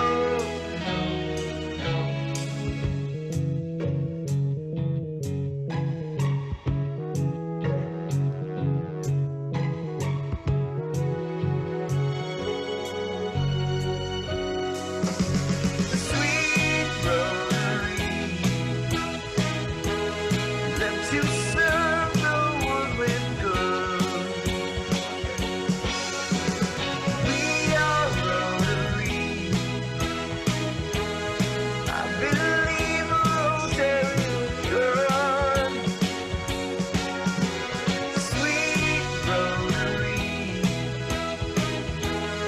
work to serve the world with good.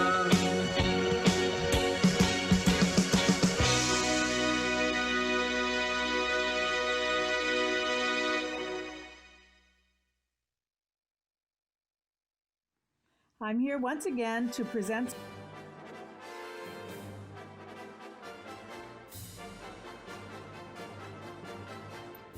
First, I'd like to present the new Rotarian of the Year. Rebecca Reese has been involved with Rotary ever since she joined Rotary. She is the liaison for Centennial High School Internet Club. She also assists with their service projects. She has been active in the World Community Service Committee and instrumental in posting information about Esther's Well Project on Facebook. She has helped with member orientations. Rebecca has had perfect attendance at club meetings and continues to volunteer during the pandemic. Rebecca has attended 2 Rotary Leadership Institutes. She has been invited to participate in a membership group 2020. She is an asset to the Champaign Club, and her enthusiasm and Rotary spirit is why she is the new Rotarian of the Year. Congratulations to Rebecca Reese. And her enthusiasm and Rotary spirit is why she is the new Rotarian of the Year. So thank you so much. Yay! I forgot, we can't clap.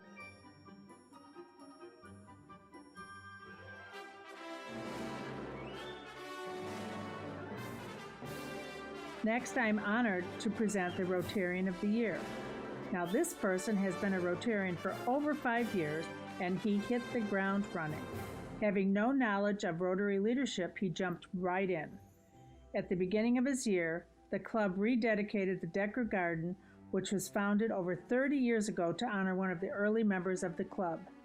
The member's name was Don Decker, a music teacher at Central High School, and the garden is in the shape of a piano. With this member's leadership, the members chipped in and refurbished and upgraded the garden.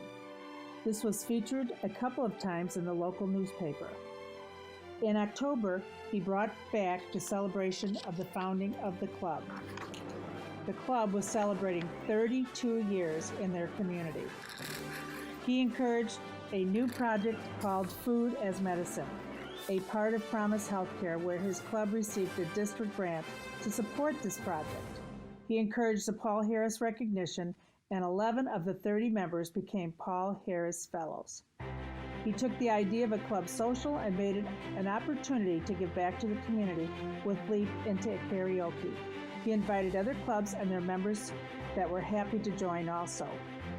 The Rotarian of the Year is Daryl Holman from CU Sunrise Club. Congratulations.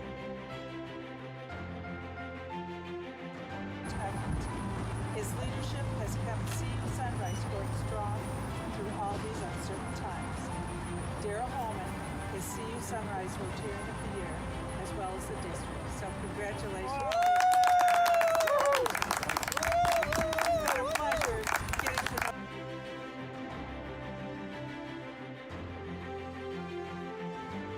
Now I'm here to present Rotary Small Club of the Year. This club continues to sponsor an Interact Club of their local high school, invited local officials and personalities to present programs, sponsored an Election Day lunch for Rotary. This club has a membership brochure available for non-members. This club also utilizes their local newspaper to promote activities. They read to young children twice a week and distribute dictionaries to all third graders.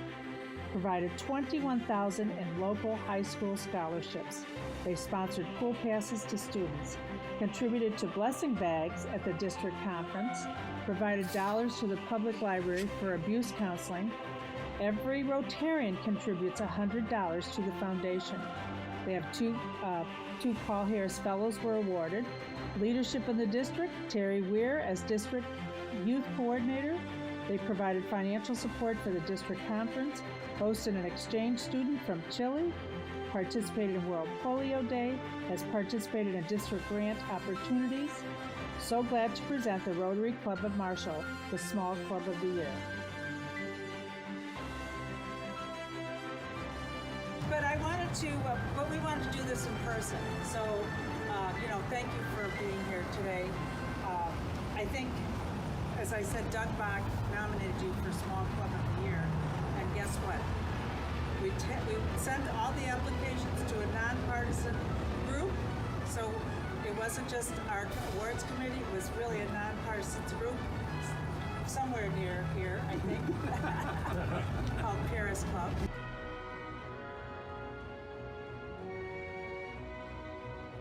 And now I'd like to present the Large Club of the Year. This club started a satellite club and a new e-club. This certainly helped make the transition to Zoom much easier. The e-club has grown faster than expected. The satellite club is focused on families and will include families for their service projects. Liz Palma is the president. A great way to introduce kids to Rotary at a very young age. Sunrise hosts 2 large fundraisers a year, Brats and Bags in August and a 5K Oktoberfest. Brats and Bags has grown every year at really a morning till night event. Over 1,000 brats are cooked and delivered and served to our community. Oktoberfest also has continued to grow and is a huge draw in our community. Over 200 runners, good beer and good food are served after the race. Now this club partnered with the local cafe, Fort Jesse Cafe, to host a fundraiser that netted $1,200 for March 1st. They've hosted 2 blood drives, participated in a 5-club project to build a house for Habitat for Humanity, held 4 service nights at the Midwest Food Bank, cleaned up weeds at Timber Point, provided 2 scholarships to Heartland Community College, had multiple microloans. As for the Rotary Foundation, over $22,000 was donated to the foundation and $10,000 to Polio Plus, the highest in the district. This club had over 15 members in attendance at the district conference. I am proud to announce that the Large Club of the Year award goes to the Bloomington Normal Sunrise Rotary Club.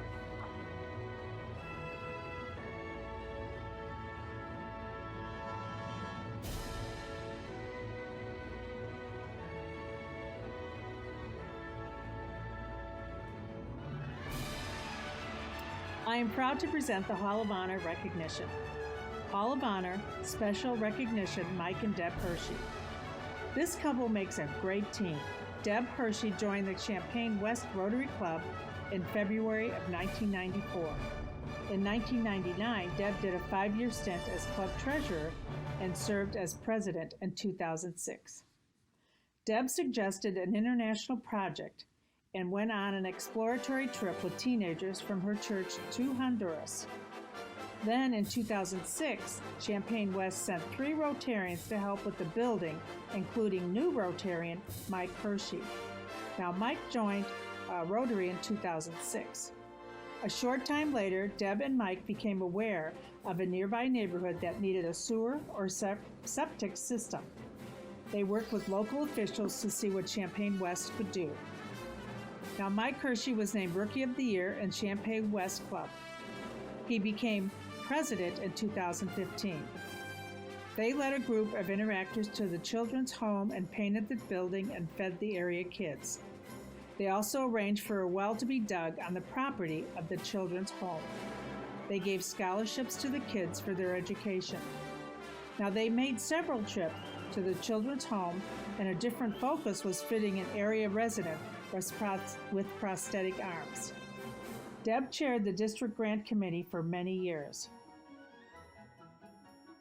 Mike and Debbie developed CU's Got Talent, Champaign West's major fundraiser. They still lead the effort to this day. In 2016, Mike was asked to be the fundraising chair for District 6490, learning that saying anything you need to an incoming district governor will be taken at face value. He served in that role for 3 years. Mike also chairs Champaign West Rotary Foundation Committee and serves as Secretary of Champaign West Rotary Charities, the club's not-for-profit. Mike became an assistant governor in 2017-18 and serves in that role today. Rotary in East Central Illinois is a thriving and successful club, thanks in no small part to the Hersheys making generous contributions of their time, talent, and treasures to Champaign West Rotary and District 6490. Thank you so much. Normally, this would be the last award I give out, but this is 2020, and there is nothing normal about this year. I have 2 additional awards today, 2 important awards that recognize 2 very special Rotarians. First is a Person of Action Award. The district's new Person of Action Award is awarded to a Rotarian that demonstrates what Rotary truly is through their actions. The award considers a person of action through their humanitarian service, sustainability, measurable outcomes, creativity, and involvement in their community. This person cares for all aspects of her community. When this person commits to an organization or event, Susie Tungate participates and commits her time and energy and has been a leading force for her club. Susie Tungate served as president 2018-19, resulting in an award-winning year for the Rotary Club of Gibson City. Susie is a Paul Harris Fellow and has completed RLI and has participated in district activities. The Rotary Club would not have the same reputation it does today without the hard work and dedication of Susie Tungate. Congratulations, Susie, for being our person of action.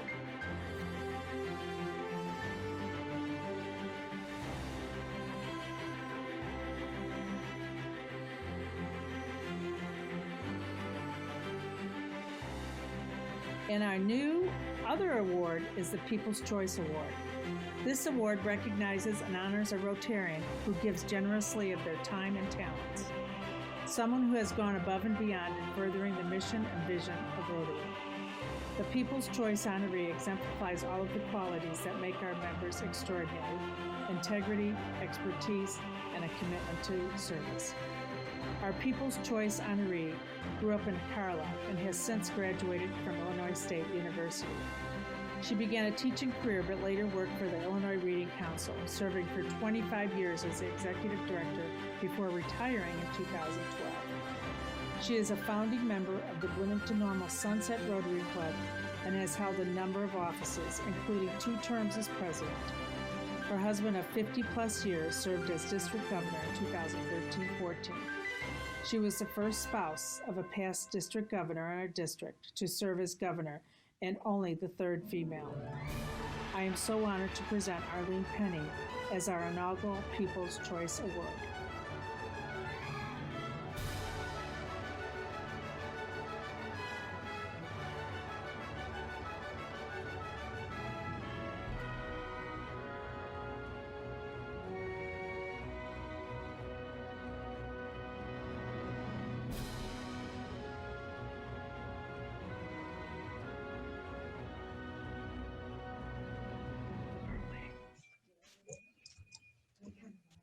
Doug and Mike show? Yeah, that's right.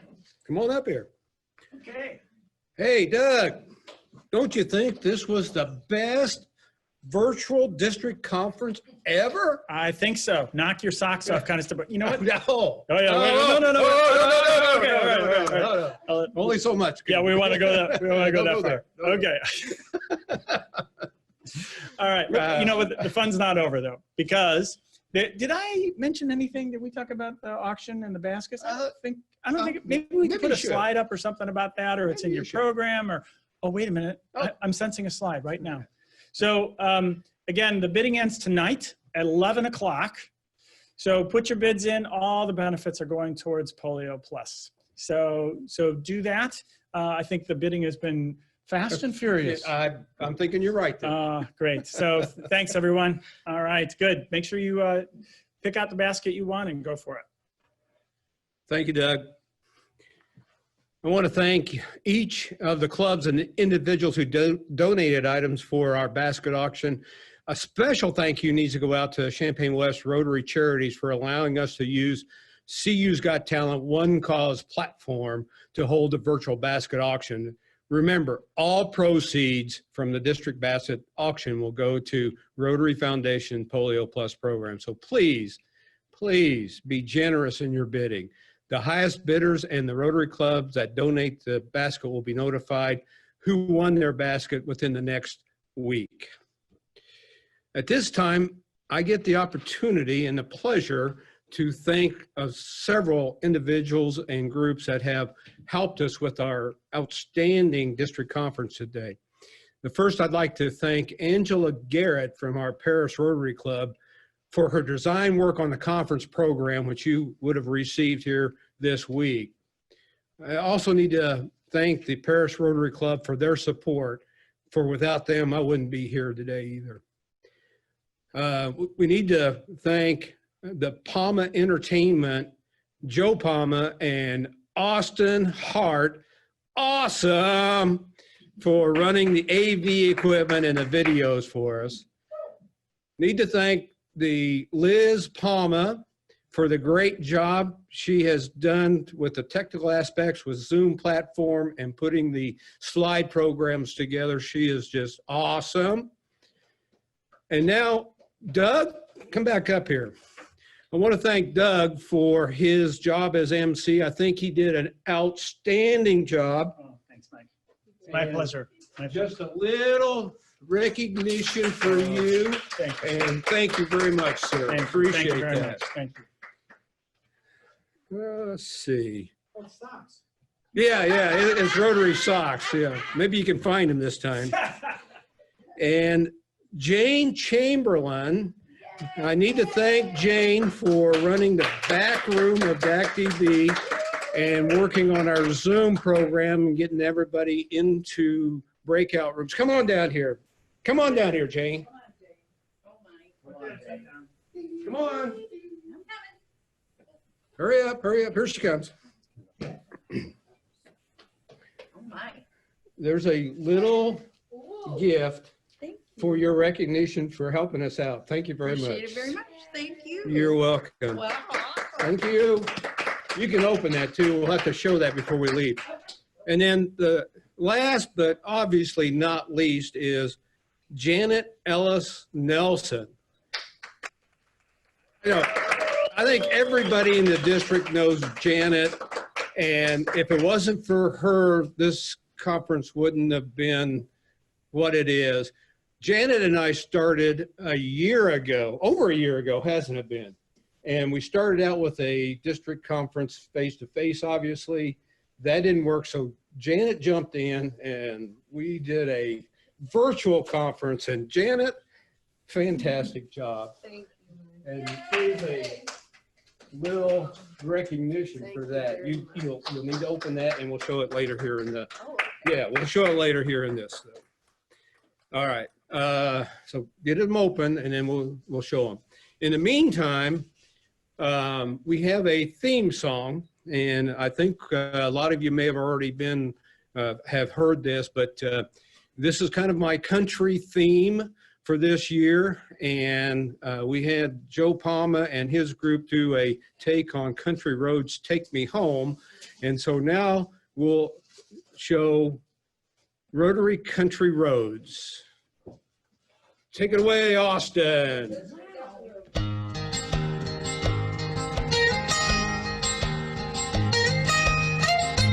Have you heard it? Long time coming. Fresh, clean water and never growing peace. Takes a village longer than you think. See all of our achievements, spoken victories. There's a place where we can go. Then I know our love makes a difference in this big world. Take me home, Rotary.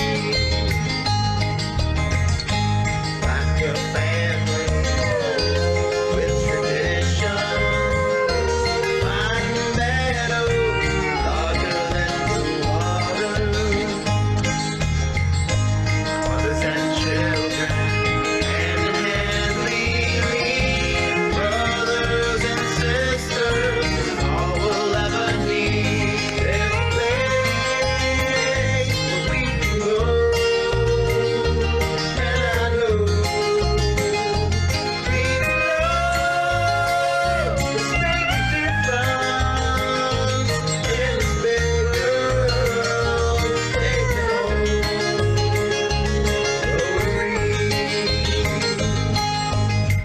I got a feeling that we're on something good. Reaching up and letting out our hands to those in need. Praying up together, keep our leaders unafraid, unafraid, unafraid. We can go, and I know we belong. Make a difference in this big world. Take me home, Rotary. There's a place we can go, and I know we belong. Make a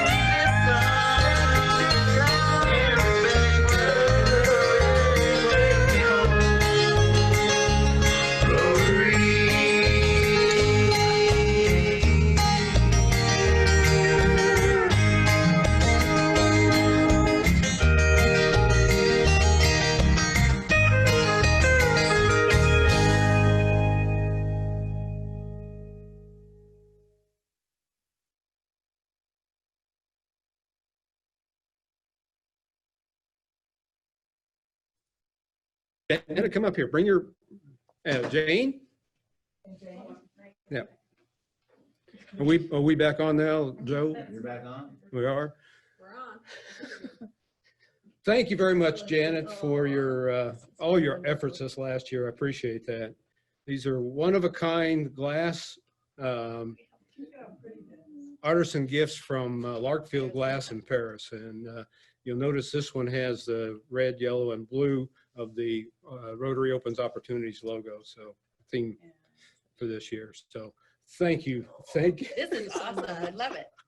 Beautiful. A great team. Very good team. Do you have anything else to say? Keep up your great and inspiring work, Rotarians. Thanks Make for coming. miracles happen. Thanks everyone for joining us today. And remember that Rotary opens opportunities to make miracles happen in ourselves, in our communities, and around the world. With that, we close our Virtual District Conference 2020. Thank you all.